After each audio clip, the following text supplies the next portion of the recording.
like that.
Right there, dude.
What's up, everyone? Welcome to the Normal America Show. I'm your host, robnoerr. Oh my goodness, Rational Wrongthink. You Australian bastard. What are you up to, man? I haven't heard from you in a while.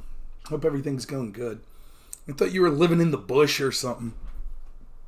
Rational. As someone from Australia, you probably think this is ridiculous, but I think my utopia, my ideal vision of the time and place I would like to live is mid to late 80s Walkabout Creek with Crocodile Dundee and company. There's something about that movie, the original Crocodile Dundee, particularly the scenes in Australia. I mean, the New York port's kind of funny, but I don't know. I still like, if I'm feeling bummy, that's the movie I'm most likely to put on, that or Caddyshack. And it's not just because the movie's funny, because it is funny, but there's just something about, you know, being a sort of redneck myself and living with, you know, a bunch of, in kind of a poor rural community. There's just something that I find comforting about that whole setup. There you go, man. Live with the snakes and the spiders, yeah. No crocodiles, though. I had some centipedes in my basement the other day, though. The sharks ate them all. Yeah, well, there you go. Well, I hope everything's going good, fine. Lavin says that panel last night was a disaster. Yeah, I enjoyed my talk with Quibbles. into the wee hours of the morning. He's wrong. He's suffering from TDS, Trump Derangement Syndrome. I wish I had more time, but I needed to get to bed. It was 3 a.m. for God's sakes. I'd be up at 7 for work. So, and here's what's crazy. Most times when I stream, particularly if I'm talking to someone, or if it's a debate or a panel or something like that, I usually am up for like at least a half hour to an hour afterwards. Because like I'll be thinking about like, what could I have said? Or I'm thinking about the discussion I had. There you go, Tourism Australia. That's a good pitch. And so it's like, by the time I got to bed last night, it was like 3:45. My alarm was set for 6:30. So there you go, 2 hours of sleep. Couldn't listen to Pisco. Well, that was 2 nights ago, the panel. Last night, I just walked on to Tom Fullery's panel. But, yeah, Pisco, I mean, whatever. That was its own thing. The Tom Fullery panel, it wasn't really a panel. It was just kind of anyone who wants to come talk, come talk. And the Quibbles guy, I think it's funny. There are a lot of people that I know like this that'll be sympathetic towards like, look, we have a corrupt system, blah, blah, blah. There's a lot of lefties who are like, yeah, I agree. And then they're like, well, I'm going to vote for Biden. I'm going to vote for the people that most represent that corrupt system. Because I believe them about certain things, So all of these international bodies that would, like NATO and the United States leading them, that they would say it's military-industrial complex, blah, blah, blah. But we need the World Health Organization. We got to trust them. So I support Biden because he trusts the World Health Organization. What? I don't believe all these groups when they tell me about the need to bomb this country or that country. But I believe them about climate change. And all of their policies are always enriching themselves and harming poor people. That I believe. I always find that odd. But I would respect someone more that it's at least open with that, that's honest with it. I think that there's a disconnect. I'm not saying you have to like Trump. That's totally understandable. I mean, I don't expect people to agree with me 100%. But I guess it's just like it would be a matter of priorities. And it's something that it's like a disconnect that I see with people all the time. You remember I debated this guy? His name was Half-Baked Takes. He said he was a right-winger, I think. And we were on a panel and he was calling me stupid and shit. Was getting chippy with me. He says getting chippy with him. And he makes this big proclamation. I'd like to fucking debate Rob one-on-one on this stuff. I was like, okay. And then we'll set that up. You're making a mistake. There are very few people that could even remotely hang with me when we're talking about corruption of these institutions. Most people's like that Smith guy last night. This is the discourse, that older gentleman whose name I keep forgetting, and that guy Smith last night that was on the panel. This is the normal discourse I get on like corruption at institutions like the FBI. Yeah, that's a conspiracy theory. You're just spreading conspiracy theories. You could show them all the evidence. You could be like, here's official reports. Here's like, we know this to be, here's them admitting parts of this. What's up, Soccer Chris? How you doing? It doesn't matter. They'll just be like, yeah, it's conspiracy theory. That's the usual discourse. But one of the things I find, and it's particular, like that's more effective in a panel. When you get into sort of a one-on-one situation, like this Half-Baked Takes guy, I think he was talking big game. This is so long ago, so I don't remember the specifics. But I think he was kind of alluding to me being a conspiracy theorist, if I remember. I could be wrong. If so, I apologize. But somehow, that would explain in my head why we decided to do a debate one-on-one about the corruption. Because even though he was like a right-winger, he was saying that I was crazy. What's up, Gus, on Kick? Thank you for those that are watching on Rumble and Kick. Really appreciate it. Really do. Anyways, I think that he probably... I remember I debated him and I debated that Justin freaking guy. It was like back-to-back. And it was very similar topics, similar arguments from both of them. And what it basically amounts to is, once they realize that they can't keep up on the specifics, Justin's gone. He doesn't stream anymore. I don't wish ill will towards him. I hope everything's all right with him. But I thought he was not a very good debater. Anyways, I think this Half-Baked Takes guy, he realizes once we get into the minutia, and this is a right-winger, he can't keep up. Brianna Wu did this the other day in that panel. Well, this is just, I didn't know I would have to know all this stuff. No one's saying you have to. And for example, if I'm on a debate panel and someone's like, well, did you know that about this incident that Reagan did, in Nicaragua in, 1983? And I'd be like, I didn't hear about that, right? I might be like, I can't talk about that because I didn't hear about it. But if it's central to sort of the theme of what we're talking about, I would at least be like, all right, I'm willing to listen. I can't say I agree with you because I haven't had time to look into it, but we'll see. Once he's twice big takes, maybe it'll be better, yeah. So, anyways, and this is what often happens, they just say, yeah, I agree with you. I agree about the corruption stuff. I agree. But, now let's move the conversation to something else. What should we do about it? Okay. Disband the FBI. Hold people criminally accountable. And a bunch of other stuff. Well, I disagree with that. So that's what the debate comes. Okay. But what you could tell, if you have any sort of critical eye, is they're lying. They don't agree with me about the corruption. They can't argue against it. So they just want it to go away. And the easiest way to make it go away is to say, well, maybe you're right, but let's move over here. So one of the things... Thanks, Big Blue. I'm glad you liked it. One of the things that will happen is this is what Half-Baked Takes did. So he agrees with me how massively corrupt the FBI is. He agrees. Right? He's just like, I don't know that we should fully disband it. We should do. And then he segues right into like, what do you think about the Republican primary? Trump, DeSantis? Dude, you just admitted that the most powerful law enforcement institution in the history of the country is interfering in elections, is corrupt. What do you mean, what do I think about Trump DeSantis? That is so less important. And that question shows me you don't believe what you're claiming to believe about this corruption. You're just saying it to move on. And that's what I saw. I bring that up because that's what I saw with that older guy last night. Him and Smith, I think they think that I'm just some like run-of-the-mill like QAnon person. I'm not. So when they're like, you don't have proof of the FBI's corruption. Of course I do. Of course I have proof from what I'm saying. Did you read the Durham report? Huh? What's that? They have no clue. CNN didn't tell them about it.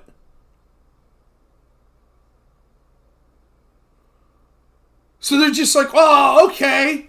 Well, and then they right into the next thing. But couldn't Trump still be bad? Now, they didn't say the word Trump, but Trump did this bad stuff. And just because the investigators are corrupt, couldn't that also mean? Sure, but what you're trying to do now is obfuscate away from the corrupt institution, which is by far the bigger problem. But yeah, theoretically, and I go back to my analogy, you have a racist police department that is specifically targeting every black person in a town, right? You could say, yeah, but didn't that black person jaywalk? And is it important to stop traffic violations? Yeah, I guess it's so far less important than a corrupt racist police department that's basically like, we don't like those people, so we'll find reasons to take them. That's a far bigger threat. And they're like, yeah, that's a threat. Yeah, that's a threat. But isn't it, you're trying to cover up for jaywalkers. No. And then the ultimate of last night, the absolute ultimate. I could see it. And unfortunately, because of the nature of a panel, it's hard to get a back and forth in the way that I would really like. But you can't blame anyone from that. I will admit one of my flaws is I am very verbose. I need to learn brevity better. I could be long-winded. That's a fair criticism of me. It really is. And other people deserve a chance to speak as well. That's certainly true.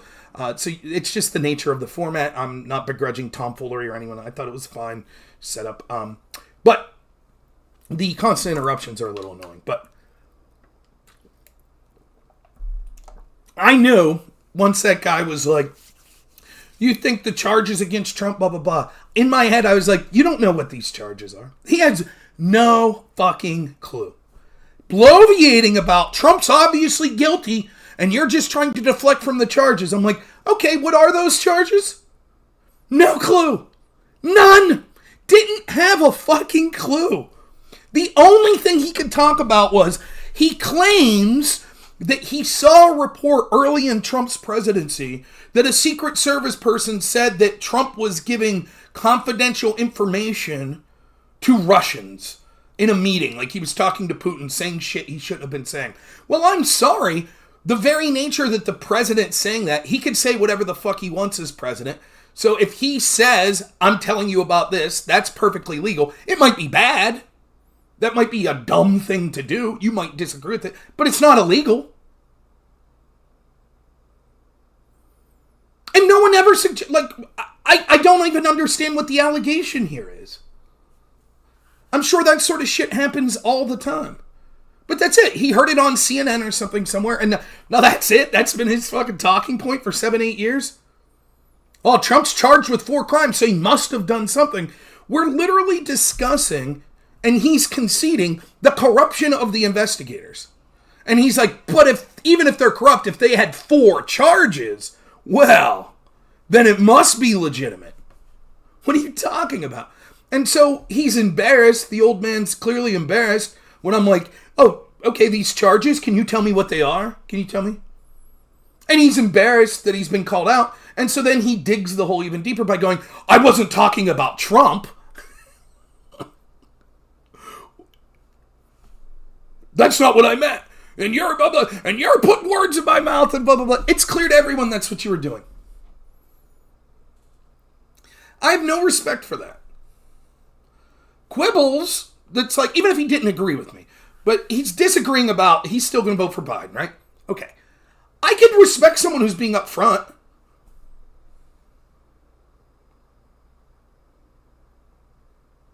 Just saying, I don't agree with you that the FBI is corrupt. Or, yeah, I think Trump committed these crimes and he's a horrible person. Or, even if the FBI is corrupt, Trump's still a really shitty person that deserves to be kept away from the presidency. I would respect people more if they said that. Instead of being like, oh, I wasn't talking about Trump. Yes, you were. You're just embarrassed because it's clear you don't have facts on your side. You don't even know what you're talking about. Just admit that. Okay, I don't know the specifics of the charges, but I know this dude's corrupt. He's been involved in, like, gambling his whole life. There's all sorts of stories of him being a prick to people. And I thought he was a very bad president. And so, yeah, I'm sure that some of these crimes are committed. The specifics of these charges, I don't know the specifics. But the general nature of him having information he wasn't supposed to have, that's kind of what's going on. And I think he should be punished for that. Now, I'm going to disagree with that take. But it's like, at least that's something stable. And this, I talk about this, like, the best person I can think of on this, in many ways, is, like, Andrew Wilson. Where you say what you want about Andrew, there are positions I don't like that Andrew Wilson has, and I've called him out on them, and we'll debate on them. But he'll be upfront with what he believes. You don't have to guess. He'll tell you. Now, I think sometimes there could be debates with Andrew that become semantic-oriented. That's sort of a different issue that sometimes I have problems with. But as far as just, like, you know exactly what he believes. And I respect even like a communist who embraces some ideology I don't like. I respect that more than someone that hems and haws. And it's one of the things that frustrates me, like debating Pisco. All of us know the shit that Joe Biden's accused of. If the shoe was on the other foot and it was Trump accused of this stuff, he would have a completely different response to it. All of us know it. Now, his return to me could be like, yeah, but you would too if Biden did the shit that Trump was accused of. I don't think I would, but you that could be a comeback. And I think I have a better ground to stand on than Pisco because I've been pretty consistent the whole time. I said probably I wouldn't have charged Hillary for the server. Because unfortunately, almost everyone in Washington mishandles classified information. I think someone deserved to be charged for the destruction of subpoenaed evidence, but I would say the same about people surrounding Trump. If they willfully destroyed subpoenaed evidence, yeah, I think that's a crime. Worth charging people. Sorry, I do. That's whether it's Trump or Hillary, right? I did, my neighbor guy. We could talk about that, yeah. Yeah, and it becomes tough average debate enjoy because what happens is if you're in a debate and you're getting into the minutia and the facts and things like that, there are all sorts of things that people employ. Like they're constant in that panel last night, they're constantly trying to prevent me from talking about the specifics. Right? Because they need to be able to tell their audience at the end of the day, this dude's just a conspiracy theory, a bunch of unproven bullshit that he's saying. So I'll be like, okay, here's the specifics of what we know. And as soon as I start there, they're like, well, wait a minute, what about the framing of the conversation? And then it went immediately from that to, well, what about solutions? Because what they have to avoid at all costs is talking about specifics of the problem. Because even in the context of the debate, if they could be like, well, I sort of agree with you. Once I'm gone and they're back to talking to their audience, they'll frame the debate. They'll frame the discussion and they'll say, he didn't have any specifics. Nothing. That's what they'll do. Thank you, Sunflower. I appreciate it. Would I say that Biden's the most corrupt president that we ever had? I don't know. I would guess probably not. I guess it depends on how you look at it. And this is going to sound like bullshit, but how do you define most corrupt, right?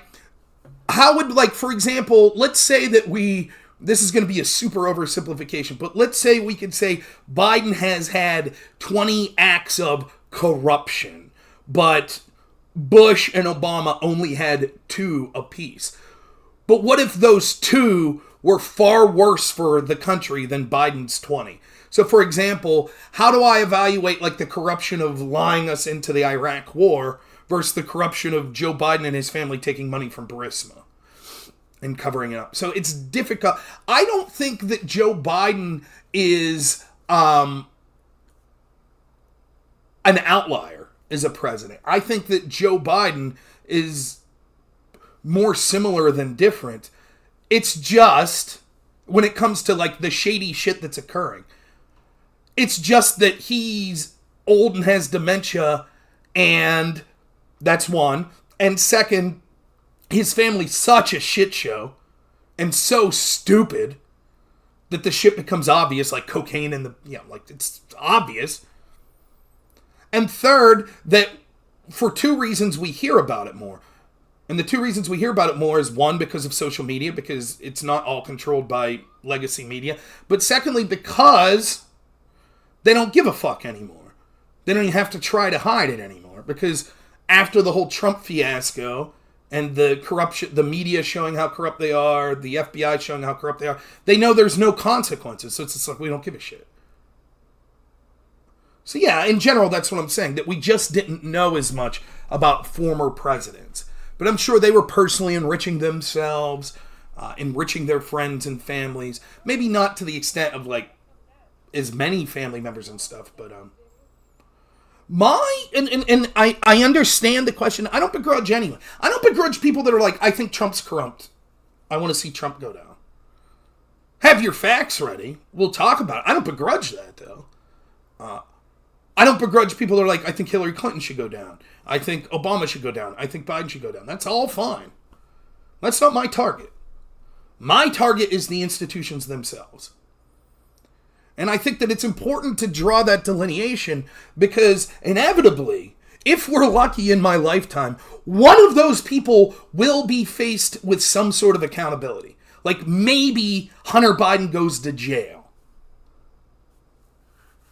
And I don't want to be like, well, there, finally they got someone.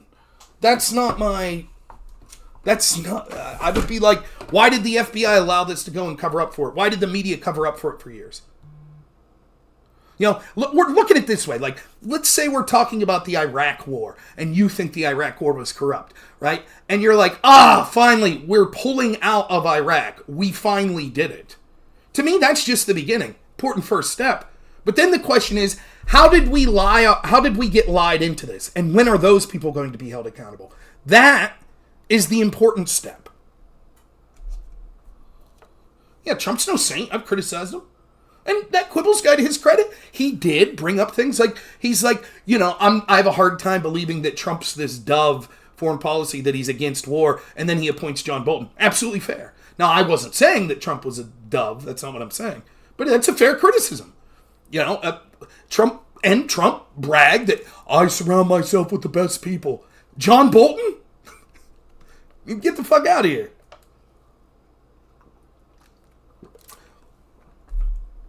I was never a Trump cult member. I think Trump was the best president in my lifetime, but it wasn't because of Trump, if that makes sense.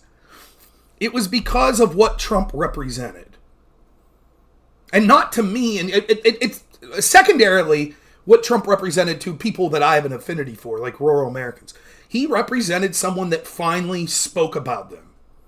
And that was important. But the more important thing was what he represented to those institutions.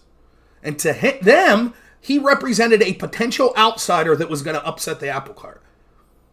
And so they stopped sort of operating behind the scenes and just went all out with the corruption. The media, the FBI, all out. And I had said, you can go back and watch videos of me, the first videos I'm doing in like 2018. I've been consistent on this in blogs that I was writing in 2016, 17. I didn't think Trump was playing 4D chess, that he was some genius meticulously planning every move. Trump, I voted for two reasons. One was to out the corruption, and the second was to deal with the corruption. And he did number one. He outed the corruption, but he did not deal with it. He failed there. But accomplishing one of those two is better than all the other presidents.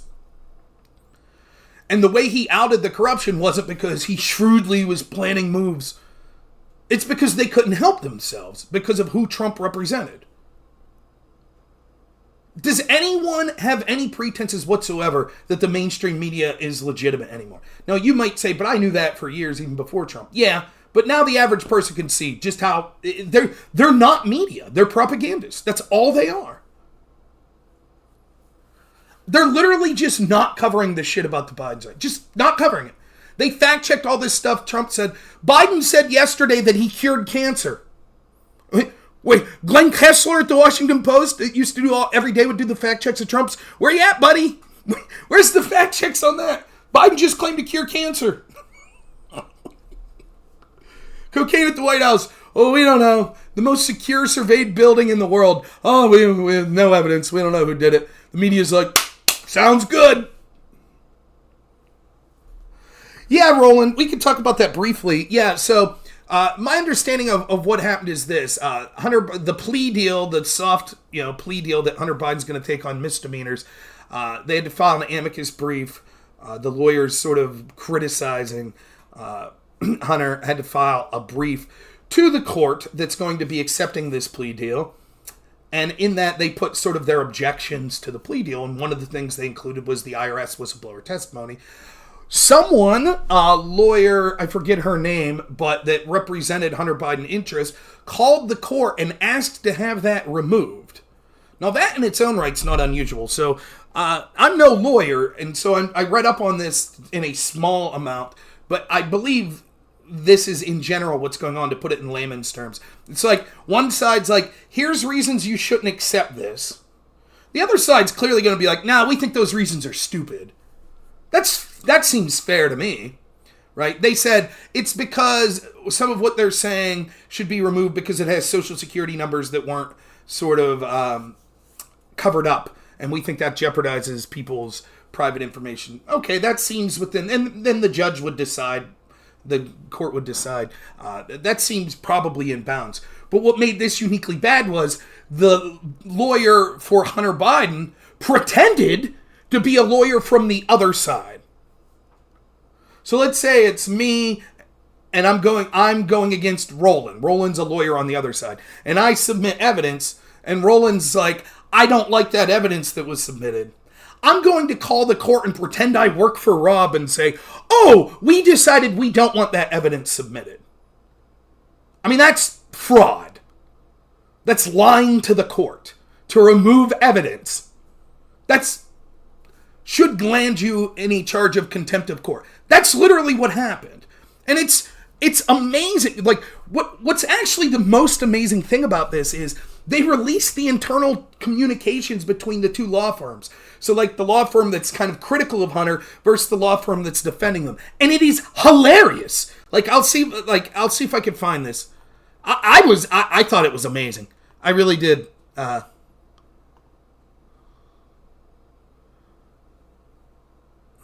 me see here. Nope. Profile. I hope I retweeted this. Yeah, so Miranda Devine, who's a great follow, by the way, on Twitter. Read these, right? So here's... This is from this law firm from Theodore Kittela, and is submitting this to the court, basically, and says, submitting this to the Hunter Biden side, says, someone from your side unilaterally contacted the court and had our filing taken down. It was represented to the court that there were Social Security numbers in the filing.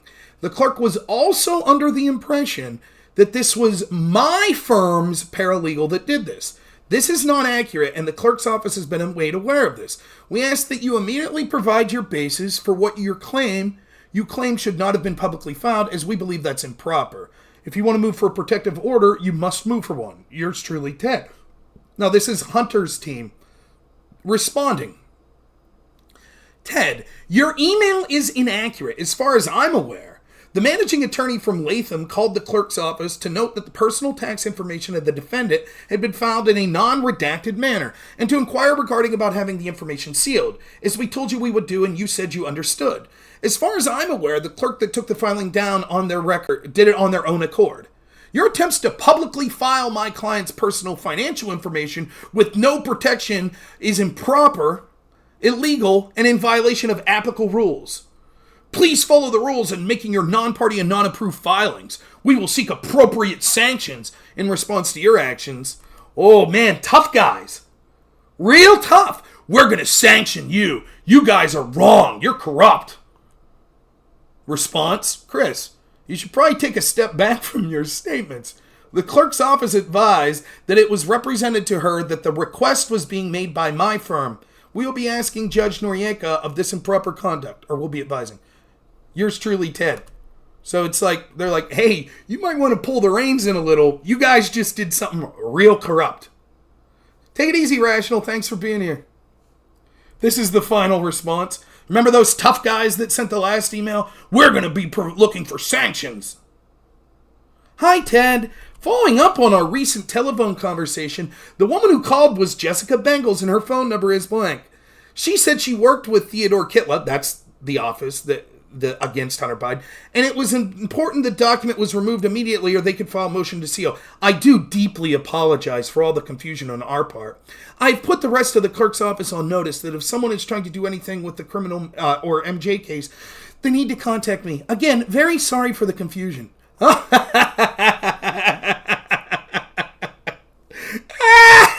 We're those tough guys. We're gonna sanction you. Yeah. How dare you accuse us? And the other law firm's like, hey, you might want to take a step back because we just talked to the court and you're gonna have to explain what happened to them. And they're like, oh yeah, our bad. It actually was someone from our side pretending to be you. Our mistake. We told them that it won't happen again. You all are right. Of course there'll be no accountability. Of course not. That's the type of shit that happens all the time. It was happening with the January 6th trials all the time. Withholding evidence, introducing shit that the defense didn't get an opportunity to see, over and over and over the shit. And there's never any accountability. If you ever question whether or not there's a double standard, remember, in one of the most impactful FBI investigations in the history of this country, the investigation into Donald Trump, regarding the wiretap that was used to spy on Trump's team, a high-ranking FBI lawyer, one of the highest-ranking ones they had, working on this incredibly important, divisive case, literally took evidence and changed the evidence maliciously to say the opposite of the truth. The evidence was an email from the CIA saying, yes, Carter Page worked for us, and he changed it to say, no, Carter Page didn't work for us. The opposite of the truth.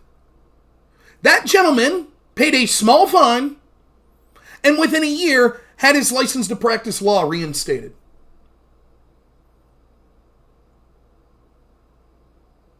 Yeah, exactly, Roland. There is no accountability, and he's a folk hero. I'm sure he'll have a job at CNN anytime he wants one. What's your incentive to not be corrupt? It's like, you remember when I reviewed the debate of Vaush and Jackson Hinkle? Vaush and Jackson Hinkle were debating, it was the whistleblower from the IPCW about the Duma gas attack in Syria. And just to give you a brief rundown, what happened was the IPCW was the international body that the EU and NATO sent in to determine whether or not there was this chemical attack, because the allegation was Assad gassed his own people. And one of the head investigators was like, we don't see evidence of a chemical attack or that Assad did it. And basically the IPCW was like, oh, well, that's not what we wanted to hear, so we're going to let you go. And we're going to put someone on the case that didn't even travel to Duma. And they're going to say, yeah, Assad did this shit. And so the whistleblower came out and was like, this is outrageous. Right? Did I see Vaush with JLP? No, I didn't see that. And so that was the debate. And, it went about as how you would have expected. But Assad's a bad guy, and he gassed his people all the time, so he clearly did it this time. So ignore all this evidence. That's about how it was going. The thrust of Jackson's argument is this whistleblower that was on the ground saying, this is what I saw, this is what our team found, here's the evidence of that, and this is how it was changed and how it was covered up. That's basically 95% of Jackson's argument. So at one point in the debate, Vaush says, but Jackson, you're aware that that whistleblower ultimately changed his story and agrees with me now. And Jackson, you can see for a moment, it's like, what? Because if that's true, that's devastating. Vaush has won the debate. Because basically Jackson's relying on the testimony of this whistleblower. It would be like if you're debating whether or not Bill Clinton had, inappropriate relations with Monica Lewinsky, and one side saying, well, this is Lewinsky, this is what she said, and here's the evidence that backs that up. And then the other side's like, yeah, but listen, Lewinsky just released a statement this morning saying, I made all that shit up, none of it happened. That's pretty much it then.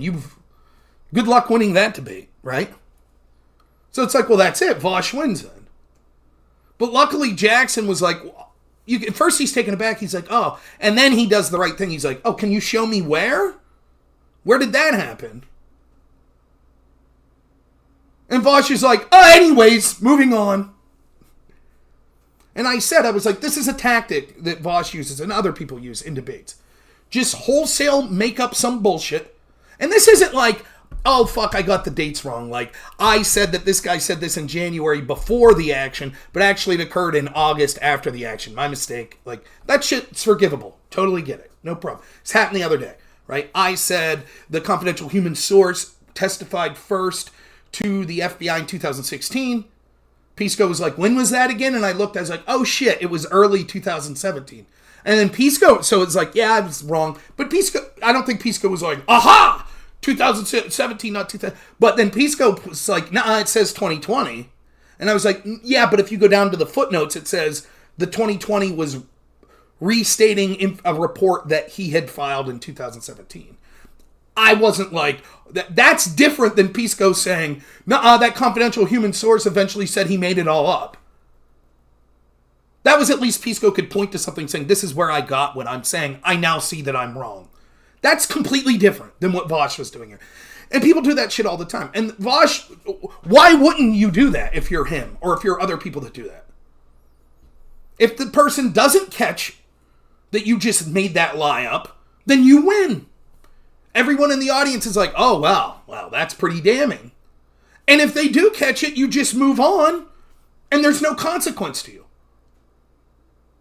Now, this is just stupid online Twitch debate type shit. But when you get into the legal world and all of this corruption that you see from, why wouldn't the FBI get FISA warrants on the candidates they don't like? A report just came out the other day, the FBI, a senator and I think a judge they improperly got spied on, got information for. Why wouldn't they? What's the consequence? There's literally never any consequence. The worst that will happen is Lindsey Graham will write a strongly worded letter. Jim Jordan will shake his fist on C-SPAN. That's it. And then they'll go about and the Republicans will still end up sending billions to the FBI for a new building. And that's it. So why wouldn't they do it? If you're a lawyer in the DC area, why wouldn't you do everything you could to make Trump's life a living hell and even be corrupt to do so? What's your incentive to not do so? Other than your personal integrity, which it seems like many people are lacking that. Other than that, look at this fucking goofball in New York. I can't even remember his name. The prosecutor that filed these charges, the Stormy Daniels charges at Trump. He literally ran his campaign on, trust me, I'll arrest Trump. Then it's outside the statute of limitations. He's like, fuck that, I don't care. We'll say we can do that. We'll make it a felony. There we go. Let's say the case eventually gets thrown out. Is this guy going to walk away embarrassed? Of course not. He's a hero. You know how many lefties are like all the important people, all the celebrities that hate Trump and all the talking heads that hate Trump, they're like, you go, you did it, you're great. Just like they do Peter Strzok, just like they do James Comey. What's their incentive to not be corrupt? There's only upside. It's not like you're going to go to prison. It's not like you ain't going to lose your license to practice law. So of course these attorneys are going to do shit like, I'll just lie to the court and say I'm the other person. What's your incentive to not leak Supreme Court cases to try to rile people up to intimidate judges? What's the incentive? That's what they did with the Dobbs decision. Anybody held accountable? Sorry, we just don't know who did it. Someone leaks information showing stupid shit that's going on surrounding the propaganda around the Ukraine war. They find that fucking dude in 5 hours. Bring cocaine to the White House? Sorry, we don't know. Just can't figure it out. Remember when the one hearing the FBI was asked, why are there so few arrests and all these attacks on pro-life centers? And they were like, well, they happen at night, so it's more difficult. Right, sounds like you guys are working real hard there. So yeah, I did see that. Anyways, part of tonight's show was I didn't really have anything specific to talk about. I know we've gone for 45 minutes, so I'm getting to the point of the show. What's up, Gizmo? How you doing, man? I'll turn this fan on. Hopefully it's not too loud. I was hoping to chum someone in. Hey, Omar, are you watching on YouTube? You want to call in tonight? I'm feeling generous. I'll make you look stupid. Why not?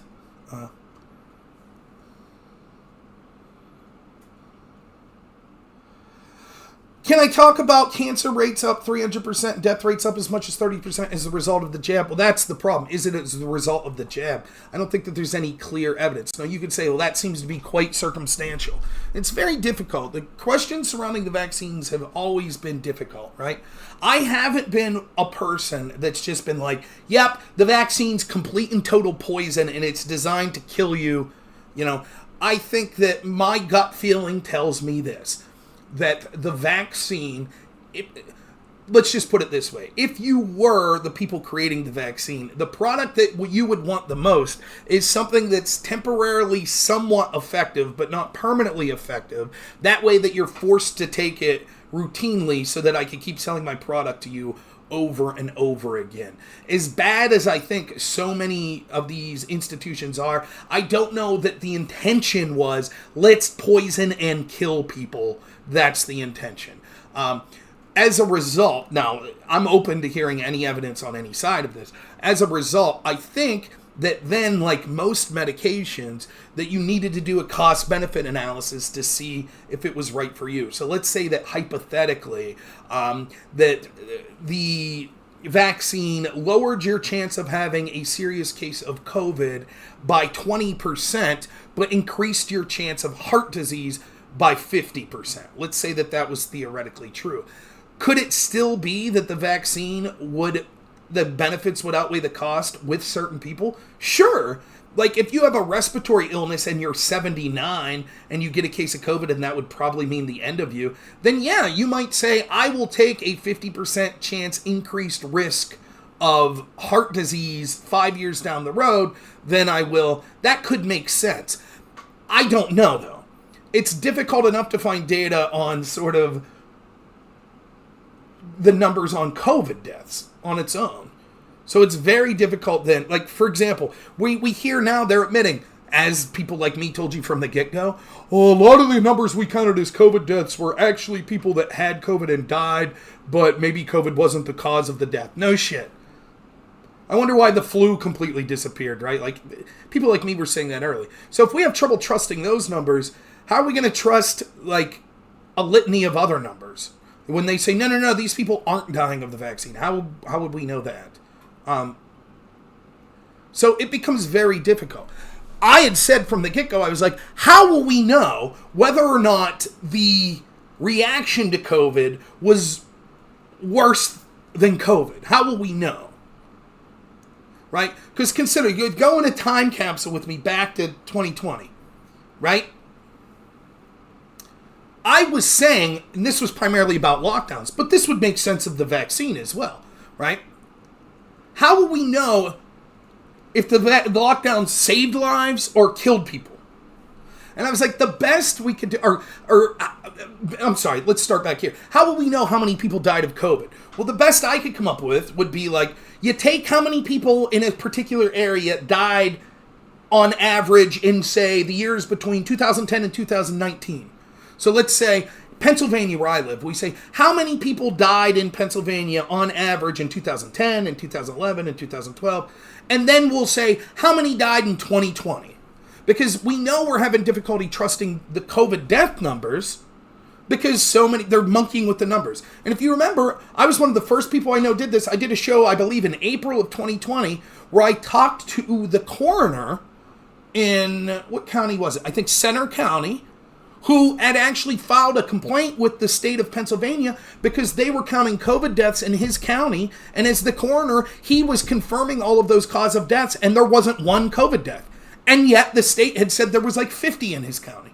And so he actually got them to redact those deaths. So I was on this early. Like, that was like April 2020. And that I was on this. And I was talking. I wasn't pulling shit out of my ass. You know, I was talking to these people. And the best I could come up with is you take those average numbers of deaths in the years without COVID, and then how many people died in the years of COVID, and you say, okay, how many more died? So on average in Pennsylvania, say 20,000 people die a year. I'm just pulling numbers out of my ass here. On average, and then the COVID years, 30,000 people died. So you might say, okay, 10,000 excess people died, right? So that's how bad COVID was. But but wait. So in that world, if they said 30,000 people died of COVID, you'd be like, well, wait a minute. There's only 10,000 excess deaths. That seems pretty ridiculous. But actually, that number is not perfect either, because what it doesn't take into account is how many people died as a result of the measures against COVID. So how many people died because you locked them down? How many people died because they couldn't get elective health care because hospitals weren't allowing it because of COVID? How many people died because of alcoholism? Because they were depressed, because they were locked down because of COVID? How many people died of dementia because they couldn't see their family because of COVID, and so they just gave up on life? So just the excess death numbers wouldn't prove all of those excess deaths are because of COVID. Right, so how do we know that the excess deaths, thank you everyone for the follows, how do we know that the excess deaths are purely because of the vaccine?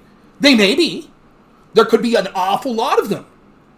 But maybe they're because of things related to the lockdown.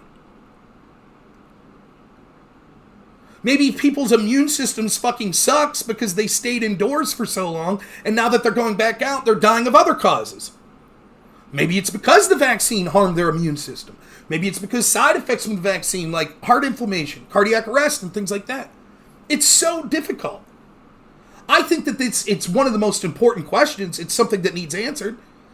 And this was always a possibility. And I just want to be clear here, just so I'm clear. I never once told people to take the vaccine or to not take the vaccine. And I will not treat you like shit depending on whatever decision you made. I won't.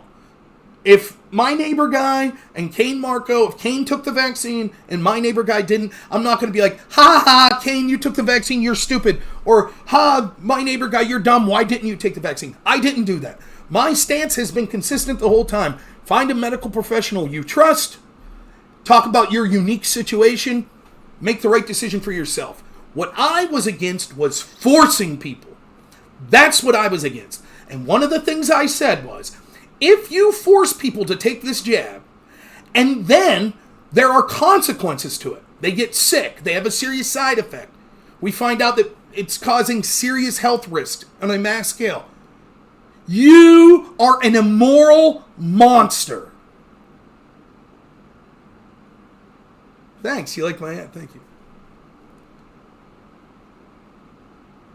That's what I was against, the forcing. And so many people knew what was best. They knew it. No, this is right. The vaccine's right. You should be forced to take it. And they didn't know shit. They didn't know anything. Now, if we find out definitively that it's causing excess deaths, what are those people going to say? They'll say, nuh-uh, they'll never be able to admit it. That's number one. And even if they do admit it, they'll say, well, we were doing the best we could with what we knew at the time. Bullshit. And I could prove that. Have you watched me debate people about lockdowns? I can't think who I've done it so with recently. I think maybe Crowdsource Politics.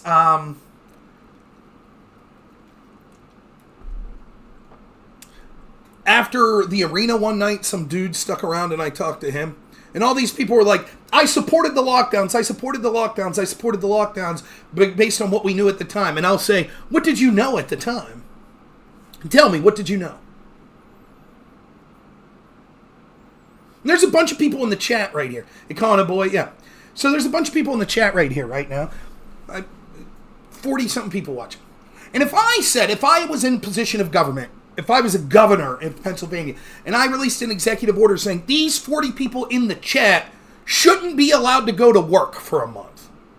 All 40 of them. Don't allow them to go to work.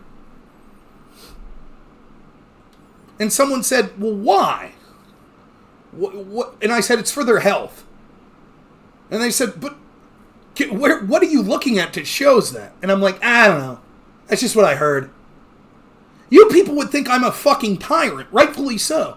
You'd be like, wait a minute. Before you force people, take away people's rights, the right to free assembly, which implies the right to work, the right to go to church, the right to hang out with friends and family. Before you take that away, you better have a damn good explanation. And maybe even with a damn good explanation, probably we'd still say, no, not good enough. But at the bare minimum, you better have an explanation. You better have some data that you're looking at, some sort of facts. And every person to a person I asked that says they support lockdowns, I was like, well, what were you looking at the time? What was the data you were looking at? Show me the study you were looking at. Show me, what were you looking at that said, yes, here's how many people will be saved by lockdowns. Here's the damage that will be caused by lockdowns. But this is why we think the damage will be outweighed by the people that are saved. Like, how many people did you think would die without lockdowns? How many people did you think would be saved without lockdowns? What was the economic damage you thought would occur as a result of lockdowns? Like, can you answer those? What were you thinking back then when you supported it? They don't have a fucking clue. No clue at all. You know why they supported the lockdowns? Because they were told to support lockdowns. And they said, if you don't, then you want grandma to die. That was the extent of their thinking. The same is fucking true of the vaccine. They didn't know shit about the long-term implications of the vaccine. You want to know how I know that? Because no one did.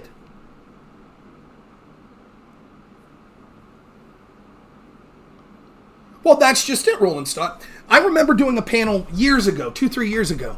And there was like 4 right-wingers and 4 left-wingers. And towards the end of the panel, I was just listening, and it became evident to me. I was like, you want to know what the fundamental difference between the two sides of this debate are? We believe that we have God-given rights, or even if you're not religious, we have rights that exist based on the fact that we were humans and citizens of this country. And if the government feels that they need for the greater good to take those rights away, it's up to them to make the case to take those rights away. And the left believes the government has granted us these rights, and it's up to us to prove that we should be allowed to keep them. So in other words, who has the burden of proof? The left literally believed you should have to prove that you should be allowed to go to work. You should have to prove that you should be allowed to go to the nursing home to visit your mother. You should have to prove it. And if you can't, well then the government's like, well then lock down. And that says everything. By the way, this is the same people that say my body, my choice. Just so you know. My body, my choice. Okay, I choose to go visit my mother in the nursing home. No, you can't do that. I choose to not want to take this vaccine. Oh, you can't do that. And think of the lies that we already know they told about the vaccine. It's a pandemic of the unvaccinated. If you're vaccinated, you can't really spread the disease. That was the only argument, by the way. And you go back and you watch my debate I had with Dylan Burns on this. It's quite evident. Now, listen, I know if you're Casimir and you're listening, or you're Fabian Liberty, or you're an ANCAP, or, a libertarian or something, you might be saying, no, the government never has the right, under any circumstances. I don't necessarily agree with that, though I sympathize with that case, and I lean towards that. But I do think that there are scenarios where the government would be allowed to temporarily restrict you. Like, for example, I believe jails should exist. So I do believe you have the right to free assembly. You have the right to own a gun. You have the right to free speech. But if you murder someone, yeah, those rights can be restricted and taken away. I believe that, right? You might say, well, that's different. That's because you've done a heinous action. Okay, but let's say that a dirty bomb is dropped in New York and it releases a deadly contagious virus that kills 5 million people in one day. Should the government have the right to quarantine people in that scenario on a temporary basis? Probably. You're going to just say, no, they don't have the right to do that. And so if that person wants to leave and go into a city somewhere else and infect people, they have that right.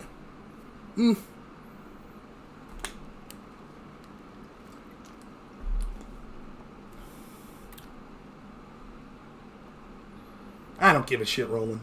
They're going to ban me.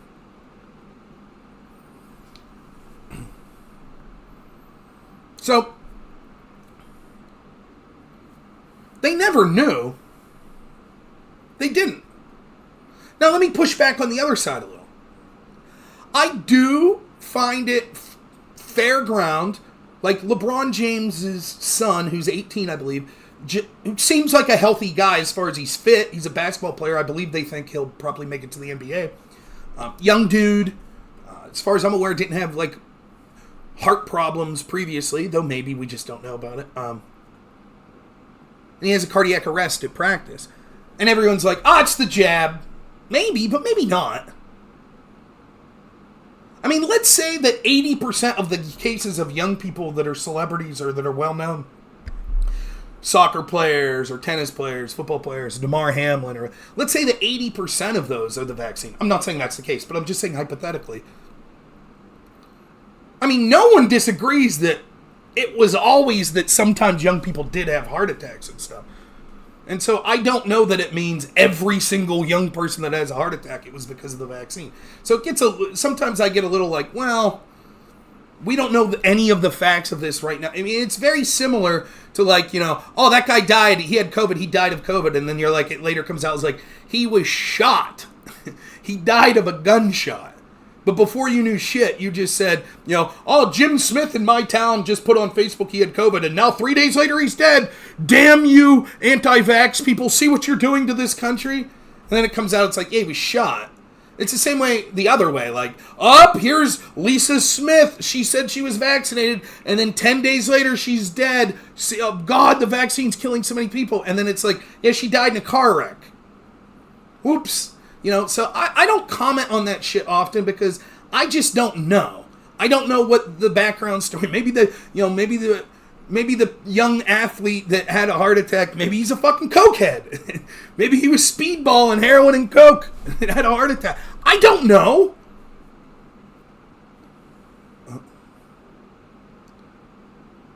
Yeah, I agree. It's important to hold people accountable and try to calculate the damage. I absolutely agree. I do. But I did see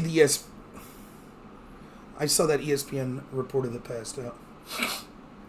So,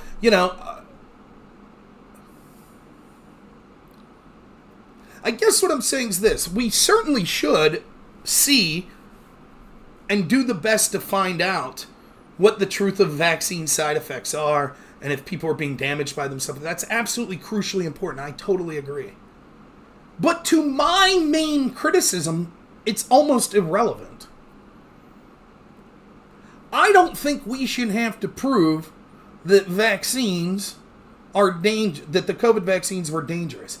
I think the people that tried to force you to take the vaccine should have to prove they're not.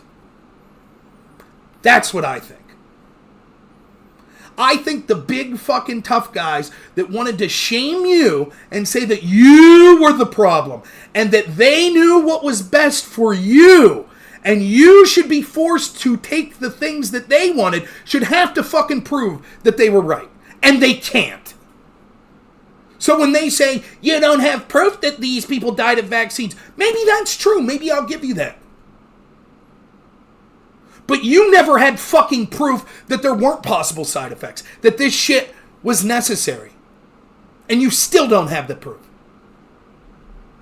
And that's why my focus was, okay, you support these mandates that Biden was doing. And part of let's look at all the groups. That was universal. It didn't say, well, people that have significant comorbidities that are likely to spread this more, they should have to get the vaccine, but these younger, healthy people shouldn't. Now, you might say, yeah, but Rob, I would be against that too. Fair enough. But I'm just pointing out, if you're an authoritarian, and that's what these people were, authoritarians that wanted to force vaccines into you or force you into lockdown, that's what they are. They're authoritarians. If I could point to how their authoritarianism went over the line, clear cut, then it proves how monstrous they were. And there are easy ways to do that are non-controversial. They locked down kids from schools. There was no scientific evidence suggesting that was beneficial. None. Every other country in the world, including European countries that locked down and that wanted vaccine mandates, even they were like, what? But the school shit's a bit much. And yet that didn't stop the teachers' unions from pushing it. Didn't stop Birx and Fauci from pushing it.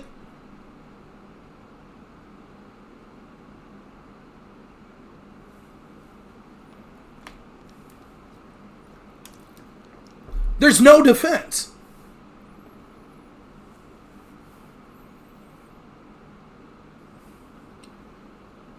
So while I do think, for the sake of my integrity and my honesty, I think that people that are up that say, look, you don't know that LeBron's kid had a heart attack because of the vaccine. That's true. That's true. But I don't want to hear that from anyone who supported forced vaccines, vaccine mandates, or lockdowns. Shut the fuck up. I don't want to hear from the crowd that was okay with the censorship of the lab leak hypothesis. Go away. Shut your mouth. You should have the right to talk. I'm not saying to censor you. I'm just saying I don't want to hear you. You've lost all credibility. You are an authoritarian piece of garbage that got caught up in the moment. Roland says because they are scared. That could be it. Or that you saw the political benefit of harming the country because you wanted to harm Trump. Whatever. Or you're just a sadist that wants to harm people you don't like. Whatever.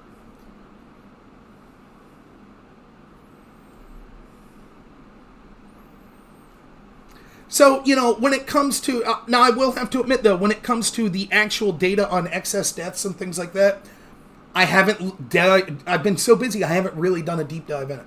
And I do deep dives on this sort of stuff. Like, people know that have followed me. I did the deep dive on, the 2021 or 2022 CDC paper that was an extensive study in California and New York on people that were vaxxed and had natural immunity. I did a deep dive into those numbers. So I do that sort of stuff. I've just been busy and haven't looked in. I know from charts that I've seen, like the Western country that seems to be doing pretty much the best with excess deaths is Sweden, who didn't lock down. Now, they took other measures. that maybe I agree or disagree with. But they didn't lock down. And the other thing that's important, and it's so difficult to impart this, I was kind of talking to Quibbles about this the other night, is I guess I'd put it like as a question of proportion, right? The people, the authoritarians that wanted you locked down or wanted to force the vaccine on you, right? The problem is, like, this is always a problem, right? Oh shit, I'm trying to collect my thoughts here on how to talk about this. It's difficult concepts, right?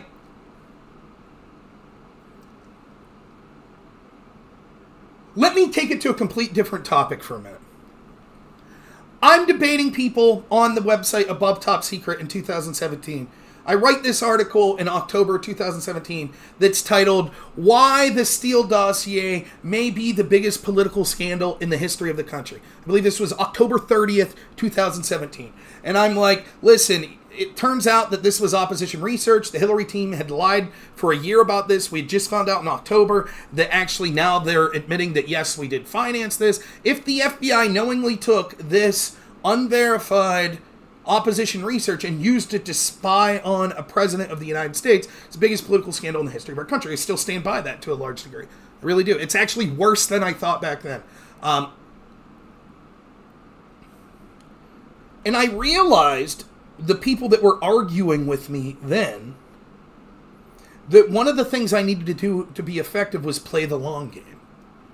Right? Because the response to me in October 30th, 2017, when I wrote this, was people saying, that's not true, it's a crazy conspiracy theory. And so I was like, why do you say that? And inevitably, most of them would say, it's ridiculous to think the FBI would do that. Then about a year or two later, we find out they did use the Steele dossier for the FISA warrant. Now, do you think those people said, oh, wow, well, yeah, that's bad. It's ridiculous for the FBI to do that? No! Now they changed their story to say, well, of course the FBI did that. And I was like, but wait a minute. Here was you a year ago saying the FBI couldn't have done that because had they done that, it would be very corrupt and they wouldn't do that. Now that you find out they did it, instead of saying, okay, that's very corrupt, I was wrong, you say, well, the fact that they did it proves it wasn't corrupt. You see how they change? It's similar with things surrounding COVID. It was similar. You had to get people on record at the time. Well, why is this justified? Because they're never going to want to admit, yeah, I supported that shit and it turned out it was terrible. And a bunch of people died or a bunch of people lost their houses or a bunch of kids suffered because of things I supported. This is why Tiberius D blocked me. Because I held his fucking feet to the fire. You supported this shit. Okay. Now we know how much of a disaster it was. How do you justify that? He could have said, I'm sorry, it was horrible. He didn't. So fuck him, I kept going after him. I don't think he's a bad guy or anything. That's what I did. And he thought it was unreasonable for me to do so. I think it was unreasonable for him to push for authoritarianism to hurt me and my family and a bunch of other people like us. That's what I find to be unreasonable. I know I'm ranting here, but that's what I do. You know, I read the Gulag Archipelago the other day. One of the parts of it that I thought was amazing, right? If you're unfamiliar with the book, it's phenomenal and depressing, and it's about the Soviet Union and the gulags that they had. And this guy Solzhenitsyn, who was in the gulag for like, I think 10 years, maybe more. He wrote the book. It's crazy. And so he wrote the book while he's in there, but then obviously once he gets out of prison, he's adding to it. And one of the things that I've never heard anyone talk about that you can really get a sense of just how furious Solzhenitsyn is and his wit and his sarcasm. He's talking about, okay, so shit's coming out now in like the 60s and 70s about how bad these Soviet gulags were. And he's like, I'm paraphrasing here, but Solzhenitsyn's like, oh, but they say, let sleeping dogs lie. It's over and done with now. It's too late. It's time for healing. It's time to come together. You know, those people had their reasons, and don't go after them now. And Solzhenitsyn, he's constantly saying, right? Like, he makes this fucking very black-pilled point that he's like, you would, you know, he spent, it's such a huge book, right? Thousands upon thousands of pages. And, you know, at the beginning of it, he's explaining the shit you could be charged with. You know, anti-Soviet agitation, why? Well, you had a picture of Stalin in your house and it was dirty.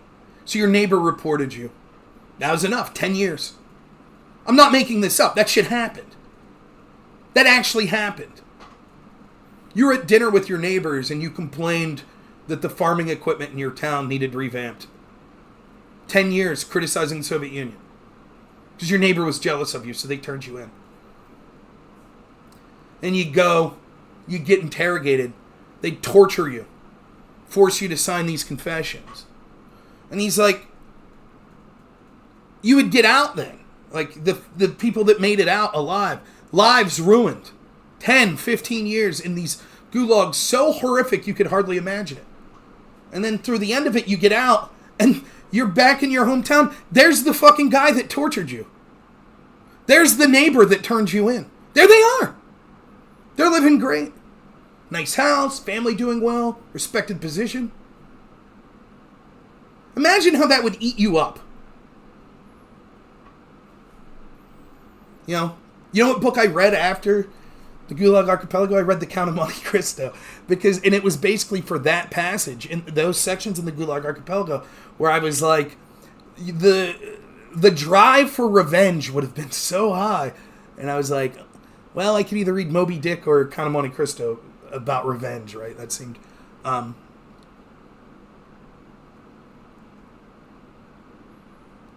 That's how I feel about these people that supported the COVID lockdowns. Oh, well, let's sleep. It's time for a national healing. Let's let bygones be bygones. Let's stop criticizing people. These people blamed you. Polls were showing 1/3 of Democrats thought if you weren't vaccinated, your fucking children should be taken from you. And now they're like, well, time to move on.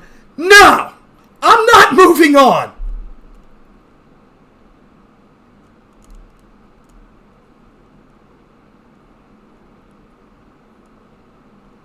So now they want to, they don't want to talk about what they thought back then.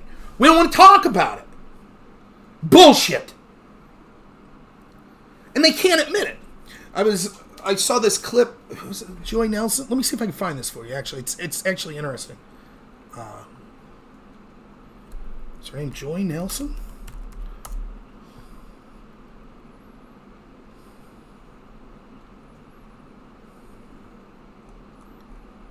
That's wrong.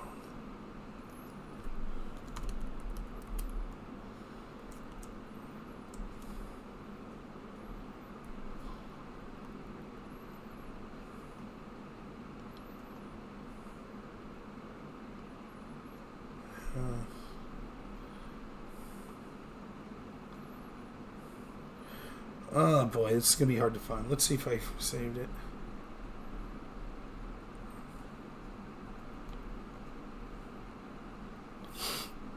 Talking about the trans movement.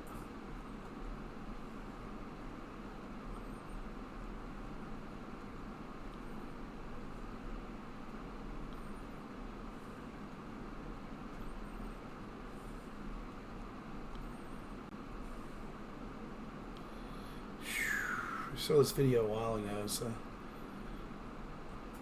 Damn, I hate when I recall something and then I can't find it. Should have memorized the lady's name.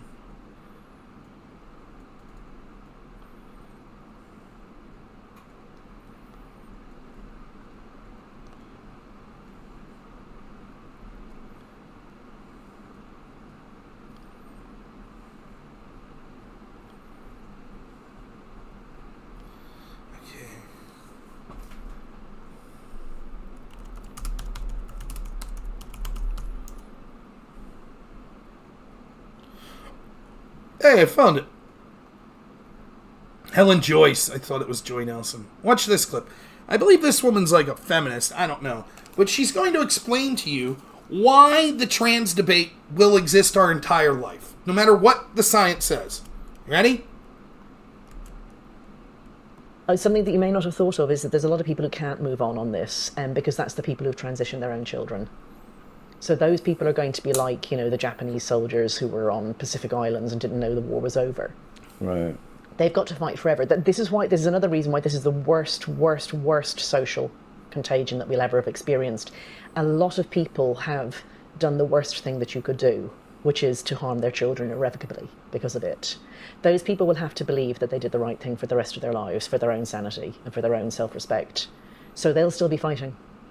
And each one of those people destroys entire organisations and entire friendship groups. Like, I've lost count of the number of times that somebody has said to me of a specific organisation that has got turned upside down on this. Oh, the deputy director has a trans child, or, oh, the journalist on that paper who does special investigations has a trans child, or whatever. The entire organisation gets paralysed by that one person, and it may not even be widely known at the organisation that they have a trans child, but it will come out. Like, people will have sort of said it quietly, and now you can't talk truth in front of that person, and you can't. Because what you're saying is, you as a parent have done a truly, human rights abuse level of awful thing to your child that cannot be fixed. There are specific individuals who are really actively against women's rights here, and it's not known why they are, but I happen to know through the back channels that it's because they've trans their child. And so those people will do anything for the entire rest of their lives to destroy me and people like me, because people like me are a standing reproach to them. I don't want to be. I'm not talking directly to them. I don't spend my time bitching about them.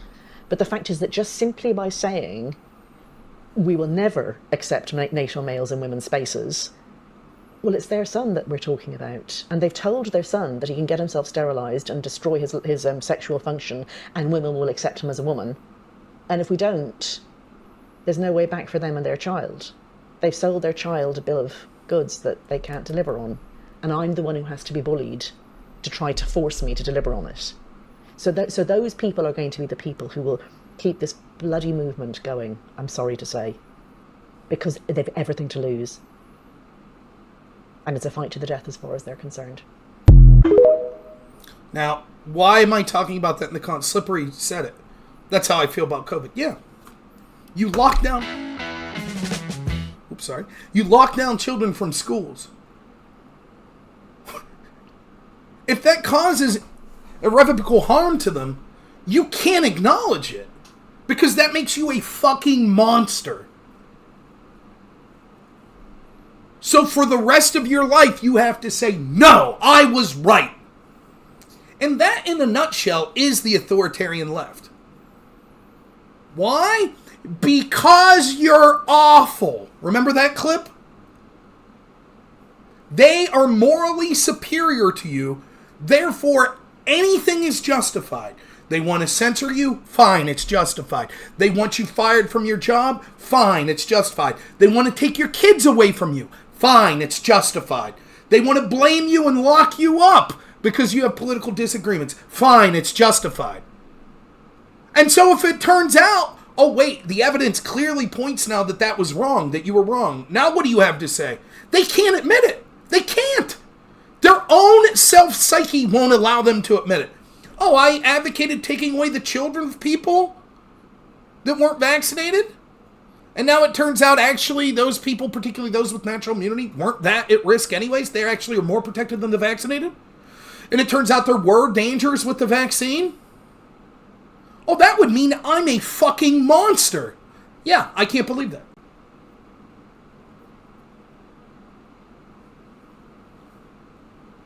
Elective abortions. Totally true, Sunflower. I remember I was on a panel once and we were doing abortion. And the girl that's on the panel, her opening statement's like, well, I've had an abortion and I'm not going to let people tell me. And I'm like, yeah, you are, because I'm going to tell you. So you made it about you. You could have had this debate and not mentioned you had an abortion. I wasn't looking into your personal fucking life to find out. I wasn't going to ask you if you had an abortion. But if you expect me to somehow, oh, well, because you've had an abortion, I can't talk about it. You're messing with the wrong dude. I don't give a shit. You ought to feel ashamed. Now, you all might not like my stance on abortion. I think that it is a complicated issue. And I'm willing to hear opinions on it when it comes to first trimester abortions, early abortions. But elective abortions, particularly those in later trimesters. I mean, this abortion case that's out there, where's it out of? Nebraska? It's fucking insane. Again, it's another case of, like, if the Republicans would let me craft messages, how they would dominate. Now, you'd say what you want. There's questions in 2022 of what went wrong with Republicans. I would suggest that the primary thing... Thank you so much, Nightmare Chiro, for the gifted sub. I would suggest the primary thing that went wrong was the ineffective organizing around ballot harvesting, mail-in ballots, and things like that. But certainly there were problems all over the place, including with messaging. And I do think that Republicans were losing the abortion narrative after Dobbs. And that's because they allowed the left to set the framework of Republicans want to criminalize women that have had abortions. Republicans want to mean that if you're raped, you still have to carry the baby to term. When the actual argument should be Democrats, it is the mainstream Democrat position that they feel that a woman should be allowed to kill a 9-month fetus. For any reason. They should be allowed to kill it. That's monstrous. Monstrous. And when I bring it up, over and over, I have people say, that's not the Democrat position. Yes, it is. They say over and over, there should be no law restricting abortion. It should be between the mother and the doctor. Okay, then that means if the mother and the doctor say, we want a 9-month abortion, then it should be legal. That's what they believe. And before you say no doctor would say that, read up about Kermit Gosnell and get back to me. The most prolific serial killer in the history of the United States. Killing babies after they are born, killing 9-month babies.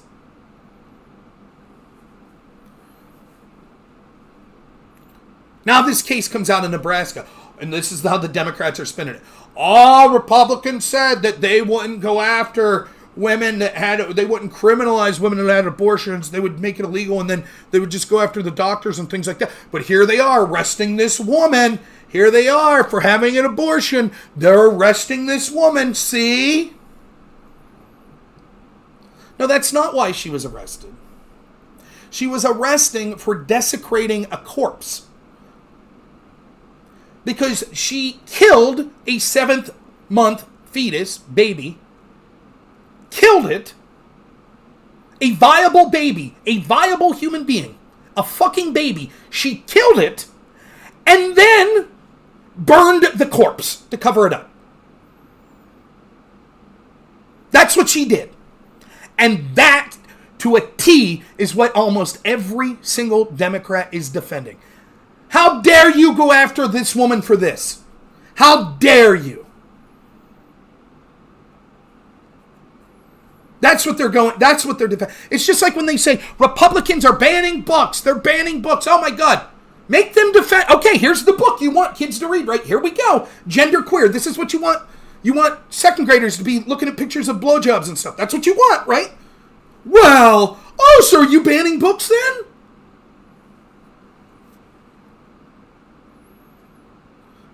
The book banning argument's always been nonsensical. We don't think that you should have sexually explicit material available for children. Oh, that's book banning. How dare you? Okay. Should they have Mein Kampf available for children? Well, no, that's Nazi propaganda. Oh, so you're for book banning. Well, that's not book banning. I'm not saying that Mein Kampf shouldn't be allowed to be purchased. I'm just saying it shouldn't be available for children. Right. So if an adult wants to buy the book Gender Queer, no problem. Should my tax dollars be going into public schools to buy sexually explicit propaganda garbage to feed to our children? No. It shouldn't. And for you to act like me as someone who's pro-free speech and don't give a fuck if you're an adult and want to read the book Gender Queer, that somehow means I'm for censorship because I don't think that children should have access to sexually explicit propaganda means that you're a fucking hack. But Republicans are incapable of controlling a narrative.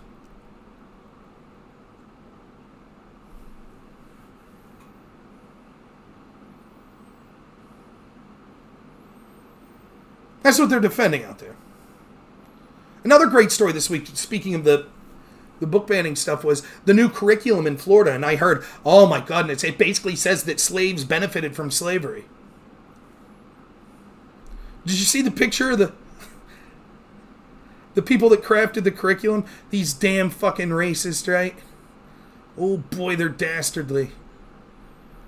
They're the worst. Let's see, I think I know where to find this.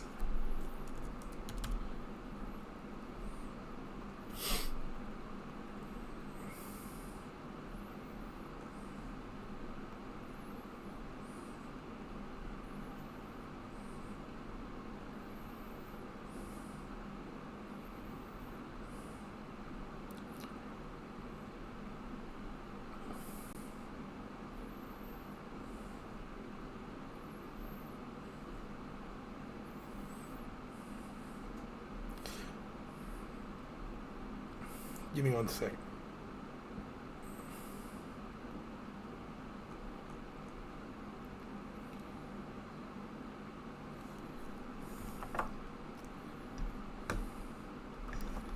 All right, here's the tweet. People outraged by the Florida standards are intellectually lazy. Read the standards. Highlight the parts that are troubling and have a discussion. Outrage tweeting because of another outrage tweet from an ill-informed or dishonest person's low sub-bar. You want to see the picture of these racists? Again, what's being alleged is the racist in Florida set the curriculum to say slavery was good because black people benefited. Let's find a picture of these evil racists that developed this curriculum. There they are! Oh boy, those racists! There they are! Huh.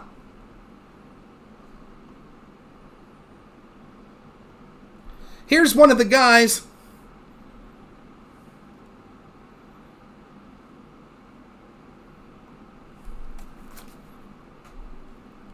So there's been a little bit of backlash to these standards that were put out, and like you said, that these were done in open session so the public could listen or watch along. What would you say to critics who say these standards have set education back? Well, I can't answer critics whom I haven't seen or heard. The only criticism I've encountered so far is a single one that was articulated by the vice president, and which was an error. As I stated in my response to the vice president, it was categorically false. It was never said that slavery was beneficial to Africans. What was said, and anyone who reads this will see this with clarity, it is the case that Africans proved resourceful, resilient, and adaptive, and were able to develop skills and aptitudes which served to their benefit, both while enslaved and after enslavement. So what the curriculum is actually teaching, that was developed in an open discussion, including with many black scholars, was, instead of making the point that, slavery was good for black people, was instead making the point was, these slaves were so resourceful that they came up with all of these ways to have success when they were slaves, and they took that after they were freed and used it to be resourceful in the outside world as well. What we're being told is the curriculum's saying, black people are inferior and it's good we enslaved them, when actually the curriculum's saying the exact opposite. It's saying that these black people were very resourceful and should be celebrated, not condemned as just chattel that was, didn't know what was going on and were overpowered. They're actually unique and powerful people. And I've talked about this a lot before. Some of the people that I respect most as Americans are some of those black slaves that were freed, and they weren't even after revenge. They just said, just leave us the fuck alone. We just want an opportunity. That's all we want, an opportunity. We don't want treated special. We just want an opportunity. That's sort of what this narrative's speaking to. And yet, the vice president and the Democrats are all like, it's teaching that blacks it was a good thing they were slaves. They were better off for it. The exact opposite of the truth. No one gives a shit. The media doesn't care. They ran with the story, didn't run with the response from the black scholars that created it.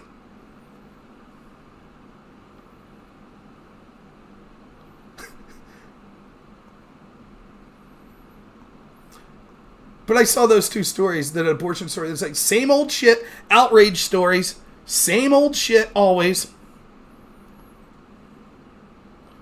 Then you dive into it, and it's like, oh, you're full of shit.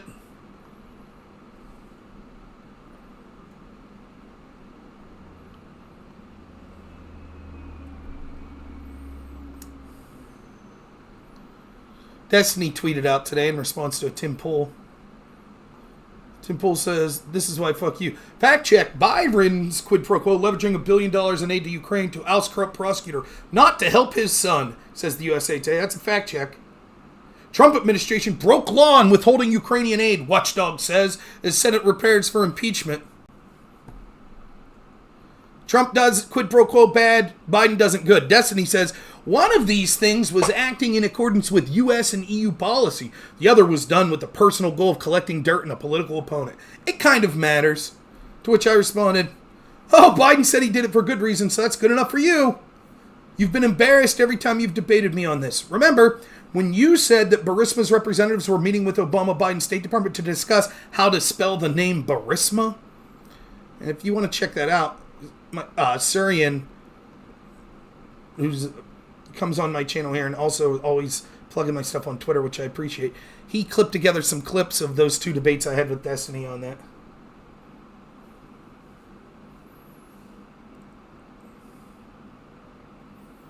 And when you go, it's just like last night. They can't argue the facts. None of them can.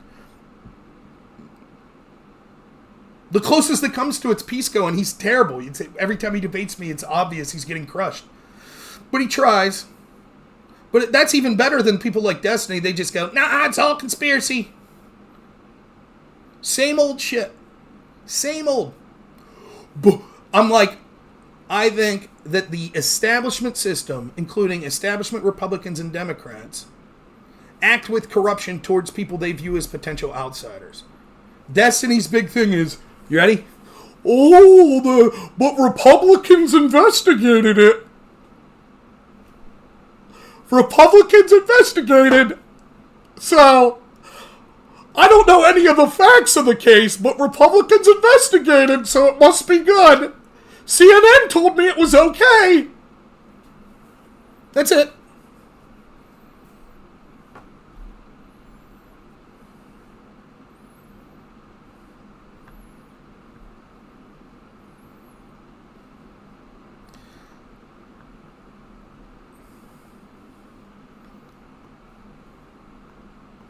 Check something real quick here.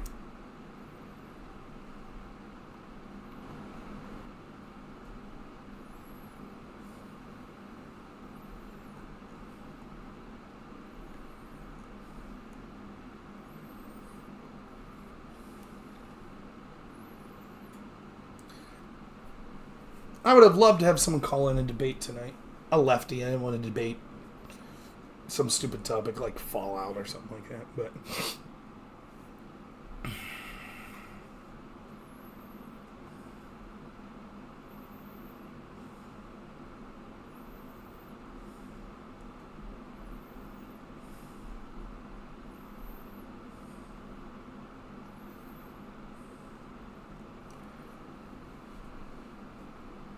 they don't have any. So let me tell you how this week's going to go. All of the, no one will be held account. 2% chance anyone's held account in a serious way in the Hunter Biden fiasco.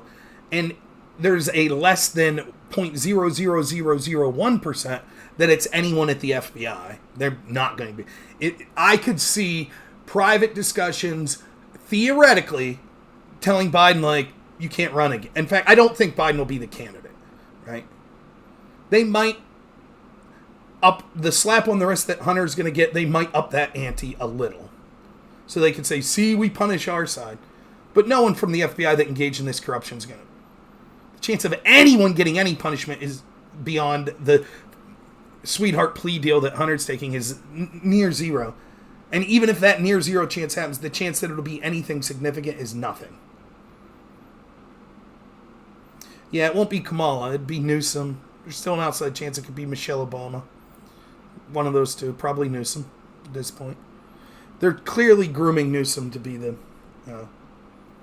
Yeah, and it'll be, what's likely to happen is if legitimate, serious evidence that's even accepted by the left comes out, Biden will just pardon them. And the Democrats will say, well, it's time to heal and move on, but yeah, pardon, and then Biden won't run again. That's basically what'll happen. It's a good question. It's me, Chuckles. Part of the reason is because the sooner you put someone on the stage, the worse it is. The best, for Democrats, the best day to announce your candidacy would be the day before the election. Because they have no substance. And there's so much corruption that the best day is going to be their first day. And then there's all this time to say, well, this is the corrupt shit they've done.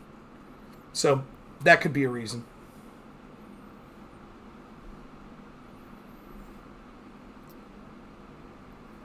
But what's going to happen is that 2 more indictments will come down with Trump, at least one this week, probably within the next 2 weeks. 2 more indictments, the indictment in the Georgia January 6th case, and there'll be an indictment in, or the Georgia case and an indictment in the January 6th case. Those are both coming. And then what will happen is all of these lefties that just say, nothing to see here with the Hunter Biden stuff, nothing to see here, nothing to see here, they'll be like, oh, Trump, Trump, Trump, Trump, Trump, Trump, Trump. And any talk of Biden's whataboutism. That's what it'll be. When Trump was the president and you said Obama did this, they said, who cares? Obama's not the president now. But they won't do that now. Now Biden's the president. Well, they don't want to talk about that. They don't want to talk about Biden. He cured cancer. I don't, like, I have to kind of eat crow. I said I didn't think Biden would be that good of a president, that he couldn't come through with some of these promises he made. And, I don't know if you heard the news. Cure cancer. They looked at me like, why cancer? Because no one thinks we can. That's why, and we can. We end the cancer as we know it. Cure cancer. They looked at me like, why cancer? Because no one thinks we can. That's why, and we can. We ended cancer as we know it. We ended cancer as we know it. You missed that. That wasn't on the news. Cancer gone. Biden won. Cancer 0. Biden beat cancer. No, not personally. He literally beat the shit out of cancer. Cancer as we know, it's over. Cancer, corn pop. Who's next to go down to the big B man, right?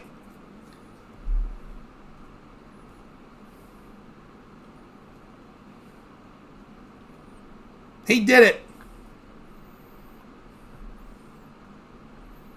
I just saw your little emoji there, and I have to look that video up.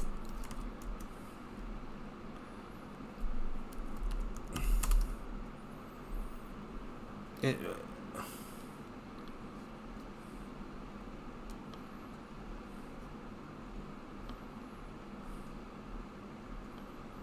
gotta find the right one. When looking up Joe Biden ice cream videos, there's so many, it's difficult to find the specific one you're looking for.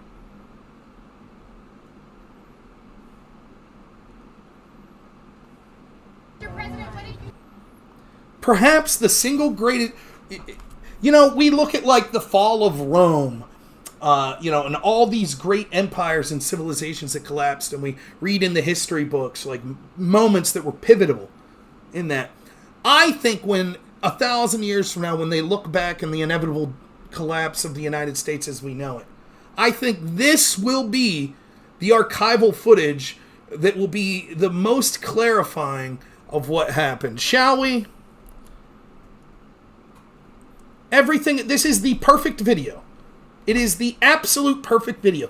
The crowd's reaction, Joe Biden, what he says, his actions, his subtle face gestures. Everything about this video is perfect. Ready? Mr. President, what did you order? Chocolate chip. Mr. President, what is your message to Republicans who are prepared to block the January 6th commission? Eat some chocolate chip.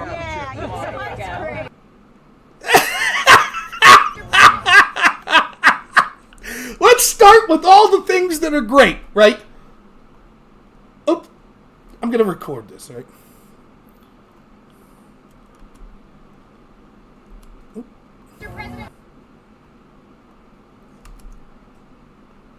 So the single greatest video in the history of the world, right? Because what it does, it shows so much about our vaunted president, his intelligence, his priorities, how fantastic he is, but it also shows just how excellent our legacy press is, right? So the first thing is we have all these people gathered, and they're going to ask Joe Biden, incoming president, all these important questions about the important issues of this country. And remember, this is the same press that at this time was telling us how COVID was killing us all and Trump was responsible for it, and they couldn't wait to fact check Trump and all of these scandals of Trump's they're talking about and things like that. And they're saying up until this point how incredibly important so many of these stories are going. So they get to talk to Joe Biden. What's the big question they're going to ask him? Ready? President, what did you order? Chocolate chip. Mr. President, what did you order? He says chocolate chip. Now, what I want you to focus on here is watch Joe Biden. He doesn't know. He's an old man. He's dementia riddled. It takes him a few small seconds to process. And he has to look to see what he's holding as to what he ordered. Watch this. Watch his eyes. What did you order, she says, and he processes, looks at his ice cream, and then look how confident he is. Here's a man who, he doesn't know where he's at half the time. Finally, someone asks a hard-hitting question that he knows the answer to. And look how proud of himself he is. Focus on him here, watch. Chocolate chip. Look at that look. There's a man. I did it. You would think he just answered the $1 million question on Who Wants to Be a Millionaire. Look at how proud he is. He holds it like a trophy with that smug, I knew the answer to that question. I did it. Chocolate chip. Now the next part that's even better than that. Listen to the reaction of the crowd, of the Biden supporters and the press. But I repeat myself. They act like this guy just stood up and he solved the world's energy problems through some formula that he just presented to them, or that he just committed some act of strength that is never before. They're in awe of his mastery. What is it that they're in awe of? That he ordered chocolate chip? Is that somehow, oh man, chocolate chip? Wow, what a choice. I assumed he'd say vanilla. Chocolate chip. My goodness, this man is a man. Or are they just in awe that he finally was able to process and answer a question? Let's find out. Chocolate chip. Oh, wow. He did it. Yeah, like you could just see them high-fiving each other. Yeah, chocolate chip. Woohoo! I can't wait to get back to the office at CNN and tell all my bros. Guys, you ain't going to believe this shit. They asked Biden what ice cream he likes, and he said chocolate chip. Oh, whoa, no way, chocolate chip. Yeah, and listen to this one guy. This guy's the best. He starts to say, oh, chocolate chip. He's going to say, chocolate chip is my favorite. Now, you would be mistaken for believing that these are 10-year-olds at a slumber party. No, this is our press. They're so pleased. Oh, chocolate chip is my favorite. Yeah. Listen to this guy. It's so good. Listen. Oh, can you hear? Listen to the background. What is your message to Republicans who are prepared to block the January 6th? Look at him. He's still smug. He's thinking in his head like, I nailed the answer to that question. I nailed it. Look, he's looking. He's like, all right, bring it on. Round 2. Let's do this. I'm feeling good. So she's like, what's your response? So she asks about the ice cream, gets the important questions out of the way first. Then she's like, what do you think about Republicans that are trying to block the January 6th thing? Where you're authoritarianly trying to censor people that disagree and criticize you, under the auspices of January 6th was an insurrection. You're locking people up, pretrial detention for nonviolent crimes for the exact same things that Democrats did all summer and got away with. What's your reaction to the Republicans that are against that? Look, he's ready. He's ready for the zinger. What's your reaction, President? Eat some chocolate chip. Yeah, eat some ice cream, says the crowd. Yeah, you got questions about fascist governments and authoritarian? Why don't you eat some ice cream? And look at that. Look how pleased that man is. He just nailed it. What do you say to the people upset about the January 6th hearings? Eat some chocolate chip. Yeah, says the crowd. Listen to this woman in the crowd. Yeah, eat some ice cream. Eat some chocolate chip. Yeah, I ate some ice cream. Now, before we go, I would be remiss. You don't really see the genius of this is so great. It's like, when you watch like a subtle boxing match or something, and the naked eye almost can't capture how great like certain boxers are and their fluid movements and how quick their reaction speed is, and the hand's quicker than the eye. Oftentimes you miss it. Let's watch this genius. And it's not just Joe Biden, that clearly this makes Joe Biden not just the best president of all time. I would say, does anyone dispute the most impressive human being that's ever lived? The feat that he just accomplished here, successfully hearing a question, that's amazing. And then looking at his ice cream, proudly announcing that he's eating chocolate chip, which it appears as if he's right, which is another feat. Oh my God. Answering a follow-up question, continuing to proudly hold his ice cream upright the entire time. But also it shows just how amazing our free press is. They're absolutely right to want to censor social media and disinformation. We should have to rely on these people. You might think important stories are things like, were we lied to about things surrounding the pandemic or the Iraq war or bailing out banks or, any questions like that. You might think that those are important questions that need answered. No, you would be mistaken. The free press, we should go to them. We should have to listen to the legacy media. They know the questions that are best. They know what's good for you, and they know the most important question is, what kind of ice cream you like? Yeah? So let's watch it in half speed, just so you can focus on how great the press is, how Biden's the most impressive human being that's ever lived. Ready?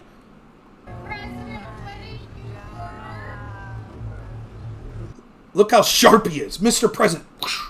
His neck snaps. What did you order? Look, pauses. Looks at his ice cream. He has to double check that he's right. He looks down. Chocolate chip. Look at that. That is have you ever seen a man more proud? That's the face of a man who's announcing that his son just had a child. Oh, wait, no, I'm sorry. My mistake. Biden doesn't recognize his crackhead son's child. But you know what I mean. He wasn't proud over that, but he's proud of this ice cream. That he's proud of, and that's amazing. Look, you can't help but feel wonderful for this great titan of intellectualism. Whoa! Yeah! Woo! Man, I'd love to see the press passes of all those people cheering, How many Pulitzers do you think's in that crowd? Whoa! Chocolate chip. Awesome! It's great. Oh, look. And I forgot to mention this when we were watching in real time. See, this is why you go in slow-mo. Goes in confidently for another bite. I like that. He finally has a food, the consistency of which he can handle. So he's going in for another bite. Good for him. Good work, Joe Biden.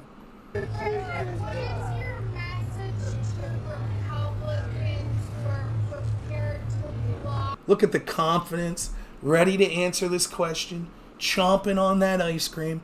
And I love the fact that this reporter, they used to do like the old compliment sandwich, like say something nice about something, then something challenging to them, and then finish up with something nice. So she's like, I'll lead in with the hard-hitting question. What kind of ice cream do you like? And then we'll ask about January 6th. Biden's ready, though. He's ready. He's like, this question's not important. The ice cream question's important.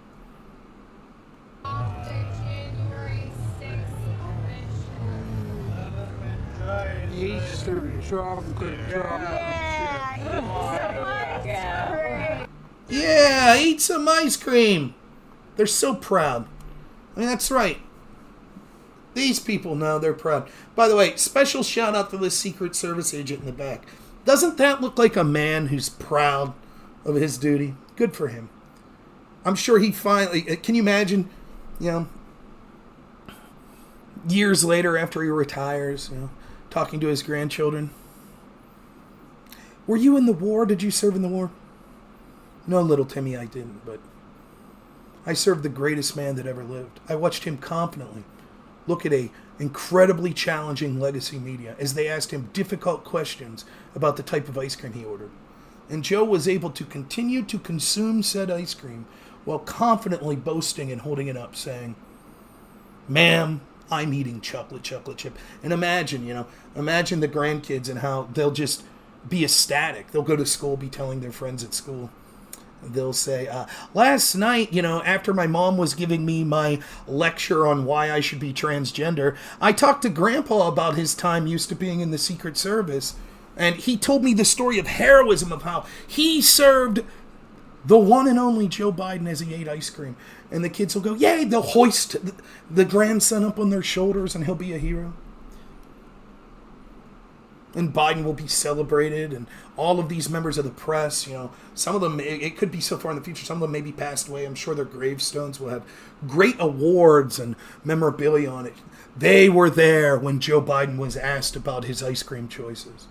Truly a defining moment in the greatness of our country. I'm proud to have lived while this great moment happened, and I'm proud to say that I was able to see video of this almost contemporaneously as it happened. So truly a great moment for America, and I've never been prouder to be a citizen of this great country. It's amazing. It's amazing. So heading off on vacation, I thought, go out in a high point, right? Chocolate chip.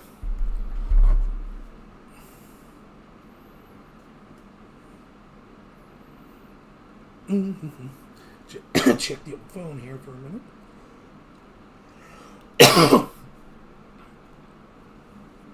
That's the Secret Service ready to take a bullet for that ice cream. I guess if I'm not being facetious, that agent's like, at least I'm not standing behind Hunter Biden as he's doing blow and hookers. I guess watching his dad eat ice cream is a better fate than that. Could be worse,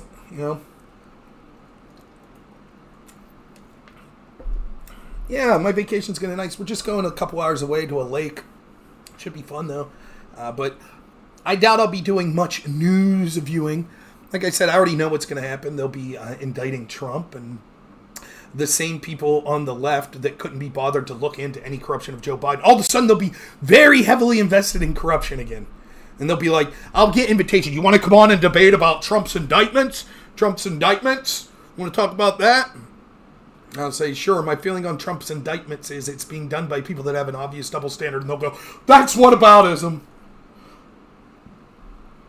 Now my Discord's running. Everyone barely posts there, and it's my fault. There are people that post there, but I don't post there enough, if I'm honest with you. But I'll put the link to it up. I have a problem with the link to it. It's constantly changing. It says it's supposed to keep the same link, but it doesn't. So, but I'll send the invite here.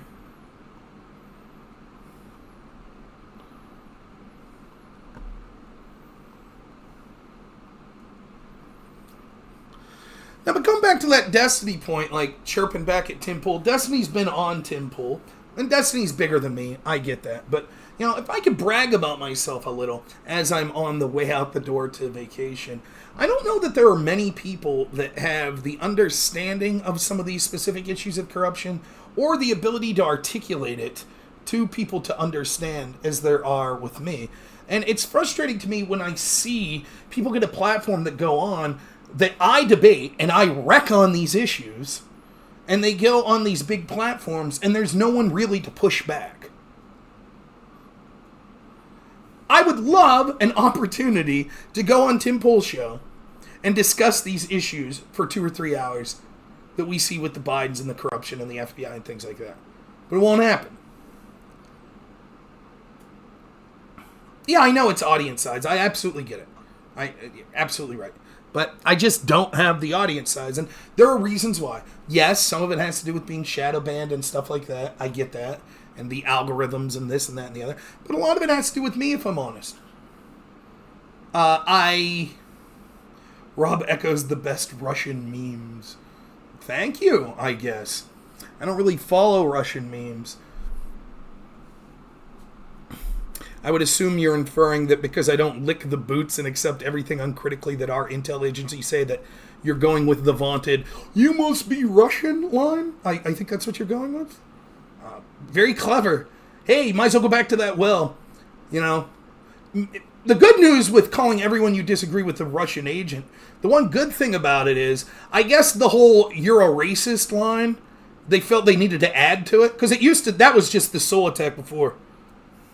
You know, I think that, I kind of question whether or not we should sign this Inflation Reduction Act. I think that, so you're racist?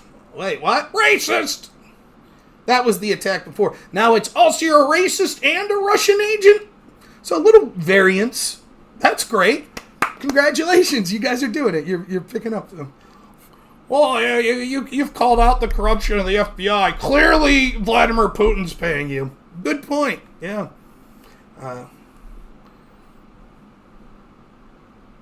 Thanks, Shuta. I appreciate it. I got a couple more minutes. I'll stick around a couple more minutes. But yeah, it's, there are production choices that I'm bad at. I'm bad at production. I'm bad at, I have a full-time job, so I don't put as much time into it as I could. So there are things that I could do better. Plus, most of my videos are live streaming, and they're long form, and that's tough for a lot of people to get into. A lot of people like shorts and things like that. I don't do a lot of those, so, I get it. I don't feel that I'm deserved anything from this space or anything.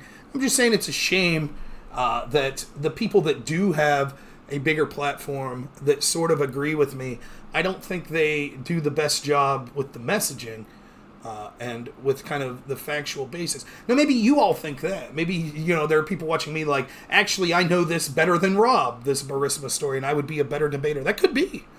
That absolutely could be. But, that's just how I feel. I watched Charlie Kirk debate Vosh. I think that was on Temple. It's like, phew, I had a million things better to say.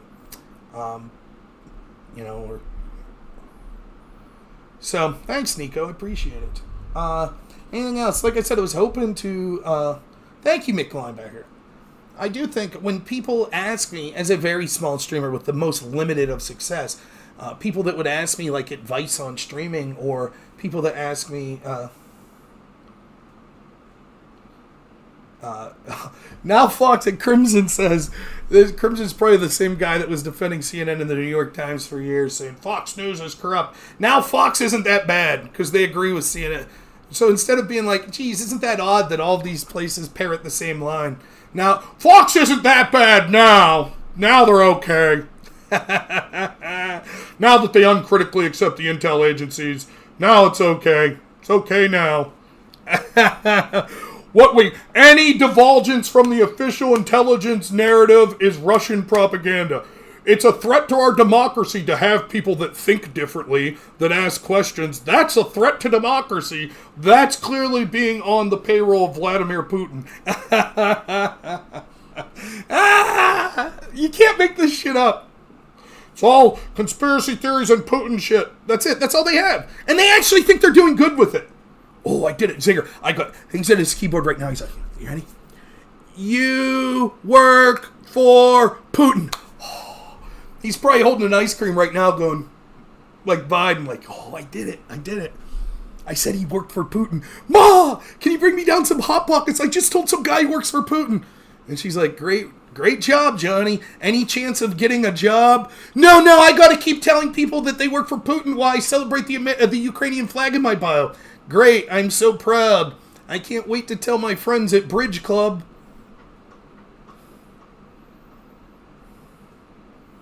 Nah, you can't read good. Fox lost Fox lost $1 billion for treason. I remember reading that lawsuit. Fox lost billion treason. It's so good. Notice how those things connect. Right? I'm making fun of Biden. I question the intelligence agencies. That means I'm a stooge of Putin. Fox is okay now, I assume because they got rid of Tucker. But they lost $1 billion because of treason. What?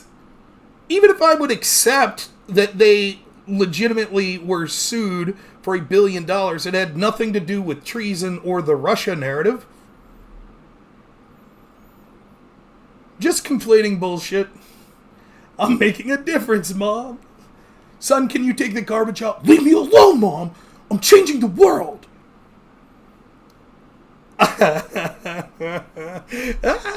So you do have to wonder sometimes. This is the guy that says I have trouble reading. Who said Fox is okay?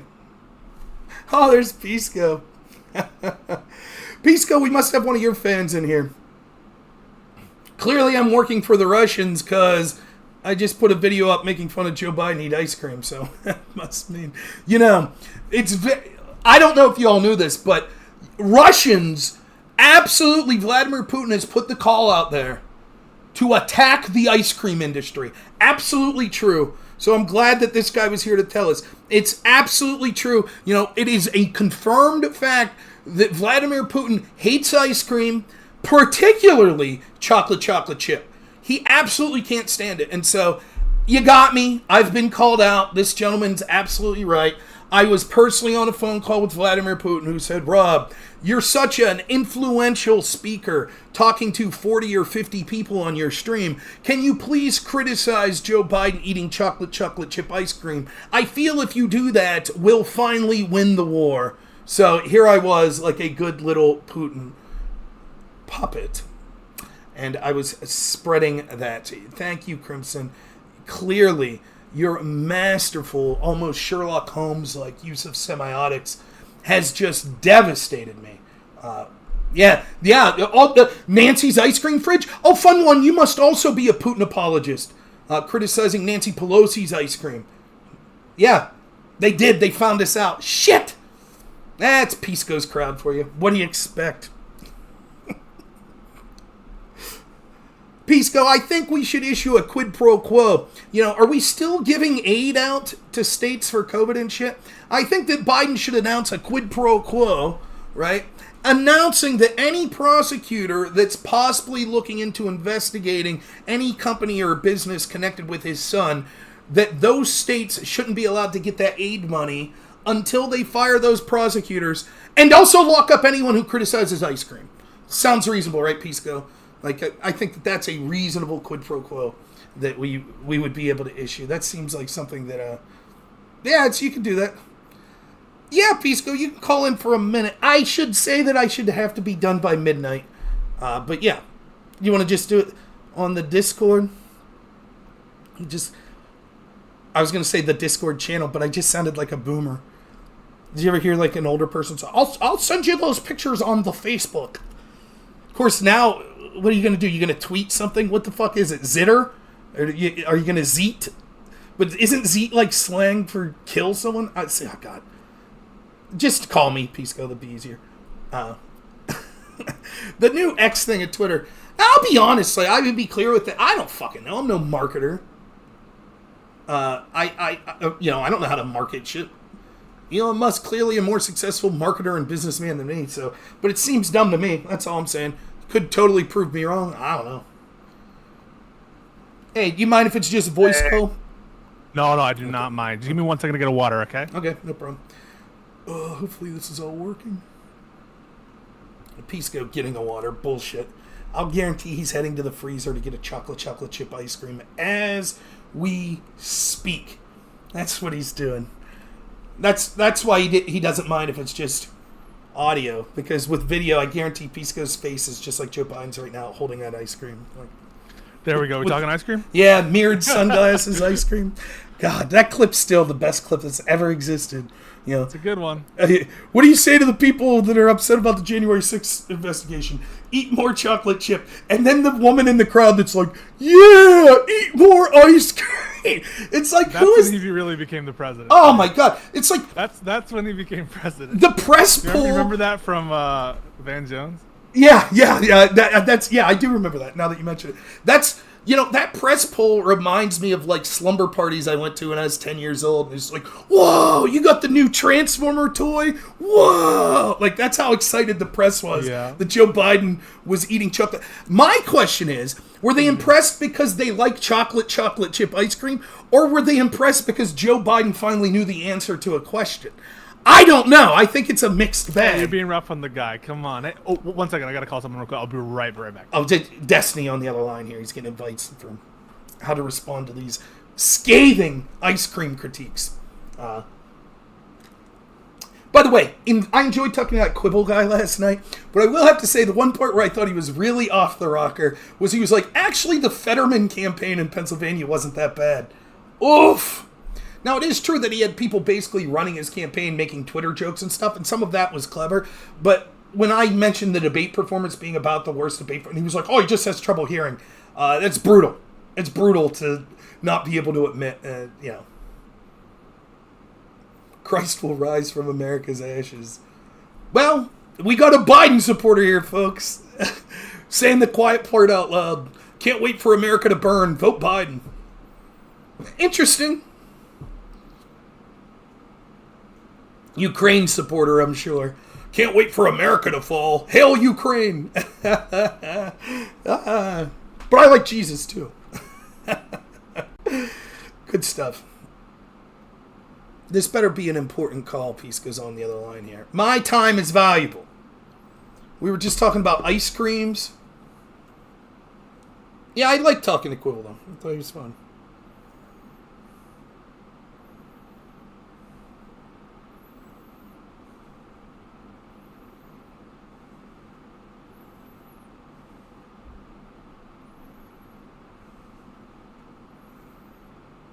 Ooh, I'm reading something here.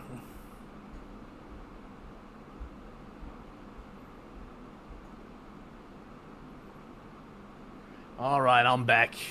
Okay. All right, what do you want to talk about? Yeah. Listen, first of all, I wanna say, thank you for your nice words about me.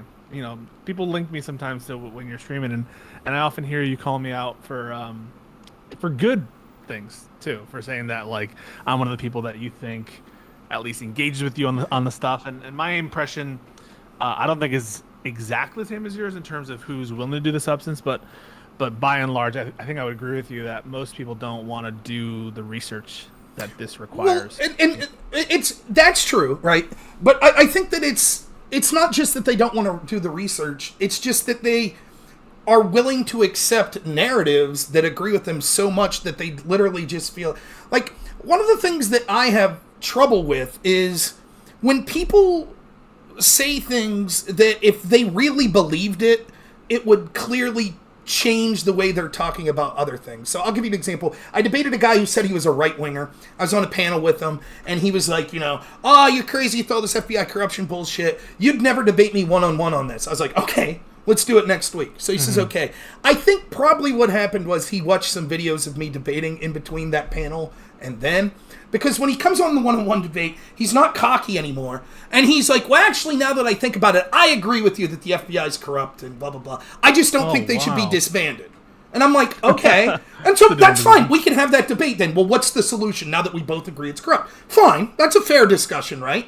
But then he keeps, like, refocusing to, like, well, who do you like in the primary? And what are the things you like? And I'm like, dude, once you admit that this institution's corrupt and basically you're admitting, yeah, I basically think they stole an election, you don't believe that, because if you did, your big, point wouldn't be like, well, here's who I like in the primaries for the Democrats. It's like, you don't believe what you're saying. You're just saying it to get out of the discussion. And it's perfectly fine to be like, that's not the type of shit I'm interested in. I don't believe it, but I don't want to talk about it. That's a reasonable defense. But to just be like, no, like this guy last night, what he told me was, he was like, it's all just conspiracy theory bullshit, and there's no evidence out there on any of this anyway, so. And I'm like, well, there's evidence. You could go through it and say, I think the way you're interpreting this evidence is wrong. That's a reasonable thing to do. But I was like, have you read the Durham report? And he's like, what? He doesn't know about the Durham report. He doesn't know about the IG report. So that's different than like, yeah, I know these things exist. I choose not to read them because I'm not interested. To just affirmatively declare none of that shit exists. Well, I caught the part of the debate I caught was, or discussion. Sometimes I have you on late at night while I'm like doing document review or something. My soothing voice, yeah. Yeah, no, I must be crazy. But the part I caught was when you were like counting someone on the indictments, and I'm like, come on, just say what the indictments are. Just say what they are. He didn't know, and that's the question. Like, well, do you believe Trump's guilty of these charges? I could say the same thing to you. If I'd be like, Pisco, do you think Biden's guilty of the things he's being accused of? And you would probably be like, well, what specifically? right? Yeah, Because there could be 50 things he's accused of. So it's like, well, yeah, maybe I do think that the accusations of him being shitty for not recognizing his grandchild, I agree that that's an accusation I find warranted. However, I don't think that he's That's illegally... a weird one, right? I mean, like, I understand that I don't want to get into it. Yeah. But I do understand how it seems weird from outsider's perspective. I also understand why it would be weird from his perspective. And so that one's a tough one. It is really tough. I will... Yeah, I'm not going to talk about my person. I'll just say I have a personal family situation that... Not my immediate family, but friends I know who had a similar situation that a woman called grandma and was like, I just want to let you know your son had a kid with me 6 years ago and you've never seen your granddaughter. And grandma was like, fuck you, never call here again, is what grandma said. So I get that, it's the like... particular circumstances, I think, matter to me a lot. Yeah. Like, obviously, this person was introduced at a given... Okay, but go on. So you were talking But yeah, about that's how... But so when the guy's like, do you believe these charges against Trump? And I was like, which ones? And from his response, in my head, I was like, this dude doesn't know the charges. He didn't. He didn't even know. He didn't even know the general. Like, I don't need him to be like, statute USC 137-4. I wasn't asking for that. Just in general, I believe he improperly handled classified information. Like, I would have accepted that. Like, oh, okay, or I believe he incited people January 6th. I got you. But he didn't even know. He didn't know. I think you and I both are like somewhat fair with people who aren't as in the weeds with us. Like, we'll call each other out on dates and timelines and stuff. But I think when we're dealing, even though I think we do like expect people to have some knowledge, I don't think we're demanding either when I'm talking with conservatives or you're talking with liberal people. We're not demanding exact timelines or names even, right? You could just be like, I think there was a spy. I think that there was some kind of warrant at some kind of time, right? And unless it's a distinction with merit on people that should know better, I agree, right? So I think, like, for you to be like, Blue Star Strategies weren't their lawyers, they were their lobbyists. It's like, who gives a fuck? But we'll get to that. Talk about that we'll get to that. But let me just say this real quick. Yeah, sure. Like, when I was on this panel the other day with Destiny, and Brianna Wu was there, right? And the topic was, Connor set the topic up, and the topic was like, Trump's indictment, and do you think there's a double standard? So that was the topic. And of course, my big issue is the double standard. So that's what I'm going to talk about. And if Brianna, as bad as I think she was on that panel, one of the things she said that I sympathized with was, I didn't know that I would have had to have been read up on all of this other shit. I just read the indictment. I actually sympathize with that perspective, right? Where it's like, yeah, I wouldn't expect, okay, I'm joining this panel, so I have to know everything. I had to have read the whole Mueller. That's totally fair. It is. But the people I'm going to be harder on are people like, if she's making declarative statements and she has no fucking clue what she's talking about because she's ignorant, and I don't use ignorant in a, like, pejorative way. I just mean ignorant that you didn't know, right? So then don't be declarative. Or someone like Destiny, I'm not going to listen to him feign ignorance because we've had this debate 3 times. He's lazy. Right. Well, I'll tell you right now what's going on with Destiny. Here's what's going on with Destiny. One, it's different than me, and I think you have a job. I have a job. I do. Destiny's I'm busy too. Right. Destiny's job is his content. And that's different. And I was telling this guy last night, I don't begrudge. I don't feel like I'm entitled to be on anyone's show, right? So, like, I'll take Destiny out. Take, like, Vosh. What's Vosh's incentive to debate me? Well, he might get wrecked. It's not going to be an easy debate for him, even if he doesn't think Rob will crush me. He knows it'll be a tough debate, and he'll have to be read up. And what's he get out of it? Nothing, really. I'm a small streamer. So he would rather debate crazy people or big streamers. And I understand that. I'm not upset about that. It's his career. It's how he makes money. Fair enough. Destiny realizes, I think Destiny used to be better at debating politics, but it's hard to keep up on things all the time. It's not as interesting when the guy who's in charge now, Biden, he don't want to focus on his problems. When it was Trump, it was more interesting to him, and I get that as well. And most importantly, it doesn't get as many clicks, and it's not as easy as, like, the Red Pill content. Yeah, no, yeah. He can go on and talk Fresh and Fit about Andrew Tate, and he could have things to say on there. That's easy, man. He don't have to read up on a lot of shit, because that's just sort of personal. I have sympathy for him, too, because I think that he's had a lot of these conversations a lot of the time.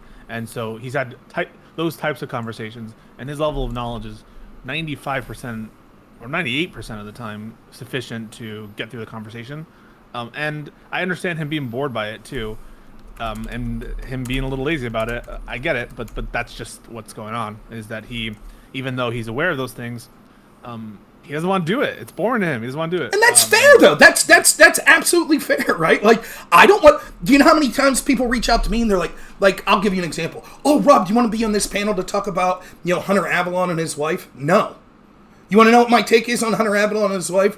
I hope that they keep the information as private as possible. I feel bad anytime a relationship's struggling like that. I feel bad. That's it. Yeah. That's my take. No hot take. I don't give a shit about the specifics. I think that it's sad that we live in a society where people's, marriage struggles and things like that are entertainment for people. But I also don't judge people for their entertainment choices. So someone could say to me, well, Rob's a coward. He's running from that debate. I guess. I just don't have an interest. Just like different issues. Right. Like you and I feel like we have a unity of interest in particular things. And it's almost not even like, because we're not usually arguing about foreign policy or even a lot of substantive domestic policies. Like, when have we argued about the proper, I don't know, healthcare system or... Right, we're usually arguing about... Even if it's, like, not about criminal double standards, it would be, like, about immigration double standards or, law enforcement. That's most of the structure of government. Right. Rights versus the prerogative of governments. So I feel like, there's just a different interest on a lot of other debate streamers, which I can respect, but I just don't like those panels where one of the topics would be some meme thing, or when you ever like be on those panels and they'll want to be like, as one of the topics, have it be like, who's a better fighter, or what's a better anime.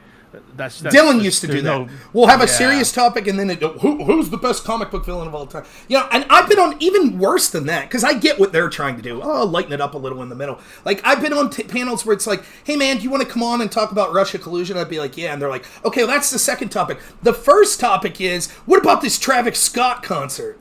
And I'm like, oh shit, I don't have much to say about it. Yeah, how about, I swear to God, I was on a panel once where the first topic was, what's up with people mass buying PS5s and scalping them? And I'm okay, I don't really give a shit. Like, I don't have much to say on this. I'm sorry. And even, like, I look at someone like Big Papa Fascist at the Crucible, and people are like, well, that's a big debate show, why aren't you on there anymore? They like doing, like, the religious debate stuff. Or the red pill stuff. Right. I don't really do much of that. I mean, I have opinions, but it's not like, it's not something that I consider a big interest of mine. I'm not really interested in trying, and not only am I not interested, I'm ignorant. I couldn't tell you, like, the significant differences between Orthodoxy and Catholicism. Like, I'd be like, I don't know. Like, I had confession, the Pope, like, what do I know? Like, that's... So, yeah, I honestly don't begrudge people. Now, I make general statements. I made the general statements before you came on. I think that, not you, I do say nice things about you and that you will talk about this, but I think in general, the same people that aren't interested in these stories of corruption about, like, Biden... become interested when it's convenient. They're going to be interested in a couple days when Trump's indicted again. Oh, boy, now corruption will be something that... 100% will be. He's going to get indicted by the twice. DOJ. He'll be indicted twice. Well... At least once this week. Yeah, this week. That and the Michigan stuff surprised me, too, for the people there. But I don't know if he'll be indicted there. What a bullshit charge that is. But I haven't looked into it, so I can't comment. But yeah, there's one aspect of our conversations. I think our conversations are usually pretty good in the sense of you're getting a lot of the... I don't know how to say it. You're getting a lot of the fact... analysis and digestion that's deep in the weeds from either side. And so you're getting access to what I consider to be some of the stronger talking points on both sides for these issues. But there's one thing that drives me insane. Okay. And I can understand because sometimes I don't communicate myself the best way, and how I set things up makes it seem like I'm meaning one thing when I'm not. Well, can I interrupt you real quick? Yeah. Real quick here, I'll just interrupt. It's no one's fault, but it's so hard when it's more than one-on-one, right? Sure, because I actually feel bad in our last conversation for Connor and for Pondering, because me and you take all the oxygen. And what'll happen is when they do interject, like, I know it's probably the same with you as me. I'll have something that I'm ready to say, and then Connor talks for 4 minutes, and then I lose it. Right, so now you have your opportunity unfettered. So whatever the point is, you can make it.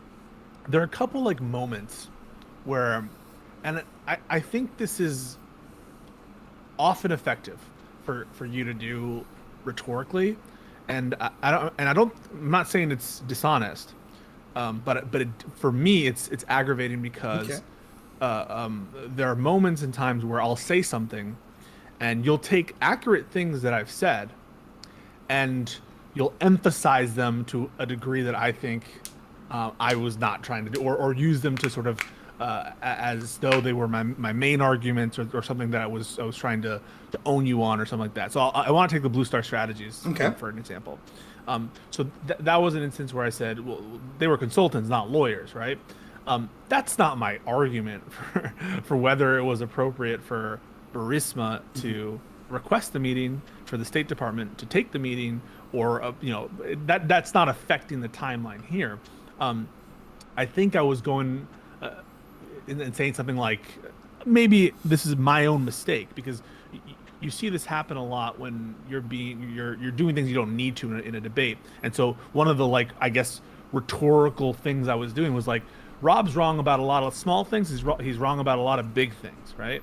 Mm-hmm. And because I had that hubris and that arrogance to get you on points that don't matter, like the point about whether they're lawyers or consultants, like, potato, maybe they're actually lawyers. They're serving in a consultancy capacity. But it gave you, I think, the opportunity to use that and present it like the best he's got is to say Blue Star strategies are consultants, not lawyers. I don't think that's an accurate representation of what I was saying. I think I was just being like a douchebag. Okay, maybe that is unfair to say. I don't know if I said the best he's got. I may have. That's something that sounds like I would say. I don't know if you said that, but the reason it seemed like that wasn't just like, let me put myself in your shoes, right? The reason that it seemed to me like that's what you were doing, that you were making this as an important point, is because Connor's like, Rob, outline your case. Outline an overview. And to believe it or not, I didn't even want to have that big discussion on Burisma. I wanted to talk about the 1023 and how it's not being taken as seriously. So I was just outlining for the audience, here's the general thing that happened. Here's what we know, right? Oh, but I stopped you on the ownership point. That's where I stopped you. Well, right. And you were like, well... Which I think is important. But you also stopped and interjected on the Blue Star strategy. So I, in my head, was like, okay, Pisco's going to interject. And this is a failure of communication because we're not mind readers. So you probably don't know that I'm trying to just be like, for those that don't know, here's a brief outline of the quid pro quo with Biden and blah, blah, blah. Now we have this 1023, and it says X. Now I want to compare the treatment of that by the FBI to the treatment of the Steele dossier. Because Pisco on Twitter says I'm a hack. So that's where I wanted to start the debate. I was chomping at the bit to fucking debate you on that because of our Twitter exchange. But then instead because we're both wordy, we got sucked into 40 minutes on the Burisma shit. So when I was like, I'm just trying to briefly outline this, and you interject, and the first point you interjected on the ownership, I think, is a more important point. I do. Yeah. And then the second thing you interjected was, well, they're not lawyers, they're consultants. So in my head, I'm like, this is a fucking point you're trying to make? That's where I was coming from. That's a mistake on my part, because it makes sense for... If we're doing, it's almost like opening statements in a legal proceeding, where you very rarely will interject and object in openings or closings, unless it's something so horrible, right? You're introducing some evidence that was explicitly not allowed, or if you're introducing jury nullification instructions in your closing or something, that kind of stuff. When you're interrupting people in those moments, it would seem to be for the most critical things. Right. And I think you said, stop me if whatever.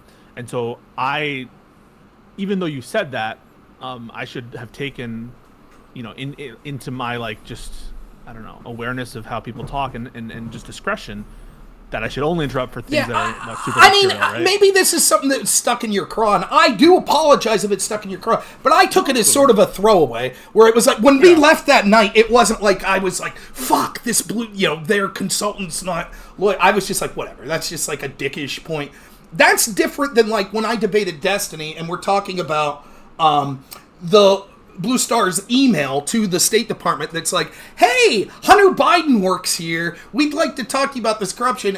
And Destiny's like, well, what do you think they talked about? And I was like, well, they were talking about corruption and the U.S. perception and possibly, the perception around the world of their, basically saying we're not corrupt is probably, I think that's but we don't know. And Destiny's like, but you don't have the transcript, so you don't know. For all we know, they met and were like, how do you spell the name Burisma? Fuck you. That's so bad faith and stupid. It's like, that's fucking lazy. dumb. That is lazy. And he's so an I don't guy, think you doing that or saying, well, Blue Star wasn't lawyers, they're strategists. I don't put it on the same level as that. But I'm just like, okay, 2 points got me. Anyways, like, that's... No, I understand that point. I do think the ownership part, not to say that, like, listen, the Blue Star strategy was representing Zlochevsky as well, and he was very much into whether or not he's the explicit owner. You're not incorrect in saying that he's the founder of Burisma, and he was still involved with Burisma. I believe. I think he's still involved. CEO at the time. I believe he was still the CEO. Is he the CEO at the time? Yeah. I'm not sure. At this point, I used to have a fucking. This is how I'm super busy at my job. But before I debate you, I've prepared some timelines of events, because in order to keep everything straight and to have what I think the correct version or the correct interpretation of what's going on, the dates for me have been so important and mission critical for understanding it. And so, somewhere there, next to my timelines, I have like little notes about who owns what when.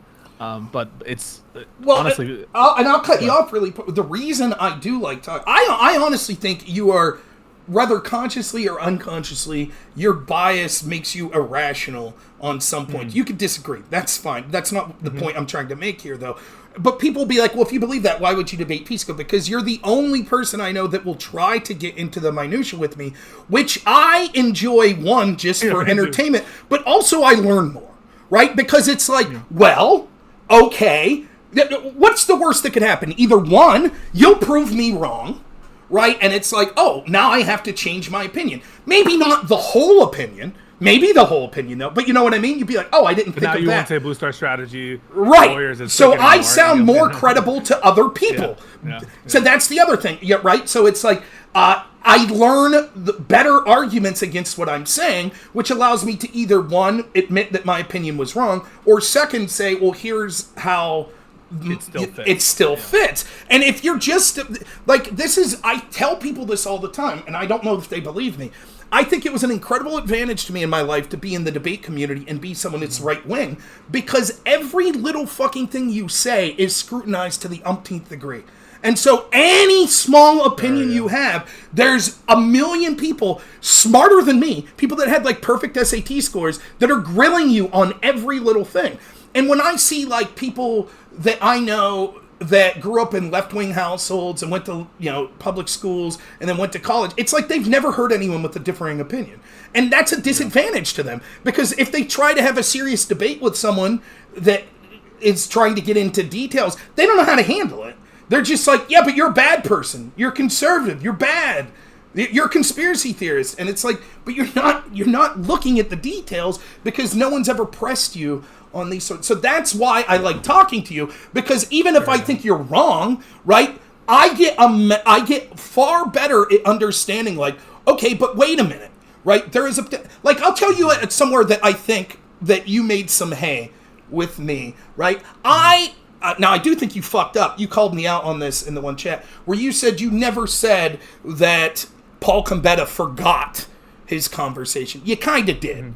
Like, as I pointed out, you did at one point say, I'm not saying that he forgot, but then you argued making defenses of how he could have forgot.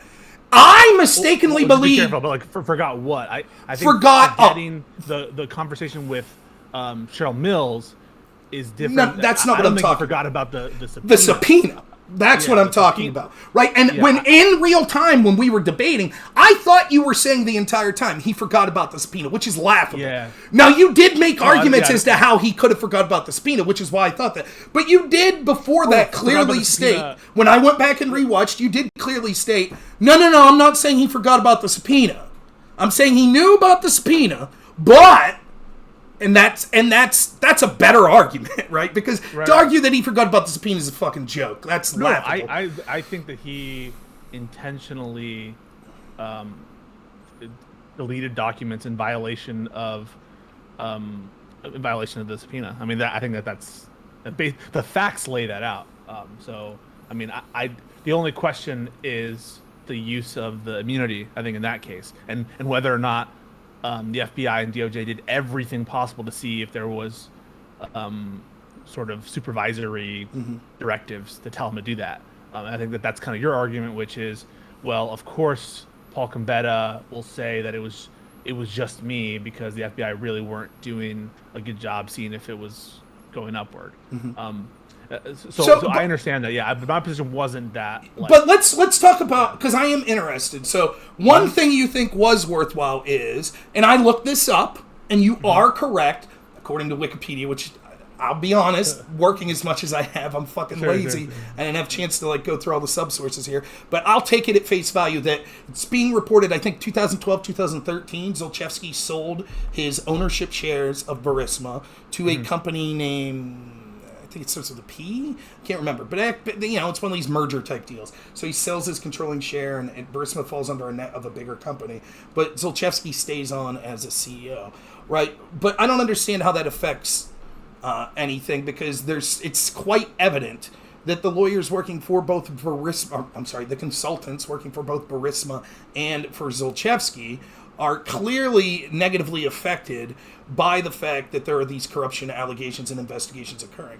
And it's clear that it wouldn't take long for me to explain to you why, even if he doesn't have controlling shares, being the CEO of the company, or even if he wasn't connected, the reputation of Burisma itself would suffer based on this investigation that was occurring into their company in 2013, 2014. Yeah, it doesn't get rid of the argument. Right. I mean, I'm not going to let I would never let it, the on-paper ownership, although I do think that he is the new beneficial owner and that he's kind of running the show.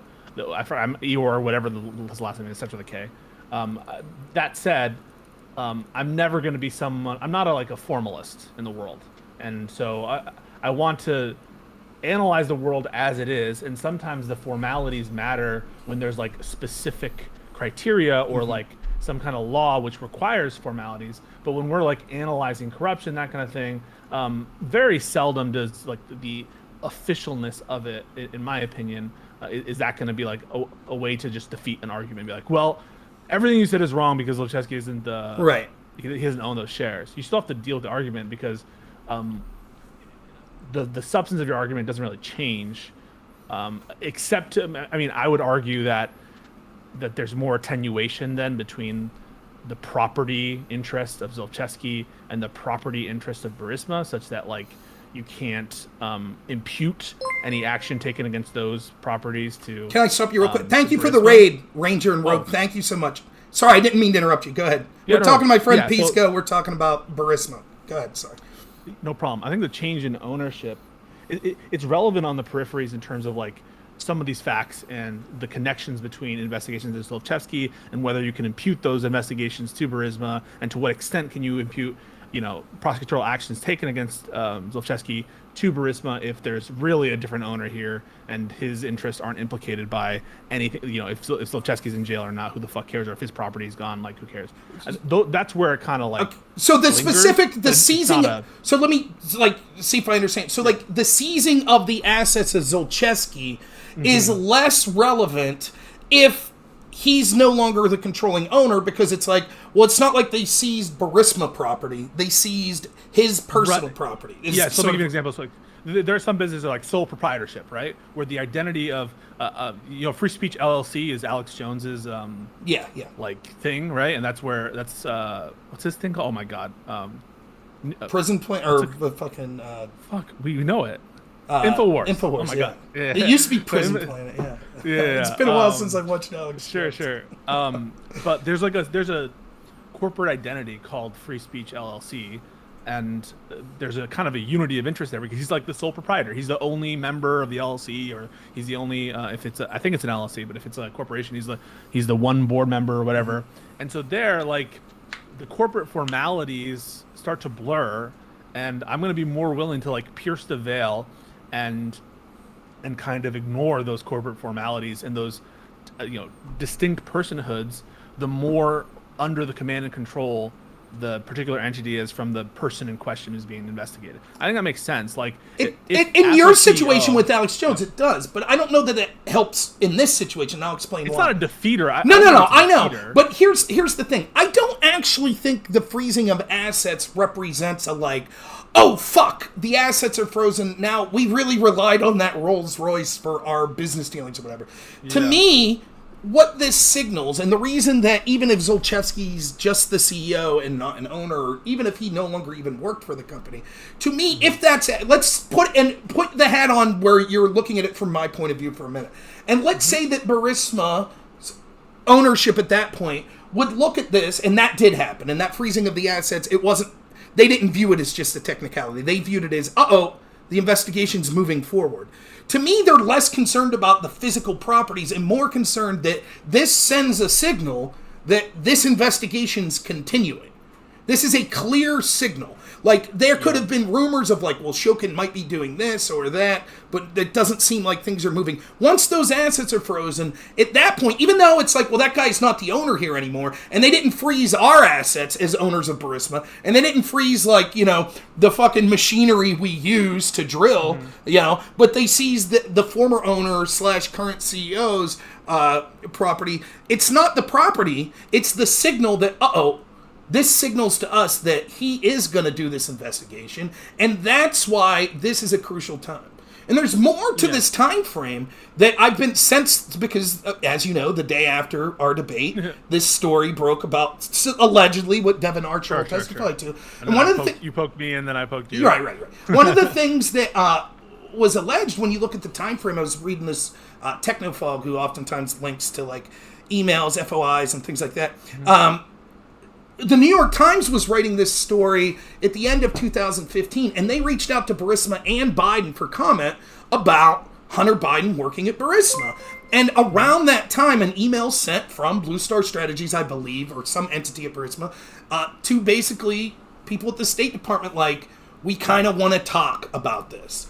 Because it seems like, and you could, let's say they're not corrupt, even if they're not, you could understand why this would be concerning. One of the most prestigious newspapers in the world is writing an article about whether or not we're corrupt and whether or not we have... Thank you, Lavin. Incredibly generous. 10 subs. Thank you so much. Oh, wow. So you can see how, like if you had a company, if you had a law firm, Pisco, right? And the New York Times contacted you, was like, hey, we're going to write this story about corruption at your law firm and your connections with, the leader of this other country. You'd probably be like, we need to get on top of this. Right? Even if you didn't do anything corrupt, it's a serious... So it's like the fact that they are reaching out in September or whenever it was, and they're like, hey, we'd like to talk to you about this. But that's a different level of urgency to, oh, fuck, the prosecutor froze assets. And so there could theoretically... Your defense, in part, seems to be... Let me outline it this way. We have two competing scenarios. My scenario is, man, thank you so much, everyone who's donating subs. Average Debate Enjoyer, you guys are the best. Thank you. Peace, you should come on more often. No one ever gives me money unless you're awesome. Keep it going, guys. But, like, you think about it this way, right? Like, my scenario would be this. I think that there's all sorts of corruption that go on with these deals and things like that with, money kickbacks from official government sources that are going over and things like that. But just to narrow it down to people like Devin Archer, people like Hunter Biden that are receiving this money and that their family knows, this is probably shady. There's probably laws being broke, or at least it looks really bad for us, right? And I think that because of that, even as far back as 2014... that they wanted to make sure that they could control the way this investigation goes. So places in the UK that probably had people that were connected to this money, people in the United States, the Obama-Biden administration, etc. And so they wanted to know that they were in the loop of whoever the investigator in Ukraine was, and they didn't want a serious outcome. And so they thought that Shokin was proceeding. There was communications between Burisma and the Obama-Biden State Department. And then it really kicked off in urgency after those assets were frozen. And despite the fact there was some bluster made by Biden, it wasn't until that he went over and had the conversation with Poroshenko, was like, okay, this is the fucking red line. It's it. Either he's gone or you're not getting this money. And Poroshenko begrudgingly is like, we don't think he did anything wrong, but fine, he's gone. And Biden's like, okay, give me the money. Or give him the money. That's my narrative. And then it goes to the NABU and the investigation's kicked away. Your view is this. Like, But these conversations were occurring for many entities, not just Hunter Biden or Joe Biden, not just the United States, the Obama State Department. It's occurring from places in the UK. It would be absurd to think that they're all involved in some sort of corruption. There were credible allegations to all sorts of corruption with Viktor Shokin outside of Burisma as well, such as there was this diamond mining case and things like that. So there were good reasons to believe that this guy wasn't doing his job. And yes, they were specifically writing about Burisma, but that's only part of it. Right? And the fact that they were writing this entire time and the seizing of these assets was just basically a technicality would mean that, yeah, they legitimately wanted Burisma investigated and they were pissed off that Shokin was this corrupt dude not doing it. And so Biden finally, when it came to giving this money, probably worked with Obama that was like, yeah, we're not going to give you the money because your head prosecutor's corrupt. And so they got that guy fired, and it had nothing to do with Hunter Biden or personal monies. It had everything to do with not wanting to send tax dollars to a country that had a corrupt prosecutor and was allowing corrupt oligarchs to basically rip off the people of Ukraine. Is that a fair assessment of where you're coming from? Yeah, I think that, like, basically your summary, to me, like, all these forces and these bureaucracies, they're made up of people. And I think the scenario you outlined that I provided, where it's genuinely part of a policy, to me just fits the facts better. And I guess like the one, there's a lot more like, I don't know, jumping around and explanations and weirdness on offer on yours, where it's like, why is the American government like starting in 2014 pressuring for investigations into Burisma, just when they actually don't want investigations into Burisma, and like being inaccurate about telling the world that Shokin isn't investigating Burisma and Zlochevsky when he is. Like that to me just seems like such a weird conundrum for you.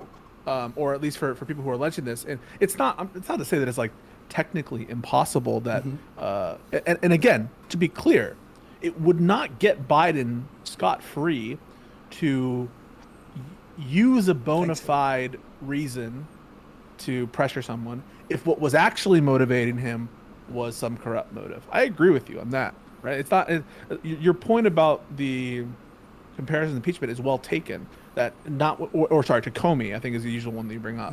That even though there are genuine reasons to fire Comey, I think everyone agrees. The question is what was actually motivating him at the time, right? And of course, that gets into the tricky question of intent, where everyone can make their own arguments.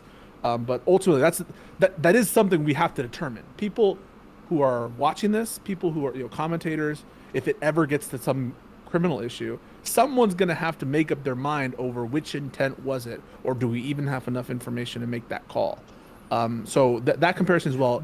If I could stop you, that's fair, right? But where I push back on it is this: I'm not talking about the finding of guilt in a trial.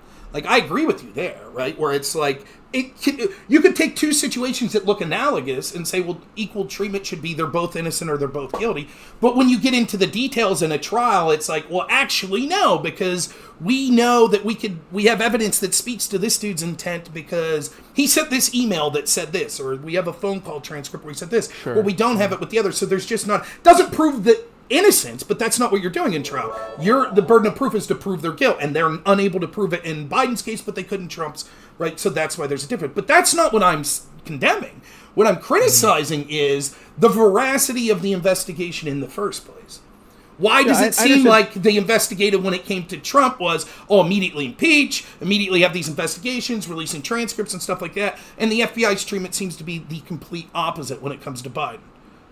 Yeah, I understand, I hear you. I understand when I say incredibly damning, I'm not talking about the underlying substantive allegations. I'm saying damning of the investigators. That my point of comparison and reference is not the substance of what's going on here and the underlying thing, but the response to the allegations of the thing and what people in power and people with an investigatory or supervisory role do in response to those things.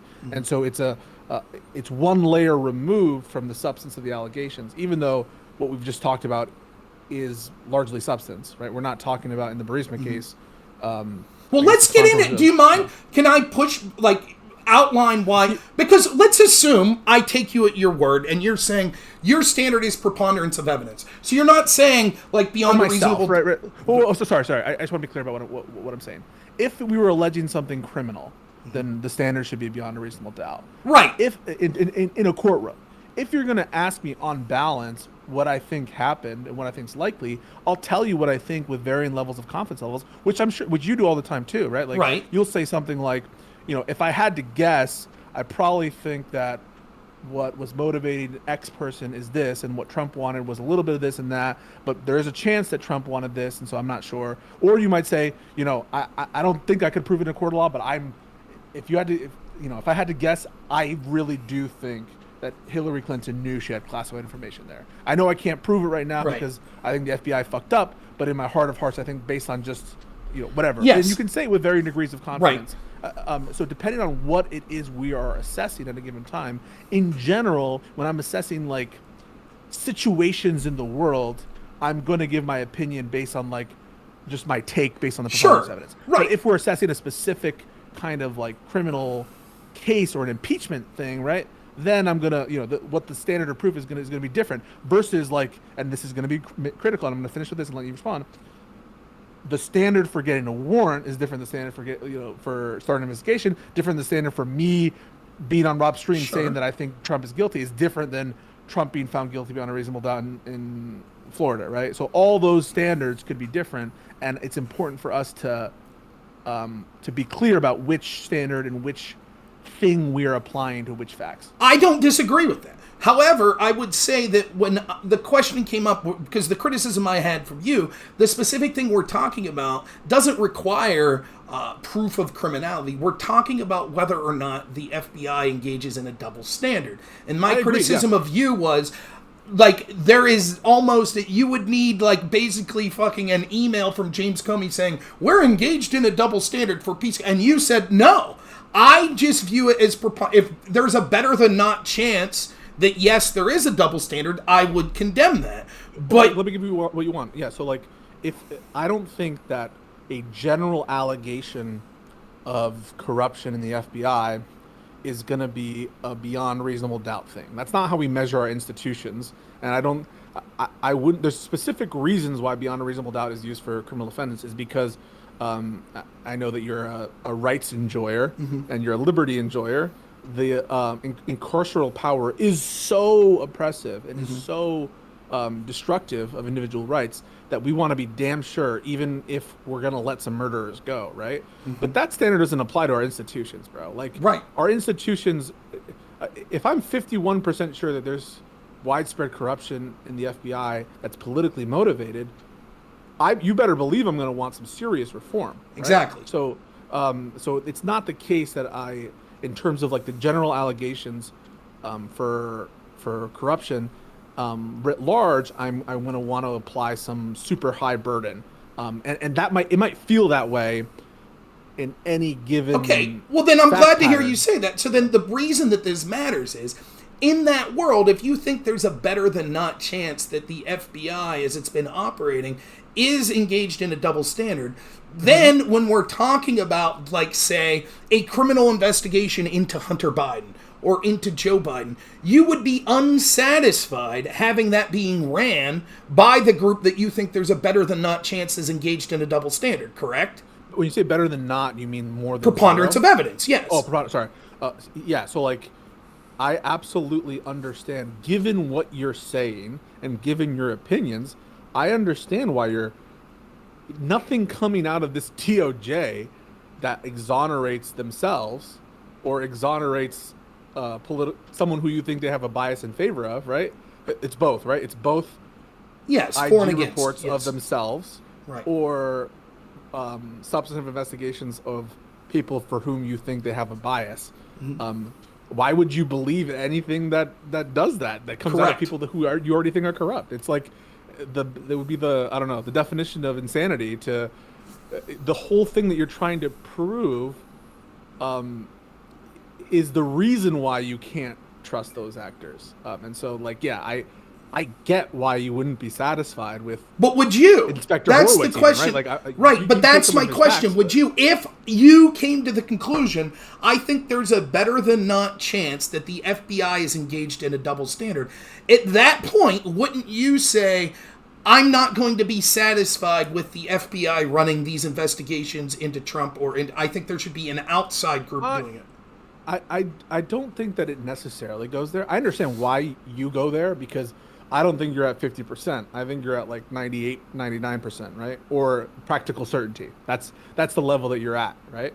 And so, but I don't think that a 51% chance gets you to, well, I don't want to take investigations anywhere, right? A 51% chance, maybe you think that there's something salvageable, or maybe you think it's 100% in cases of this kind. I don't think that you would, I think you would agree that it's more complicated. I don't know that you have a problem with how the FBI conducts investigations into I don't know. What's something that I don't trust them on it. You'd be hard pressed for me to find me something that. But that like child sex trafficking or something like that. You'd say hypothetical, or like a cartel's drug trade or something. Right. Like, do you really think that they?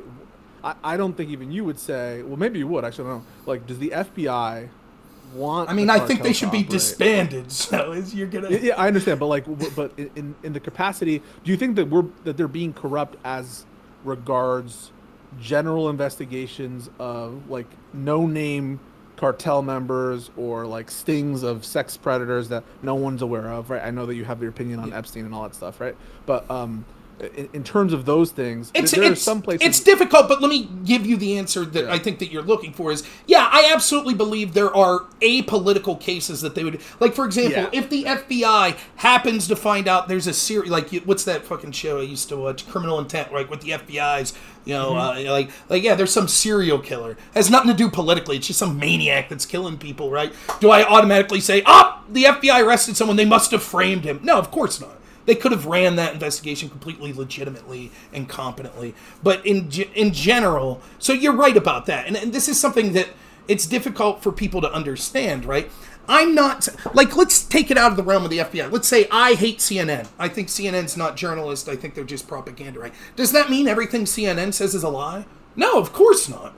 If there are people, though, that believe that. If CNN says, under Trump's third year, GDP rose 3.4%, there are people that'll just be like, bullshit! And it's well, I looked it up, and that's true. That was the official number. Just because CNN said it doesn't mean it's... But what I do with the FBI is, and CNN, I would say, I'm not just going to take their word for it. I think they have lost credibility in my eyes for me to just accept at face value. So when they say things like, well, we can't talk about this because there's an ongoing investigation, or we have to redact this, I never believe them. I'm like, bullshit. You have lost credibility, and so now we need to see it as members of the public, and that's not my fault, that's yours. And but to get back to all this, 51%, okay, whatever. But I don't understand, even at that number, let's take that number. You slightly think there's a better than not chance. I just want to clarify what I mean by there. Is 51% of do you think that corruption exists at all, right? 51% that we think that it exists in all the important cases, which I think that you'd probably say, right? Every case that matters, or that where political cases. That's what. So there could be cases that matter, like sex trafficking, but you wouldn't consider that. And it would depend how your response is, right? If it was 51% of cases involving black people are corrupt, or 51% certainty that there is corruption with respect to cases involving black people in the FBI. That might have a different response than that. You just need to do something to root out the racist cases or the racist cops. Maybe that's different as a response than the kind of problems that you're alleging, which is more nefarious structural issues having to do with the most sensitive investigations being treated. Well, let's use this. At first, I didn't like the race example, but actually, let's use it. Let's say that you have, a head FBI agent who does a lot of big investigations, right? Yeah. And he's doing an investigation into a black group, let's say a BLM group or a black nationalist group, something like that. And you find messages of him being like, these people stink. We need an insurance policy to stop these people from obtaining power. Wouldn't you say that even when it comes to the appearance of impropriety, that guy shouldn't be on the case? Yeah. Okay, now what if almost all of the top brass exhibited massive bias, and now it's just a question of whether or not that bias infected their investigation? Wouldn't you say that you don't want those people being at the heads of those investigations because of that bias? Well, depends if it's all manifesting in them texting, like feeling the need to text other people on the case and talking about insurance policies. You know, if all that conduct, any person who exhibits that conduct, right? I'm okay with, I think you're okay with people having private political beliefs, so long as there's a good indication that they can separate it from their work. One of the indicia that they can't separate it from their work is they're talking to colleagues about it, right? That's one of the reasons why we would be concerned with the Strzok case, right? And maybe we would separate, maybe we're okay with Durham being, you know, a Republican, or we're okay with Merrick Garland voting for Obama, or whatever the case may be, because we don't have any reason to doubt that their ability to separate it. So what kind of evidence you can bring to bear for the individuals at issue, whether or not they're exhibiting that same lack of restraint that I'm sort of citing in terms of private political beliefs, that would matter to me. But if everyone is like texting about insurance policy, yeah, none of them should be operating. So, but I think that your evidence for them being biased in favor of Democrats has to do with their official conduct. Well, there's two things, right? And that's actually more damning. The official conduct, if you could prove that it was operated in a double standard, that's even worse than just their personal conversation. I'm just making the point starting at the minimal point, which is you would not want a investigator that's, you know, literally talking about insurance or exhibiting such extreme bias. And it's not just Peter Strzok, and that's never solved. It's never resolved, right? Because Peter Strzok was the on-the-ground agent that basically was the highest level on-the-ground agent in both the Hillary and Trump investigations. He's the one who interviewed Hillary. He's the one that interviewed Flynn, right? And so if you could admit, like, yeah, that fucking guy shouldn't have been there, which it seems like that's what you're saying, that's a huge problem. Well, I think that he was right to be fired. But it's too late. It's not like they went back and said, "Oh, we're scrapping the case or starting over." But the thing is, Rob, like, what is the response, right? Like, what do we do in response to, like you, let's say you're Mueller, right, or you're Comey, if Comey hadn't been fired, and you find those texts, and you always scoff when they're like, they're Republicans. I do agree that there's a difference between the Republicans of old and the anti-establishment Republicans. Sure. I recognize that. And if you, I'm less sympathetic to Trump and his allegations of bias when it's his own people appointed.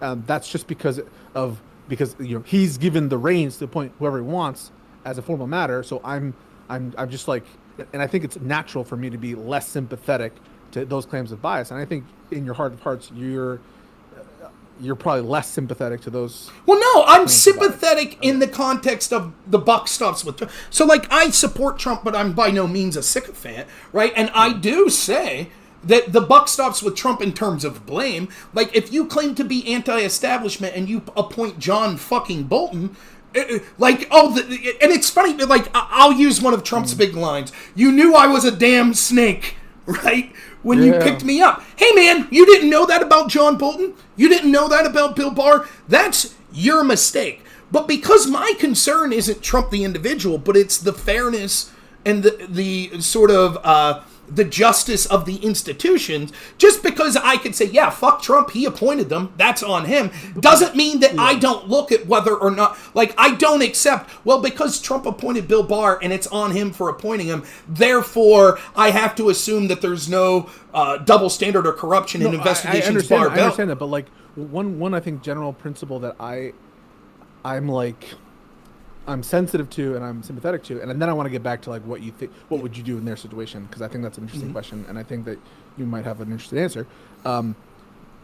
There's like a principle that I think is fine, which is like, if you have unclean hands, you can't complain about it, right? Like, suppose that for the same reason that you think Democrats, you don't want to hear it from them anymore on a whole range of issues, right? You just don't want to hear anymore from Democrats about riots or whatever, right? Since you were giving cover for, in your mind, right, for the BLM, and there were people absolutely giving cover for riots and violence in BLM. You just don't want to hear it from them. They have unclean hands in your eyes, and I think that principle applies strongly to Trump. Even if you think he's like being duped or deluded, If you think Bill Barr's corrupt, Trump is responsible for that corruption. He has unclean hands, and maybe it's unwitting or whatever, and so maybe that you're giving him a little bit of slack. But who the attorney general is, who's in charge of these sensitive investigations, and it's your understanding, your feeling that he is there to really be a cover for the DOJ's corruption. That doesn't the principle of unclean hands make you less sympathetic to Trump? I am less sympathetic to Trump, but again, my focus isn't Trump. My focus, it's not like, well, they fucked over Trump and he appointed them, so I don't give a shit that they're engaged in two-tier justice. Like, I don't get that's I think the mistake that people make. They think that I'm just stepping up here to bat for Trump. I'm not. Like, I don't give a shit, right? Like, Trump going to jail doesn't change my life at all. Right? Or Hillary not going to jail doesn't change my life at all. The problem is, more than any individual politician can be corrupt or do bad shit, if we have a corrupt institution that's the most powerful law enforcement agency and intelligence agency in the history of the world, that's a far bigger deal. So, like, let me give you an example. Like, let's say that you run for mayor of your town, right? And the reason you're running is you think the police force are shitty.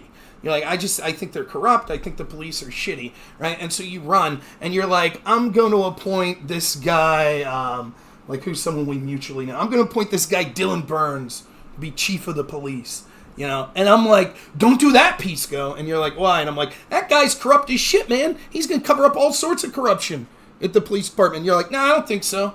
And he goes on, and not only does he cover up corruption, but he plants drugs on you and has you arrested. Yeah, Do we say, well, hey, Pisco doesn't have clean hands, Of course not, I get the point that at some level, if you're reckless or you don't listen to reason, it's not the same as an intentional act of corruption. Certainly not. No, I get that. All I'm saying is the process of having a DOJ be responsive and to change in ways that you want it to requires that leadership be appointed in a sense like how is the DOJ ever going to change in your mind if you're putting Bill Barr's in there, right? You're preaching to the choir. You're preaching to the choir. I absolutely agree.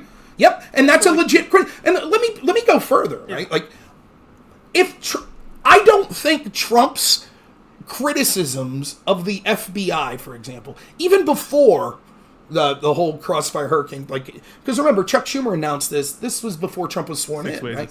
So so I don't know that Trump understood that he was as a big target of these investigations when he's criticizing the FBI even before that, right? Like, I don't think that Trump's criticisms of the FBI, both then and now, are because this is a man that's really concerned about justice. I think Trump has more base reasonings. I think the reason Trump's so anti-FBI now is because he feels correctly, in my opinion, that the FBI fucked him over. But I think that if he could envision the future and have absolute clarity on what would happen, he would rather have an FBI that would exist to fuck his opponents over and not fuck him over than he would one that's fair. That's how I think Trump would operate. He'd say, I'd rather have an FBI that's doing for me what this FBI did for my opponents. That's what I want. I want an FBI that I could say, investigate that asshole, right? That's what I want. I want them to raid their houses. I want them to do this, right? He would rather have that than a non-corrupt FBI that was trying to be as neutral as possible. So my concern isn't like, Trump's this moral guy that was duped and we shouldn't. I ain't saying any of that shit. I blame Trump. I actually take his vengeance. I think because the downside to Trump being president again for me is the dude had 4 years to end the corruption, and what did he do? Just like you said, he appointed Bill Barr. He appointed John Bolton. He didn't do shit, right? So that's the downside. The upside is maybe he realizes for him it's life or death now to finally take these fucking people on. And that's not good. That would be the case for Trump and for why to vote for Trump this time, why he would do something different this time. That's not ultimately a moral characteristic that I find most virtuous. But the end goal of, I find these institutions to be corrupt, because I think what will happen is probably there's a less chance that Ron DeSantis does that. I think Ron DeSantis might say, yeah, I think there's some corruption here, but we need to work within blah, blah, blah. And ultimately, it'll be business as usual. Some strongly worded letters will be written by Lindsey Graham, and things will continue apace. That's what ultimately will happen. It won't be until serious consequences are enacted, in my opinion, that there will be real change on these sorts of corrupt issues. Now, if I could address the point you were making about what would I do, right? And I think this is a fair point. I mentioned this the other day. Say you're Bob Mueller, right? Regardless of what people think of, should Mueller have been appointed or not? He was appointed, right? So let's say we're operating under the assumption that Mueller is unbiased. He's trying to do a good job, right? That's fine. We could operate here, right? And all of a sudden you get approached. You let me know if you think that this, if I'm missing the thrust of this. My understanding was this. I.G. Horowitz basically approaches Mueller and is like, hey, I just want to let you know that 2 of the people on your special task force, Strzok and Page, we found some troubling messages where they're talking about insurance policies, and it could at least have the appearance of bias. And Mueller correctly fired them, right? Yeah, and I don't think you could blame Mueller, be like, he should have known, How would he have known? I don't know if he fired him. He definitely kicked him off the case, though. Well, yeah. Which is basically firing, right? He only had one case. Yeah. So, I know what you're saying. There's a little distinction. But my point is... I don't want to be like, well, he wasn't let go and he should have been let go. I just don't know what the... Yeah, but the point I'm trying to make, it would be easy if you really wanted to go in this and be like, well, Mueller should have known that these people... No, I don't think so. I'm not going that far. It's not like Mueller is obligated to, have fucking personally, attended these people's fucking kids' birthday parties and shit and know a lot about them. Right? He pointed them because he seemed to be a career professional at the FBI. I'll accept that, right? Here's where it goes off the rails, though. Right? Now, let me ask you a question. If you're Mueller and the IG comes to you and says, we found on their FBI phones these troubling text messages, and I'm now investigating them, right? And you say, and you're troubled enough to let them go, right? You agree that's what happened? Yes. Would you delete their phones? Yeah, so that's... I've heard you say that. I don't know the facts and circumstances of the deletion itself and whether or not there are any copies of all the materials there. But so what you're saying is that Mueller, on his own initiative, deleted the contents of their personal phones? Or their no. Because the way this works is when you go... I don't know the facts of it, Rob. Okay, you could look this up and check me, and I hopefully you'll get the time to do it. Yeah. You have a personal... It's a lot, right? It is. There's a lot of stuff. Right. So let's say me and you have... even my stupid little silly job here, I only have my phone, but my supervisors have their personal phone, but they also have a work phone. So you're not dealing... Because, and it's even worse at the FBI because theoretically you're dealing with shit that could be classified or, sensitive. So there's automatic deletion protocols, even in my firm. Sure. Have automatic deletion. Yes, absolutely. I totally agree, right? And so that type of shit happens at the FBI, and so it's a little different than your personal phone. I love watching Judge Judy, and they'll constantly be like, I text her that, and she'll be like, can I see your phone? Oh, I just got a new phone, I deleted it. She's like, yeah, bullshit. Well, it's a little different with the FBI, because there actually are policies at times that say, yeah we do routine, right? So I get that, right?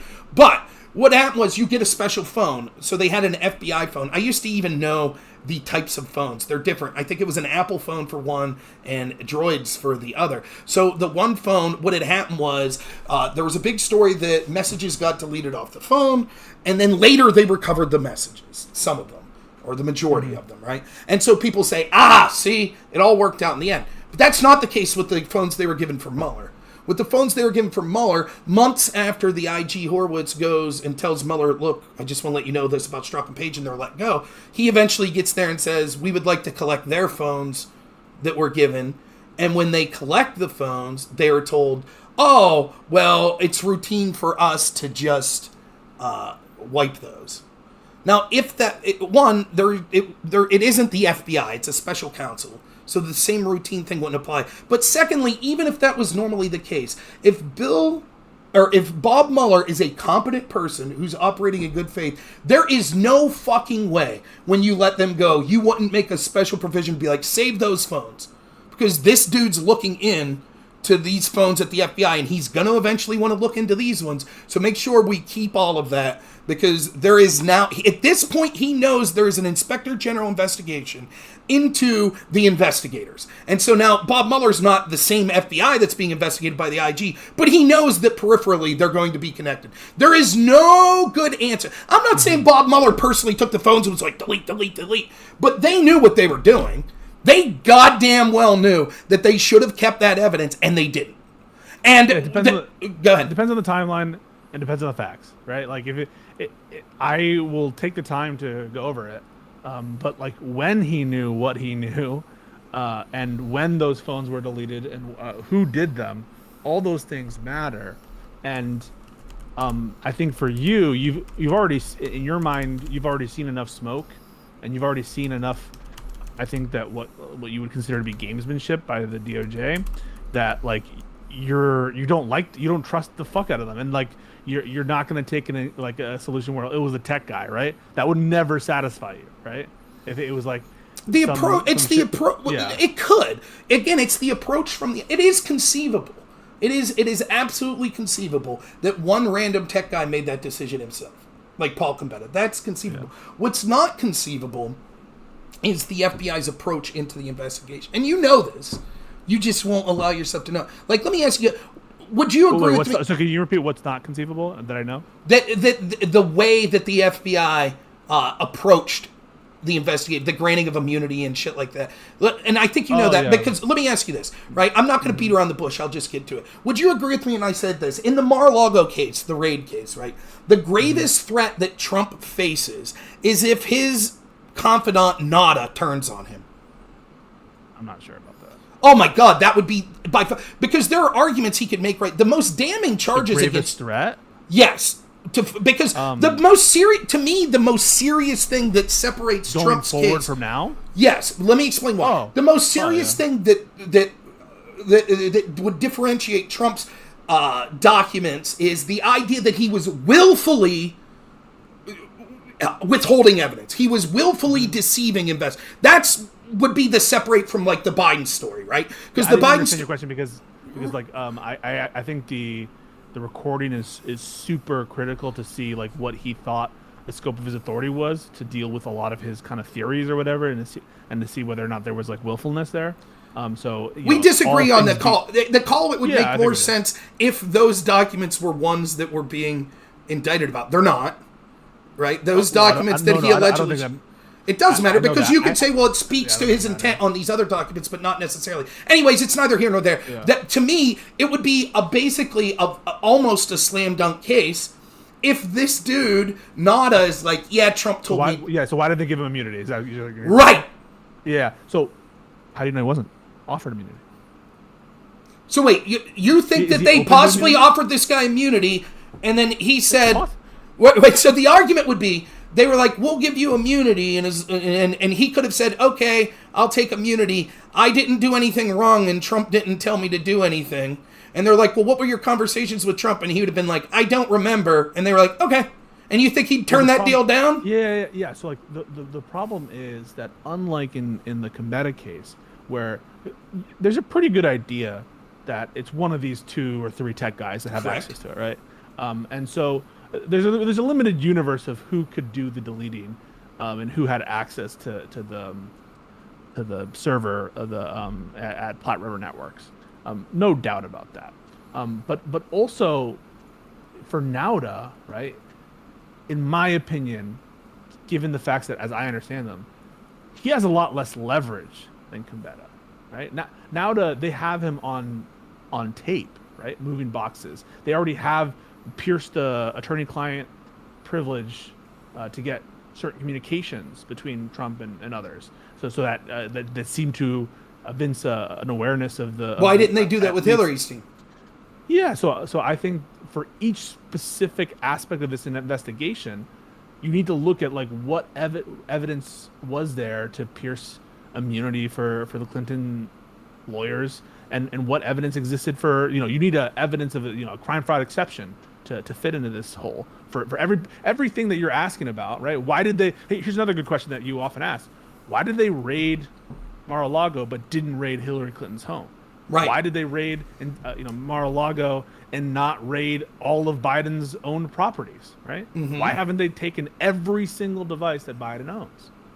Those are questions that you've often asked. And my response to that always is, well, they need to reach the evidentiary standards of each one of those acts to justify them. Whether it's, but again, this is the frustration that I have, because basically what you're saying is a form of sort of, it's more nuanced. You're saying there's legal barriers to this, but it gets back to sort of this prosecutorial discretion. And the two things I'd say about it is, one, if you stop looking at the trees for the forest, you could see that it almost always goes one direction when it comes to people connected to the FBI, Hillary's team, Biden's team. And it's almost always unique in going in the exact opposite, hardest direction possible when it comes to Trump people. And we could go through a litany of examples of accusations of lying to investigators, FARA violations, etc. Always immunity or softballing with people connected to these groups, always as hard as possible. Now, on the specifics, though, of this things, how could it be that they couldn't? The evidentiary standard seems to be far worse in the Hillary case. Unlike with the Trump case, where they didn't know if documents had been destroyed or not, they just suspected they were being hidden. They knew for a fact that the crime had been committed with the Hillary team, that the documents were deleted. They knew for a fact that they could limit it to a handful of people, whereas in the Trump case, they didn't know that, because there could theoretically been a lot of people in and out of Mar-a-Lago. So to say, well, the reason that NADA had less leverage was because they pierced attorney-client privilege, well, why didn't they elect to do that? Among other evidence, right? Like they've talked, they're clearly someone is talking to them, in my opinion. Clearly someone... they have someone who's talking to them, and this is just, I have no specific knowledge about this, but like, from like the fact that they're able to know this, right? The fact that because they don't initially have the tapes to Mar-a-Lago, right? They don't initially have access to the cameras of Mar-a-Lago, correct? Correct. They don't initially have. Well, I don't know if that's true. They may have voluntarily handed tapes. I don't know. But theoretically, they wouldn't. But if they just there's two possibilities: that they didn't have access, and then they somehow had probable cause that they got them with a warrant, or they were voluntarily handed over. Right? I don't know. Time equals zero, right? Like at every stage, in order for me to make the statement, well, NADA has less leverage because of X, right? I have to be, for me to say that, there needs to be more evidence against NADA comparatively to Cometa, and how they got that evidence needs to be, like, I guess, properly justified. And so at every step in the chain that gets the evidence around NADA, we can have a discussion about, well, why did they have this information in the first place to investigate, or to have a greater quantity of NADA? Well, how are they able to pierce immunity? And my sense of the case is just like, it's way more, and this is going to sound hacky, I think it's an easy case against Trump in this respect, right? There's documents as that investigation starts off where we can see the documents moving in like real time almost, and so that opens the investigation. If you start picking off people one by one, you're able to get to the person. And that's right. You're going to ask, well, then why no immunity for NADA, right? Now it doesn't strike me as someone who wants immunity or would accept an immunity deal, right? Why? Okay, let's say that. Then let's just cut through the bullshit and say, like, okay, so then if it does come out that he wasn't offered immunity, then this entire line of your argument here falls apart. Well, no, I don't. Even in that case, okay, I don't think it necessarily does, right? If you have way more evidence of someone's culpable conduct, then you're going to be less inclined to offer immunity to that individual. But they don't have way less evidence. Like, again, that's the question, right? Listen. Like, you give the answer there, and this is what I said well before we were discussing this. When I talked to you and a bunch of other people, we all know the way that these things are normally done. You pick off low-level people, you charge them, you apply pressure to them, and then you try to get them to say what they know about who was the person that was ordering these things. That's how you do it. That's 99% of the times how you go about it. But for some reason in the Hillary case, they did the opposite. They gave the low-level people they knew were committing crimes. They knew that Cometa committed crimes. They heavily suspected it was him that They could deleted. still charge them. But listen, they heavily suspected it was him that deleted. It could have only been a handful of other people, as you admit. But you could say, but they didn't have 100% proof that it was him. They still could have charged him, but okay. But what they did... Still, after the immunity, they still could have charged him. That's right, they could have, but they didn't. Yeah. Right, exactly. Right. But they did also know he committed a separate crime. That he lied to them, which is a crime, as you know, right? And the IG report says they knew that he was lying to them.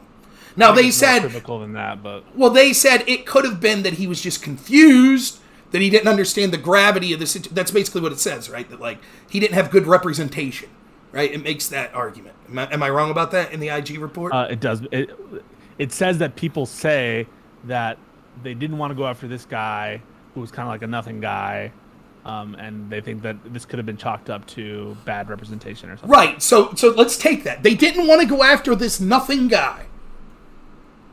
But not as a nothing guy.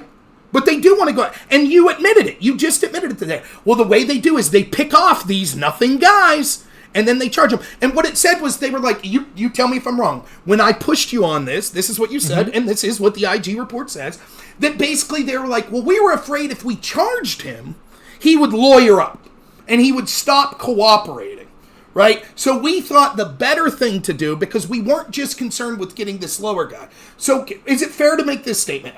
That in both cases, they're probably more interested in, did Trump do something bad, and did Hillary or a top-level person with Hillary do something bad, than they're concerned of, let's get Nada, let's get Combetto. Right? Their end goals... I think that's fair. I would say that's fair, too. The question is, did the methods they take make it more likely that they get the top-level Hillary-type people and the top-level Trump people? With the Nada case, it makes sense to me. That's exactly what I would do.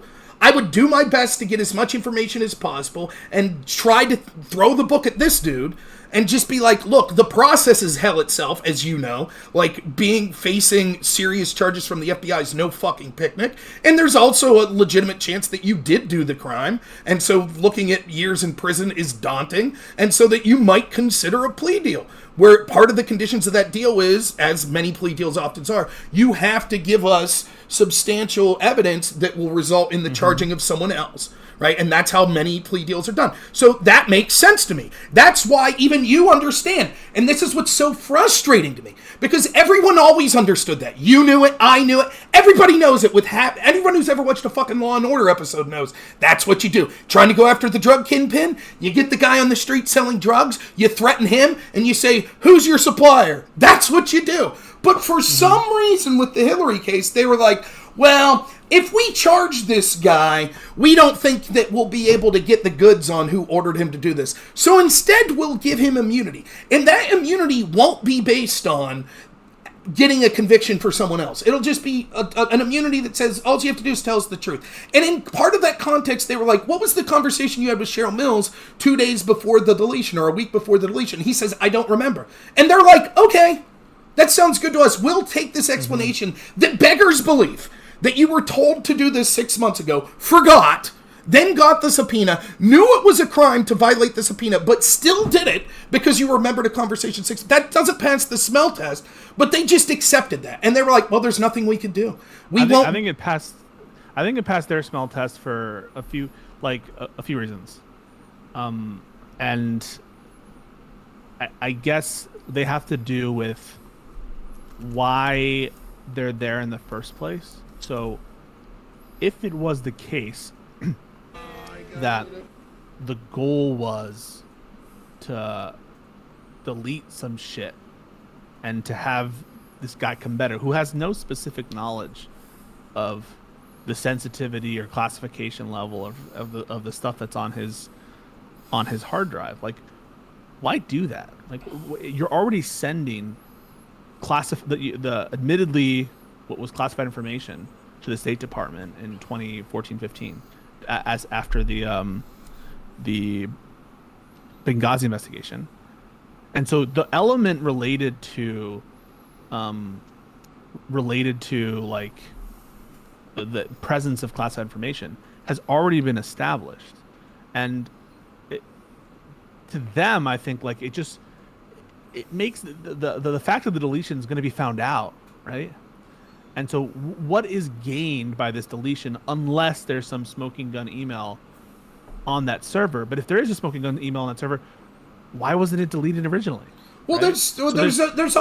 there's all kinds of reasons, right? Like, I could say the same thing about the Trump documents. Well, at this point, they'd already known that Trump had documents that they were alleging he didn't have the right to have, and that he was asked to turn them over several times and he didn't. So why at that point hide more? Well, unless there was something really right, you could make the same argument there. But it's not just that it could have been one, like, damning, we're intentionally doing this to, like, it didn't have to be like that. It could be that there was shit in there that would have been politically embarrassing to Hillary, that she just didn't want to. In fact, my suspicion, I don't know if you agree with this, is the entire reason that this server was in her bathroom in the first place wasn't convenience, but was because it would be a way that they would be able to avoid Freedom of Information Act requests and things like that, and oversight if they so chose fit to do so at a later date, right? And so if you were investigating me as an investigative body and you said, we suspect that there may be some classified material that you have, can you hand over shit? And I'm like, yeah, I'll go through the shit and give you what I think's relevant, right? And, oh, yeah, you're right, there was one or two classified there, but that's it, right? I may have withheld more sensitive stuff that would look worse to me. It may fall within the same criminal statute, but it was more sensitive for other reasons because it was classified or because it was sensitive shit that I just didn't want to give to investigators for a litany of reasons, right? And so, again, I don't see what's the material difference. Why save it, right? Same with Trump. Why save the shit? Well, with Trump, there's a at least given reason, which is that he wanted these trophies. Because same could be true of Hillary. He wanted to use it, right? Like, but so then, in order for your thing to make sense, then the deletion order is a complete fabrication. No, it wouldn't have to be. Right? Like, how do you square the deletion order? Well, let's say that, okay, very simply. So let's say this happened, right? So at first it's very nonchalant. It's like, hey, hand over shit. And Hillary's team's like, we'll go through it and we'll make sure we go through it and we'll give you the relevant shit. Now, you agree with me that they didn't. They didn't do it. Even if they thought that's what they were doing, they missed shit. You would agree with that, right? So, when the lawyers reviewed it to give to the State Department, did they miss pertinent business-related emails to give? Yeah, I think that's and I could say, I think that was intentional. You could say, well, it could have obviously been a mistake. It doesn't matter for the sake of this discussion. They missed shit, right? But the point is, they stalled. They made the choice of what to hand over. That's really not the way that, investigations would normally go. Now, I don't think they were subpoenaed at this point, so they had the right to do that. But it was them making the choice of what to hand over, and we later know they weren't, whether it be nefarious or whether it just be accidental, they didn't hand everything over. So I think they were like, here's everything you need, and then they could have said, okay, we did what they wanted, now get fucking rid of everything. Get rid of it all. That's it. And they could have known that there was shit in there that they didn't want to hand over, and now they're like, okay, get rid of it. And it could be that Combetta was like, okay, yeah, I'll get rid of that shit. And maybe he got rid of some of it, or maybe he didn't get rid of any of it. And then 6 months later, when it's subpoenaed, they're like, okay, we covered our tracks. We got rid of all that shit, right? And he's like, oh, fuck. No, I left some of that shit here. And he's like, I can't do it now. It would be a crime. Back then, I could do it. It wasn't a crime. But now I can't. It would be a crime. And they're like, tough titty. You're doing it, buddy. Delete it. And you're going to tell them, oh, well, I was supposed to delete it 6 months ago and I didn't, and now I deleted it now. That's entirely plausible, isn't it? That's possible. It is possible that they told him to delete earlier, and when he told them and they didn't, he went to them and they told him, well, we told you to delete, so just delete it now, whatever, right? That is possible, right? But what I'm saying is hard for me to understand is if it's the case that there was something damning in those emails. Because if there's something damning in those emails, and that's the reason why there was a deletion, then why give the order months ago, right? Something that you wanted to keep, something damning that you wanted to keep, and so your purpose in the deletion is to hide evidence of further criminality of Hillary Clinton. Then to me, it doesn't make sense to say that they were trying to hang on to it. It sounds like they were trying to delete something, and that was a genuine thing and not an attempt to get rid of inculpatory. Okay, let me. Does that make sense? Maybe it does make sense. Okay. Let me try to frame it in this way, and then maybe my point of view will make more sense to you. Could you envision the following happen? They asked Trump to turn over records. Trump doesn't want to return over everything, whether he's just weird, wants personal trophies, or he feels that, like some Trump supporters say this, some of the shit he had was proving the corruption of Comey, and so he was withholding it because he thought if he gave it back, right? Whatever your belief, he had some reason for wanting to keep some shit that he wasn't supposed to keep, right? You follow me so far, right? Yeah. And so Trump, right? they're asked, first they're like, give us shit back. Okay, here's some stuff. And they're like, that's not everything, we know it. Give us the rest of the shit back. He's like, okay, here's some more stuff. And then finally like, okay, man, here's a subpoena. Like, here's a warrant. We're coming to get this shit, right?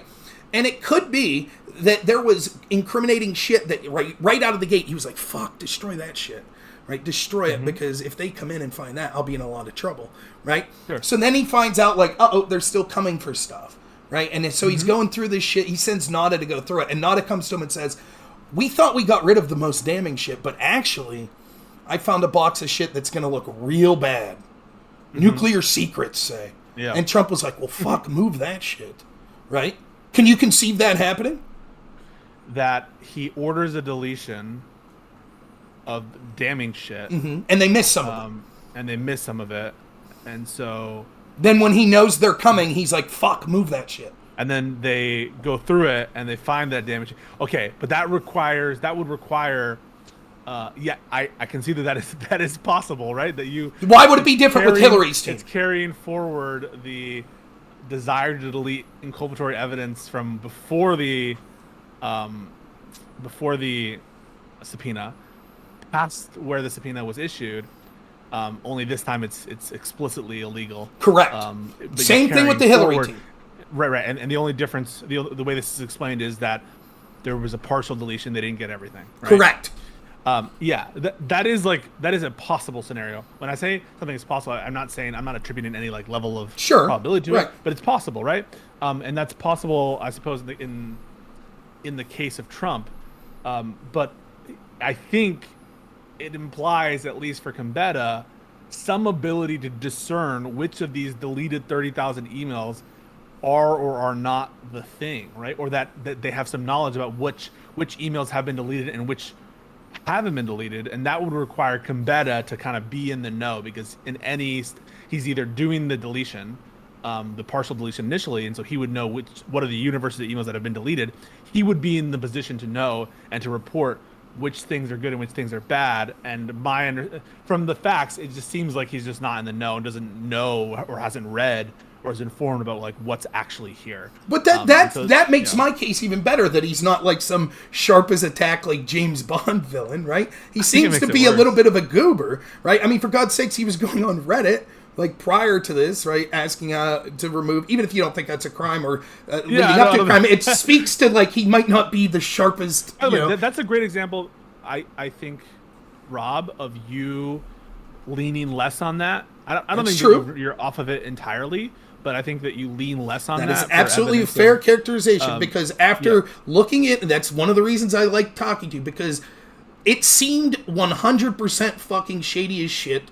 Yes, but 100%. Now it looks like 40% shady. Right, and I will admit that based on I will fully admit that is an area that I think you made inroads. Fucking shady, yeah. 100%. So, but it's kind of like a weird technical explanation. Yes, right. That's exactly it. Now, having said that, like on to this point, right? Like if he's not that smart, here's what happens, right? Like I think Cheryl Mills is smart. I think Hillary Clinton's smart, right? And I think that they didn't want shit being sent to them. Even if they knew they wouldn't be charged with a crime, it could affect her chances politically if it turned out that, okay, you had this private server, there's heavy suspicion that this private server was hacked, and there's classified information on here. And classified information's different, even as you know this. Even within the classification levels, there's overclassification all the time. So, for example, if the top secret shit that Trump had, it was labeled top secret, but then you look at it, you might just be like, yeah, I can see why this is top secret, but it's not jeopardizing lives. But if it's labeled top secret and it's literally like, here's how we build our Aegis missile defense system and here's its weaknesses, that level, even though it's the same level, you could make the argument like, oof, that's really bad. That could really fuck shit up, right? Like, you would agree with that, right? If the information on Clinton's server were of the type that is super sensitive, could it fuck shit up? Yeah, and I think that you've made a compelling argument that in terms of fear of improper access, maybe even a server that's connected to the internet, is Worse. more dangerous, right?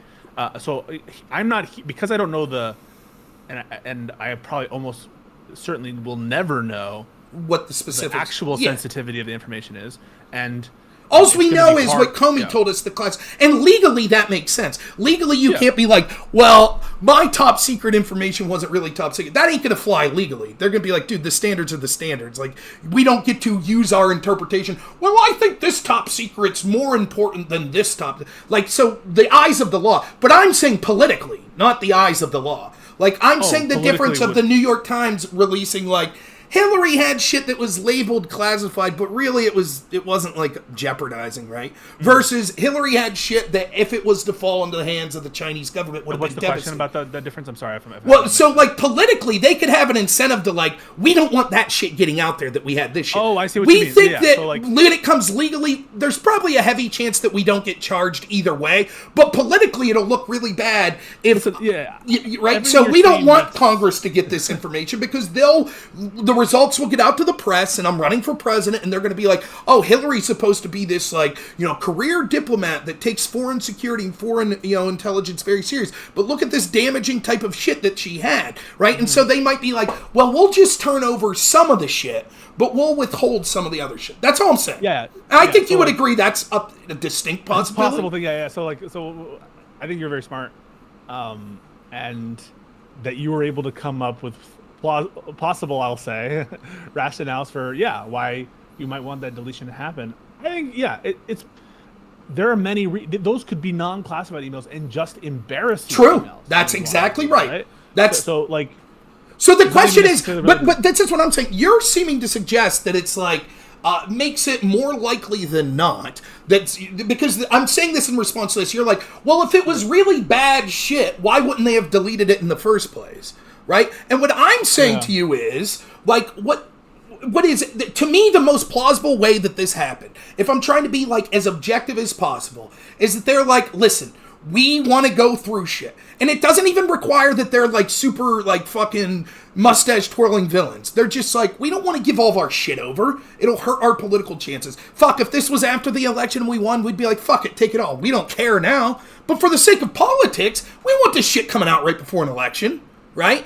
And we think this is all political bullshit anyways. We think that this is, Benghazi. They're just trying to fucking spike the football on me and try to use this as a reason to harm me. So fuck them. No. Listen. I hear you, and I understand that is possible, and that the political ramifications.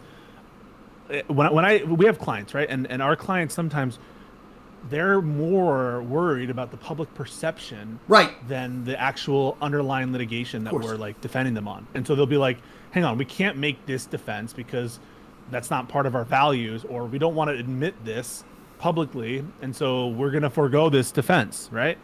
Even though it's why people settle out of court to people that accuse them of an affair, and they're like, I didn't do this, but I just don't want to have to. I don't want to have to say. Listen, look how quick he is. He's very good at. I get that, of course. So all I'm saying is this. So there is a litany of reasons that I think are very likely, and the most likely scenario that it's like, we're going to go through this, pick and choose, say, here's the shit we think you want, and then the rest of it will say, okay, we don't need that anymore. Here's the thing, Rob. No, I understand. I just want to get this out. If it's the case, if that's the case, right? And I'm not saying that it's impossible that they wanted to delete it before, they didn't delete it before for whatever reason, and they're carrying forward that deleted intent for purposes of saving embarrassment or for purposes of criminality, any of those purposes that you mentioned. But now with the presence of a subpoena, which makes it explicitly a crime, that could all be true in the incentive structure. Cheryl Mills she doesn't know he's gonna get a fucking immunity deal. She's risking a lot having a conversation with this dude because she can't control the DOJ, right? I don't even think you would say that Hillary Clinton has had control over the DOJ. I think you would say that like the DOJ favored Clinton, but I don't think that the Clintons thought they controlled the DOJ, right? And so for Cheryl Mills, who's Cheryl Mill, I don't know what's her from. Is it Cheryl Mills? I think it's Mill. It doesn't matter. I get what you're saying. Right. MILLS, I think. Right. Yeah. You're telling Paul this guy, right, from Platte River Networks, it's not like your brother, It's some guy you hired, and you're telling him to delete something in violation of a subpoena after you've already given a preservation, like you've given on the record, there's an email, a preservation request to this guy. And now you're having a conversation with some guy at this place and telling him, violate what I just told you when I told you to preserve, a couple weeks ago. You just told me that you didn't delete something when I told you to. I actually want you to violate the preservation order and violate the subpoena and delete all that shit.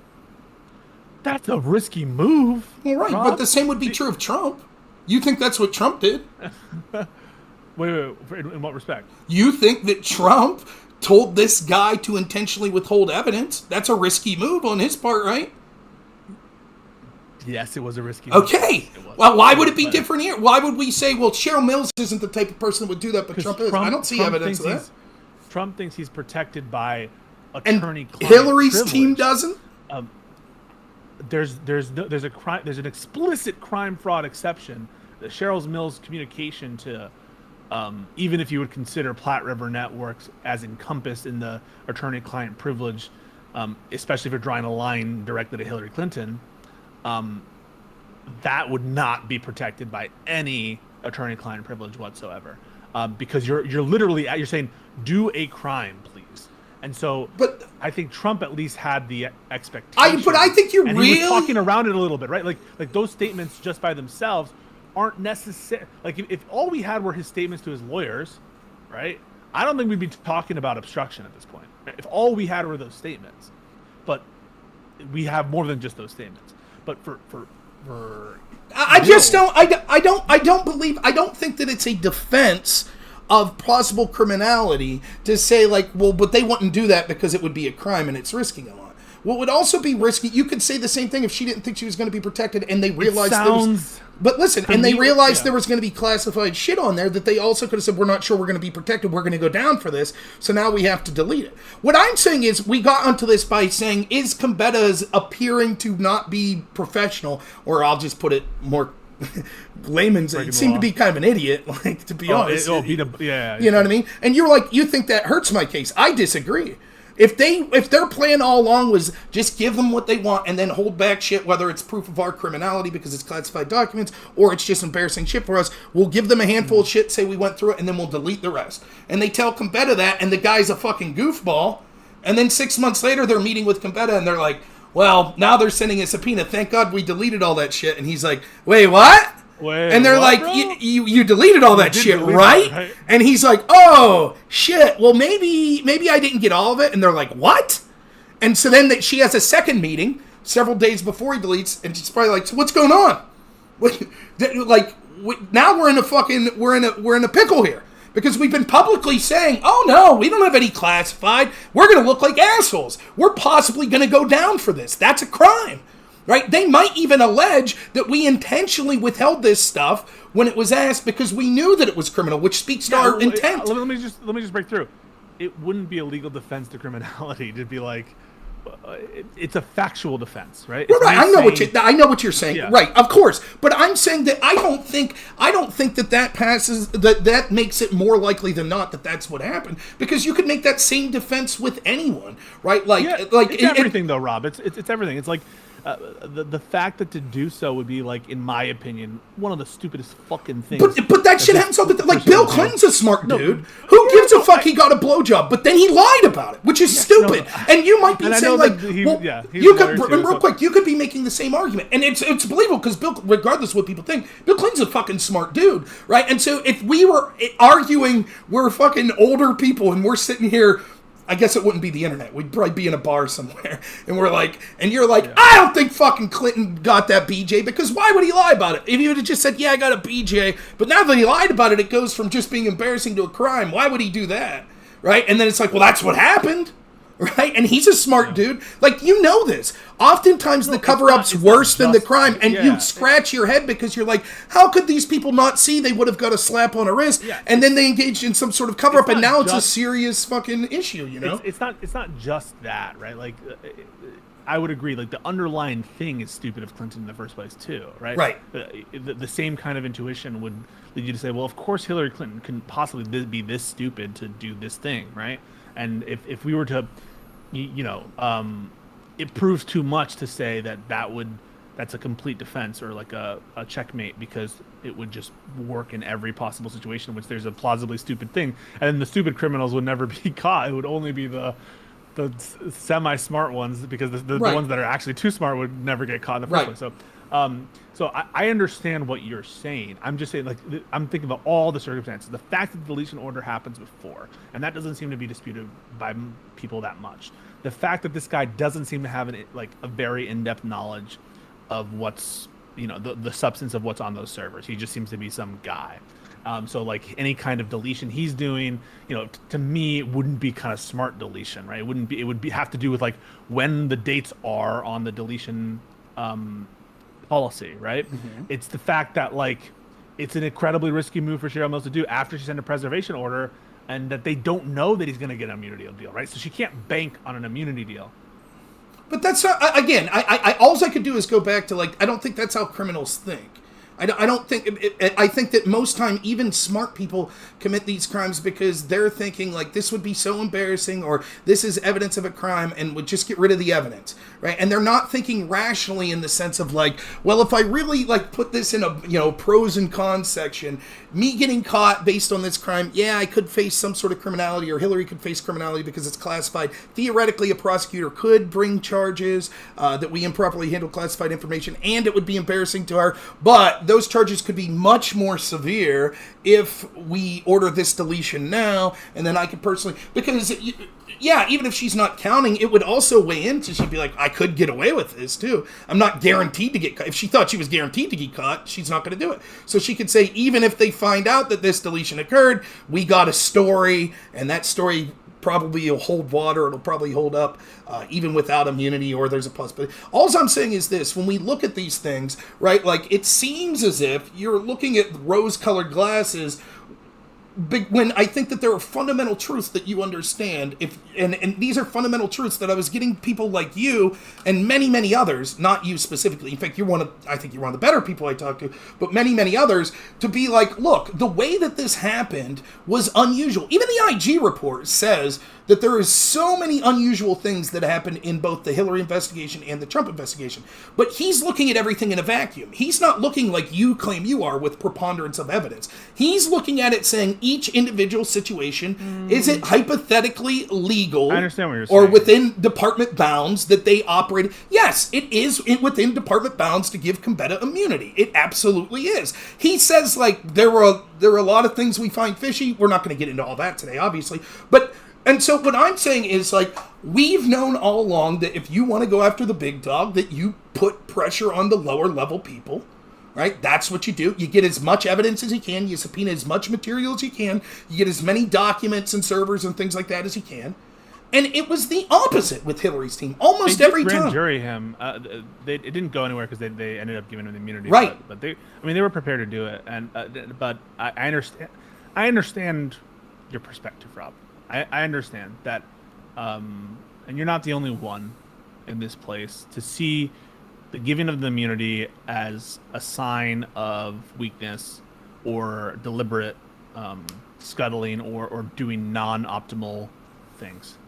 I get that, and we know what the result was, right? That it didn't result in further prosecutions. I just think, on balance, it seems so stupid to do it, and I think that, like. But listen, just more likely than not that she just. But listen, a couple no fucking role in this. She didn't have no clue. But the FBI. But again, it doesn't matter if that's it. This is gonna say, if I was someone in your audience, I would go fucking ballistic about what I'm just gonna say here. You're right. Yeah. It doesn't matter if they're guilty or not. Whoa, what? No. What matters is we're talking about the behavior of the FBI. So the FBI, surely you would agree with this. They're not making these decisions saying, well, Cheryl Mills wouldn't do that. She's too smart for that. You don't think the FBI would, that would be inappropriate for the FBI to do that. Wait. I think it's appropriate for the FBI to consider, like, would she really do that? That's something that any reasonable person is gonna. Well, no, that's not appropriate because right? then it's a double standard. Why wouldn't they do that with Trump? Yeah, no, I understand that it's not going to be the only. It's not your only thing. Like people do stupid things, and so you can't be relying on it. It's part of the picture, Rob. That's all I'm saying. Right. And that's I agree with that. Right. But that's what the overarching picture paints a more damning picture. I think the FBI genuinely thought that like she had nothing to do with the deletion, and that she doesn't know this fucking platform network guy. This guy's like an idiot. I disagree. I don't think that makes sense, because I think if that's the case, then they would have took where they could have got by charging Combetta. That's what I mean. Like the fact that they didn't charge him, to me indicates that like either they're wholly corrupt and just right. That's what I'm saying. Like there's only two possible solutions. Either you're right that they're corrupt, right? Because only a corrupt person would do would intentionally scuttle this investigation for political purposes, or a lazy person, which is like not that much better, right? Right. I agree. Or they genuinely thought that this guy, or it's my story, right? So I understand. What's your story? That they thought, but because your story, which of those make more sense? Like, because listen, your story is basically they thought, oh yeah, Combetta did this himself, right? That's your version, right? I think I think that once they heard that, and once they heard his rationale, everything fit in their mind. Now, like, see, let me steelman your position. So your position is, when they decided to give him immunity, they suspected that he was ordered to do it. But after hearing his explanations, they said, oh, okay, that makes sense. That's your position. I think that before they gave him immunity, there was a genuine question. Genuine question, because they didn't have the rationale, right? They didn't have the rationale for why he would delete it. And so there's a lot of things that aren't fitting, right? Like we know that there's a deletion order, but like why is it the case that the deletion happens at this point? Or actually, I don't even know when they know that there's a deletion order. So scratch that. I'm not sure about the timeline there, but certain things aren't adding up, right? Well, and certainly like it looks fishy as fuck. And so once you give that rationale, that explanation of it was the oh shit moment, I think it fits a lot of puzzle pieces. Why was there this deletion? But I have a simple. Why do we have an email? My simple question to you is: do you think they suspected? Like you're saying, well, they had questions why he would do this, right? But my question is: do you think at the time they offered him immunity that they suspected that he did this on his own, or that they suspected he was ordered to do it from someone higher up? I'm not sure. I think that they because that's pretty important to your version of events. Because if they suspected we're giving this dude immunity, because their rationale, which is said in the IG report, I think they don't know. Well, but listen, their rationale that they said in the IG report was like, we basically just don't want some low-level guy to go down for this and the big fish to get off the hook. That's basically what their rationale is, right? Yeah, no. I think that they were trying to get information to go and see if there was criminality in the deletion that went beyond Combetta. I think that's probably, on balance, true. They know that Combetta... They strongly suspect that Combetta did it prior to the giving of immunity, right? They strongly suspect that it's him. But there are things that don't add up in the correspondence of Clinton's lawyers and what Clinton's lawyers are telling them in their interviews versus Combetta saying that he didn't delete it initially, and then why Combetta would delete it at that time, especially when those things are under subpoena. They know that they're monitoring them, right? That's another, like, I know it's kind of in the same flavor as why would Cheryl Mills ask him to break the law, but the other thing, like, this shit's gonna get caught, right? It's gonna get caught. But so you're making everything you're saying is right? That you could make the exact same argument with Trump. They've already been in the House. They know that there's cameras. They know that the DOJ's had a fucking history of going aggressively against them. So why would he order this?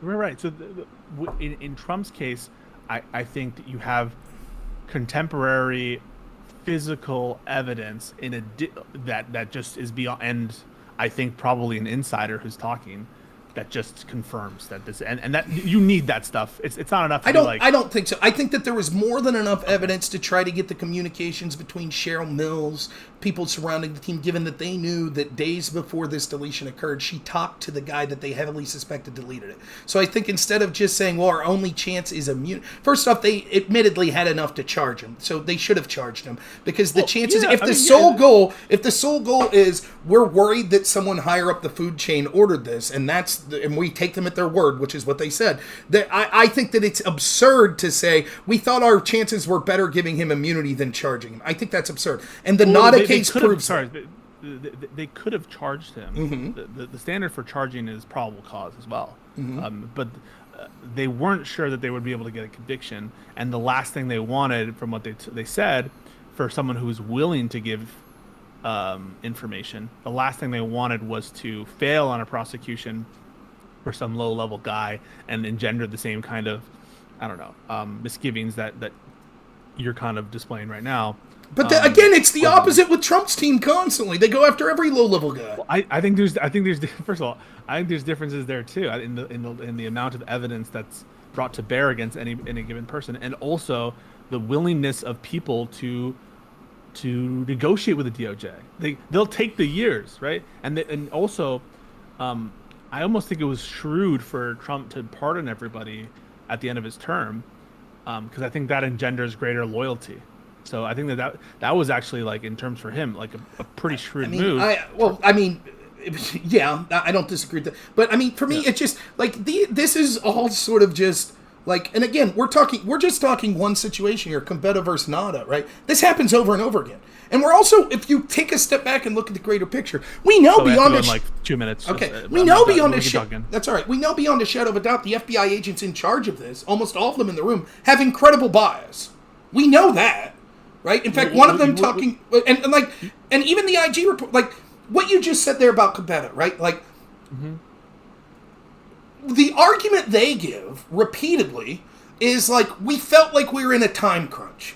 We didn't want the investigation going beyond the election. You agree with that, right? They said that. That's one of the rationales. Yes. Given. And the IG's like, but then that beggars belief when you look at like the Wiener laptop.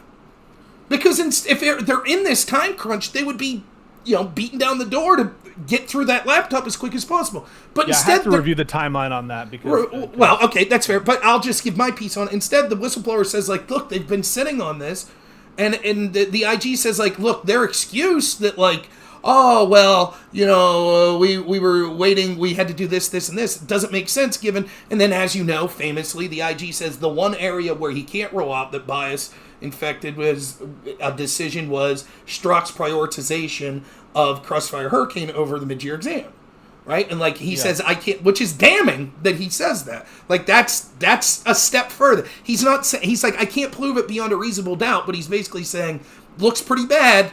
And that's what I'm getting at. Like, even with this, we spent time focusing on this one issue. That's fine, right? But what I'm saying is, everything you're saying gives a rationale for why this would be a defense of the Trump team. And I wouldn't accept that rationale for the Trump team. I wouldn't accept if the FBI was like, well, Trump wouldn't order someone because that's a serious crime and he's not that stupid.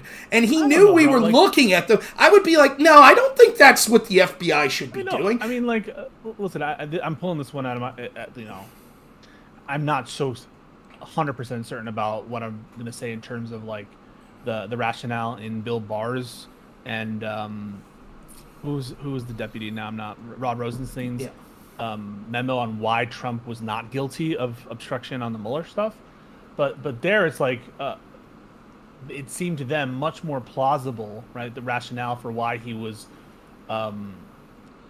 allegedly messing with the investigation was because he thought he was the victim of unfairness. Like in those cases, they are willing to believe and go with their gut in terms of what was actually motivating Trump.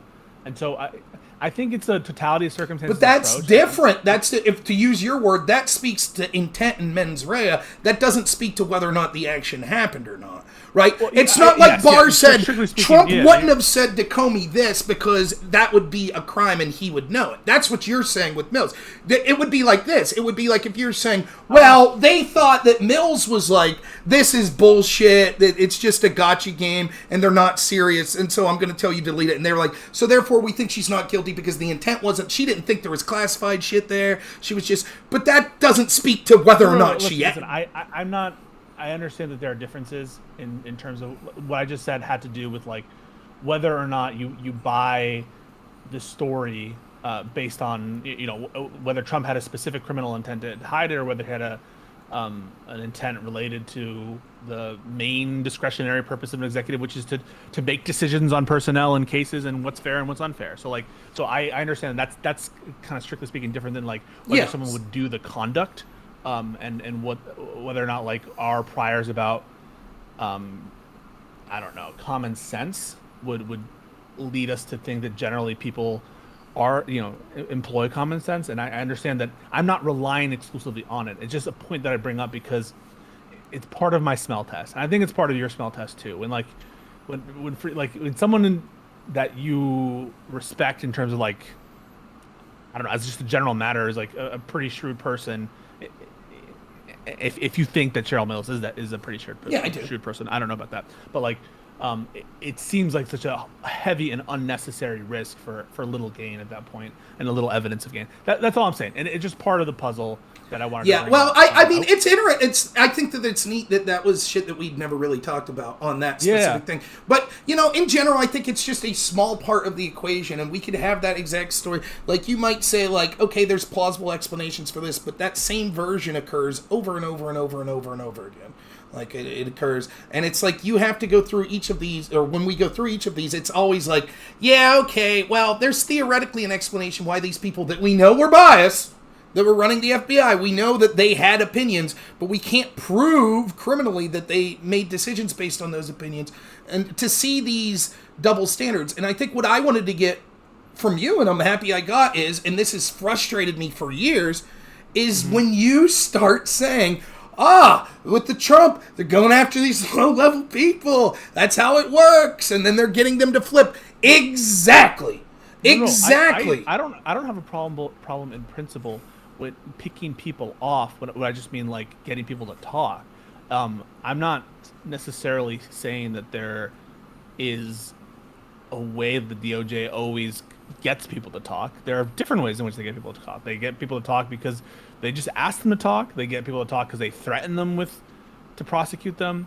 They get people to talk by offering immunity. And sometimes with other, saying that they'll report them to the SEC or do whatever. Like, there are a lot of levers that the DOJ employs to get people to talk. And I'm just saying that that's what they do, right? I'm not necessarily saying that immunity is not a typical course. In this particular case, I think they had a willing person that was willing to give information. You don't believe that information because you think it's very convenient.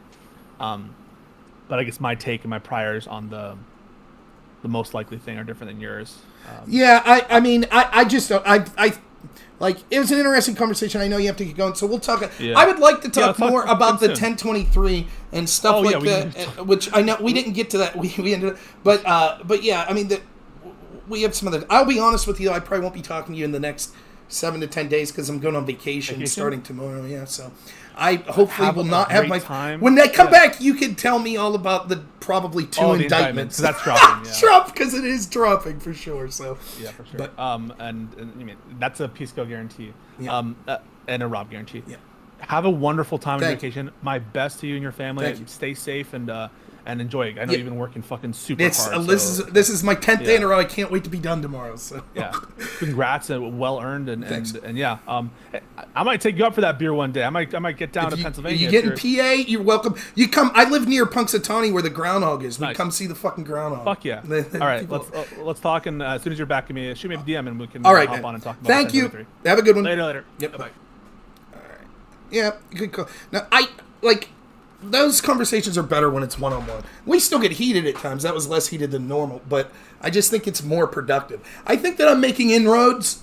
I think I am. I'm trying. Right? I really am. I think that the double standard is there. I think that there are concessions that I'm getting slowly and gradually that I like. I think the concession about picking off low-level people to get them to talk, about piercing attorney-client privilege and how important that is. Because the question is, why weren't those tools employed when it came to situations surrounding Joe Biden, when it came to situations surrounding, right? And I understand he's like, well, I think there are differences, but I think that I'm making inroads there. I think a big inroad was the idea that when it comes to this, it's preponderance of the evidence and not beyond reasonable doubt. I think getting the concession that, yeah, if I believed that it was more likely than not that the FBI was corrupt on these specific issues, that they shouldn't be involved in these specific investigations. Those are all important concessions. Now, I don't think Pisco's saying, like, therefore I think the FBI shouldn't be, I don't think he's saying that. But that's important groundwork for eventually trying to prove the point. And that's important for when, because what I know, and I'm sure Pisco knows this too, is we're going to get more information. We are. It almost always happens. Now that doesn't mean that justice will eventually occur, but more information will come to light.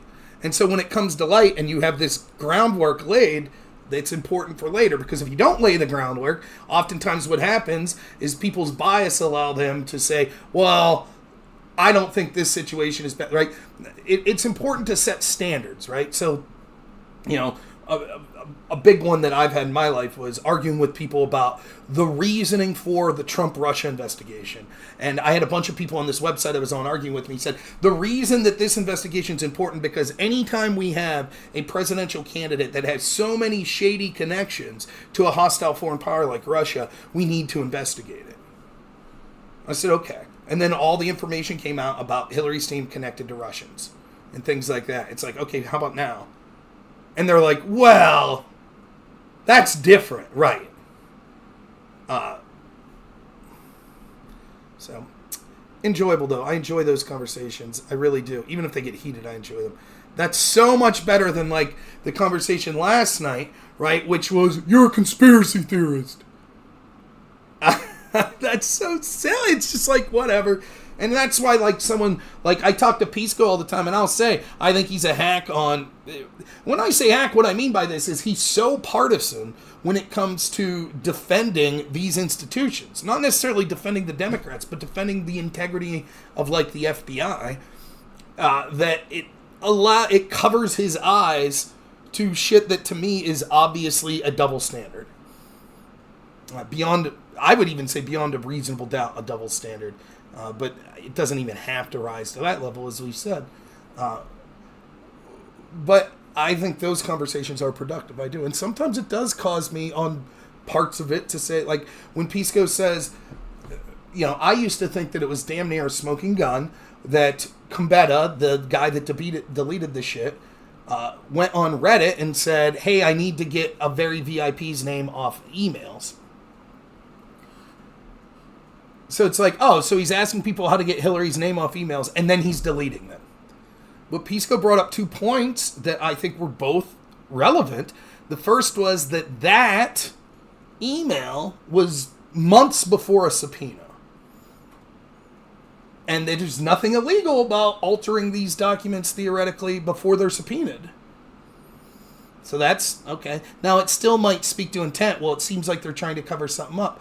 Well, the other thing was, and I can't believe this, but I think it's true, is that, because I was like, well, what are they trying to cover her email from?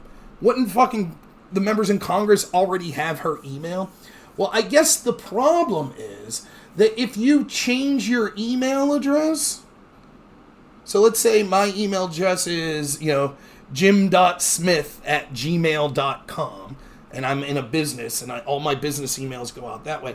And then I changed my email to jim.awesome.smith@gmail.com because people have been hacking my email, so I change it. All of my old emails will have my new address on them with whatever email service they were using. And so Now when I send the emails over, instead of having my email address at the time, it'll have my new email address. And I'm no longer Secretary of State. I don't want people to have my new email address. That still doesn't mean that, oh, well, then that proves that Competta wasn't up to some shady shit. But it is a plausible explanation that I wouldn't have believed until I talked to Pisco. And I was like, all right. So I don't talk about that as much anymore. And he was right to bring that up. I don't. So... Alrighty,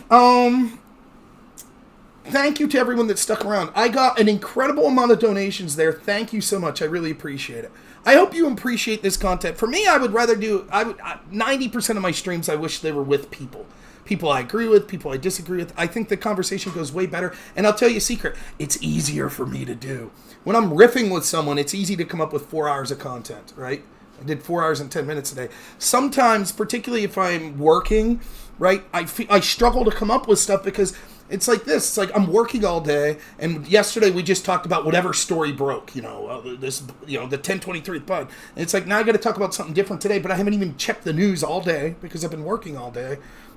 When you have someone to talk to, whether you're debating them or whatever, for me, it makes the information new because you're bouncing it off someone and then you're responding to them responding, which makes the conversation new. Yeah, I agree. This sort of topic, I think me and Pisco could literally do like a weekly series on this shit. I literally do. And I think it could go for a year. I think we could easily do 52 episodes of this. Like, no shit. I think we could. So it keeps it fresher. It keeps it newer. For me, at least. And I hope that it comes across that as the audience. I really do.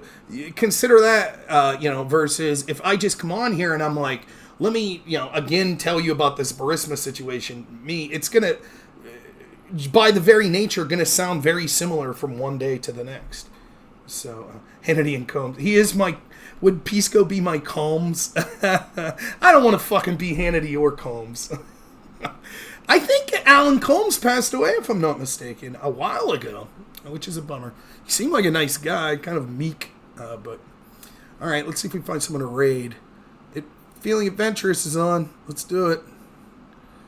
So, thank you everyone who donated. I really appreciate it. I know it's getting late. I'm going to get some sleep here. I got some stuff I got to do tomorrow before I get off work. And then, like I said, I know I've been very sporadic in my streaming. I think it's going to get better, just not in the next week because I'm going on vacation, but things are looking up for the Robster. I'm going on vacation, which is good. It looks like they found a permanent solution to the third person to work at the home that I work in. So theoretically, I'll go back to just working Sundays through Wednesdays. I shit you not, you could believe me or not, I don't get paid 8 hours. I get 8 hours off while I'm at work here. Then I'm off the clock. I literally, this week at work, literally worked every single hour of this week. I've been here since Sunday, and you can tell by the background, it's my work. I came in Sunday the 16th. Saturday the 15th. Right, that's when I came in. The 15th, so tomorrow's the 26th, and I get to go home at 2 o'clock tomorrow. So, I mean, it's a disgusting amount of hours. I talked to my son and my wife on the phone. We did go over and grilled out hot dogs one day, and I got to hang out for an hour with them. It's a lot of work. I love my job. I like the people I work with. As far as the clients I work with, I really like them. There was some really fun stuff that happened on this 10, 11-day stretch. Meeting some friends, going out, having fun. So it hasn't been like I've been miserable. But being away from family sucks. It does.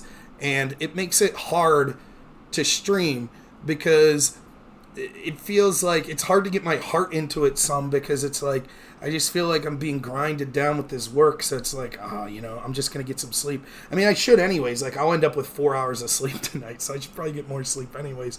But I'm in such a good mood now because I see the horizon. It's like, okay, I can go back to normal shit, which means when I get off work on Wednesdays, I'll feel like streaming more on Thursdays and Fridays.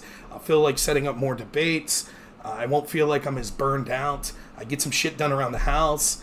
I could be a better husband and a better dad. So I'm looking up to it. Saved up a little money, not a ton, but a little. And now I got to put it into my car. I think I need new rotors. But no, I appreciate all of you. I do, and I do apologize. I know I've said this. It feels like the last 3 months or so, maybe even a little longer than that. It feels like that, like I'm constantly on here saying I'm right around to going back to normal work schedule, and then I'll be able to stream more, and then something fucking crazy comes up. So hopefully this time not. Hopefully this time I can get back into some sense of normalcy, and which is good for my life, but it's also good for people that like to watch me stream, because I think that it'll lead to better and more content. So, all right, enjoy this raid of Feeling Adventurous. I will see you all. I might do a little Twitch stream from my phone while I'm on vacation, just like 5-10 minutes, just say, hey, what up? But you won't see like a serious political stream for me probably for quite some time. So I would say, maybe be looking out, maybe sometime like next Wednesday or Thursday, I might be able to try to do a stream. So thank you so much. Enjoy this raid of I'm Feeling Adventurous. Special thanks to everyone who donated subs. I really appreciate it. As always, have a good one.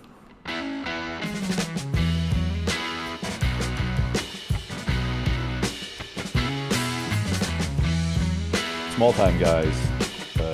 Did you say the Batman character? Yeah. What do you mean the Batman character?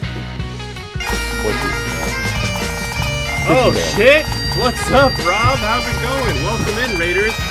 You thought, Rob, you raided in for once while we're actually talking about political stuff. Right now we're talking about the coming collapse of globalism and maybe the collapse of the American empire and that kind of stuff. So you came in for a hell of a conversation, and we're still tired of them putting chemicals in the water that are turning the frickin' frogs gay.